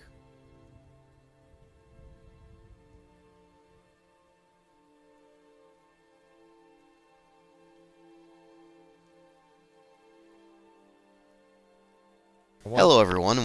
I want some of you to watch this video and come back next stream or in the comment section and kind of give me some thoughts. You don't have to watch the whole video. I'm gonna say try to get through like maybe 10 minutes or so. Give me some thoughts, how you feel about it, and in my comments, and or in the next stream chat, and then that'll be like kind of the decision if we watch this. And I'm gonna say the same thing with, what's the other one? I'm gonna say the same thing with this video. So that's DW Terminator Skyrim, if you want to mark it down. The Elder Scrolls. And then this guy as well. That's Donut Edits Skyrim's video.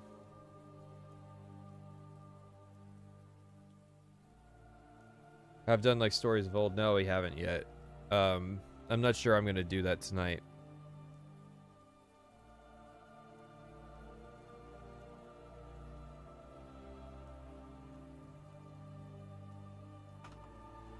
So if you need something to watch and you want to help me out, that would go a long way.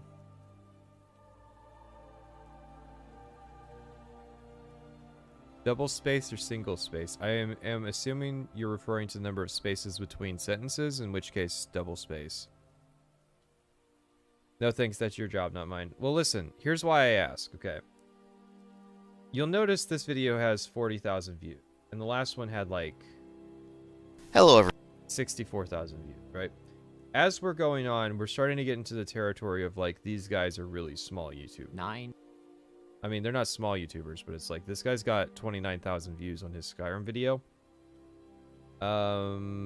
It gets to a point where it starts to become a situation where it's like, I really need to know that there's going to be something to this, that we get something out of this. What do you get in return? My gratitude. I'll say mommy if you do it. Now, I make no promises what I'll do.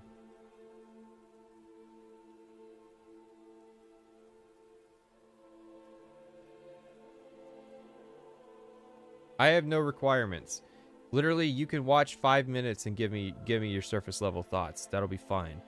I just want somebody to look at it.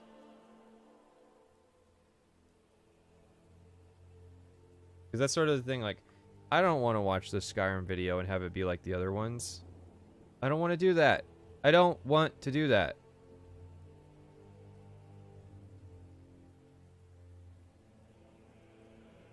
Right now, yes, right now. No, don't close the stream.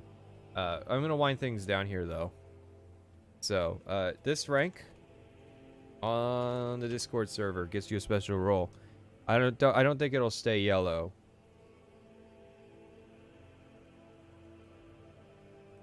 Yeah, I have we did rankings yesterday for all these Skyrim videos we've watched so far. So I have been doing that. We're kind of the like best of the worst for Skyrim videos.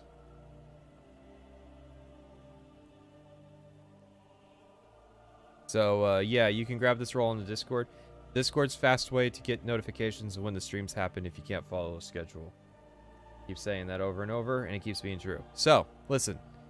Saturday, 1 p.m. Eastern Standard Time. We're watching Mr. Caption's video on Skyrim.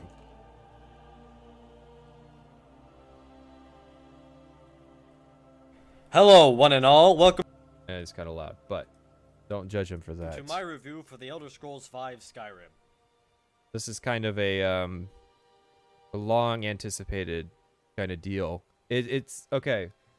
So there were 3 videos that, okay, Saturday slots are like really long. So there were 3 videos that made sense to do on Saturday. Technically 4, Salt Factory, private sessions, Mr. Caption, and Acerthorn if we do end up doing that one. Wait, what Discord? My Discord in the description. So, with that in mind, also you can follow me on Twitter, but I mostly just shitpost there. I mean, I do post the streams, but it's like you would have to be checking Twitter at that time, or like, I don't know how notifications work. But anyways, yeah, that about wraps things up here for me personally. Do I recommend watching the Mr. Caption video? You can if you want, but that's one where it's like I know that I'm already going to be doing it.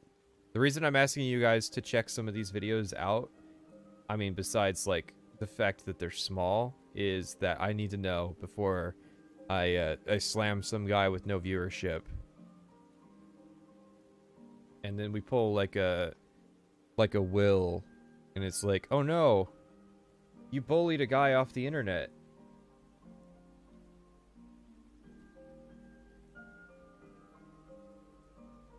Will, come home.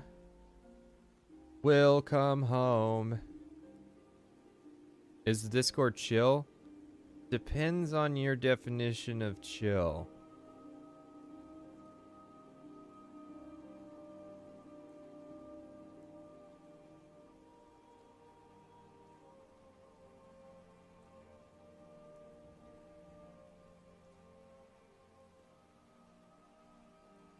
Did you bully Will off the internet? I don't want to say that. Because, like, he came back. He came back after the last stream I did on him. There's no way that he saw a stream that didn't have his name in the title, but didn't see 3 streams that did. There's no way. I refuse to believe it.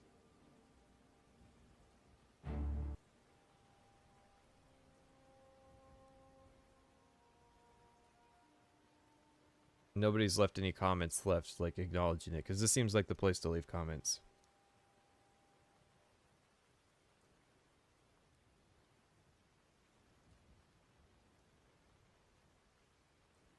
So, yeah, let's wrap this up here. What did we think of today's stream, everybody? Go ahead, be honest. I didn't like it.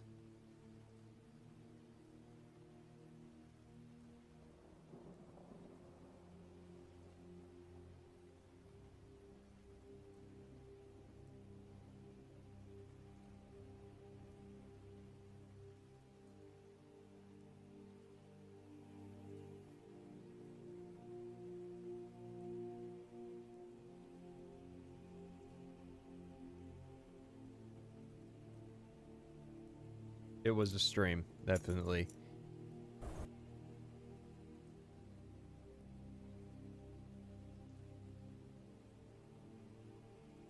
And that's why the final verdict for The Elder Scrolls Skyrim is a full, highest rating that I can issue, 10 out of 10.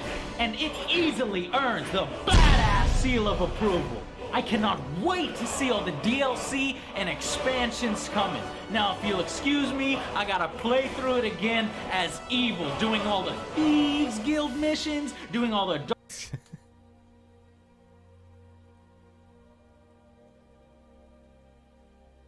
Yeah, you see there's some clipping issues with that expression. I think, like, the bottom teeth are showing through the, like, the jaw.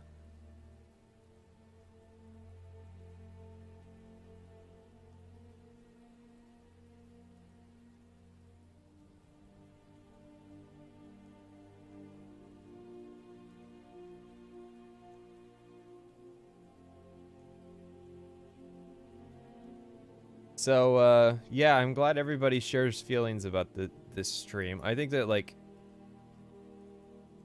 Oh my god. Oh my god. Thursday is cursed. Gotta be cursed. What did we do last Thursday?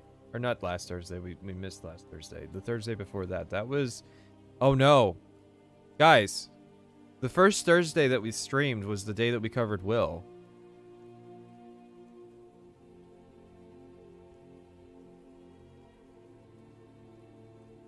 Please watch his Battlefield review. It's hilariously sad.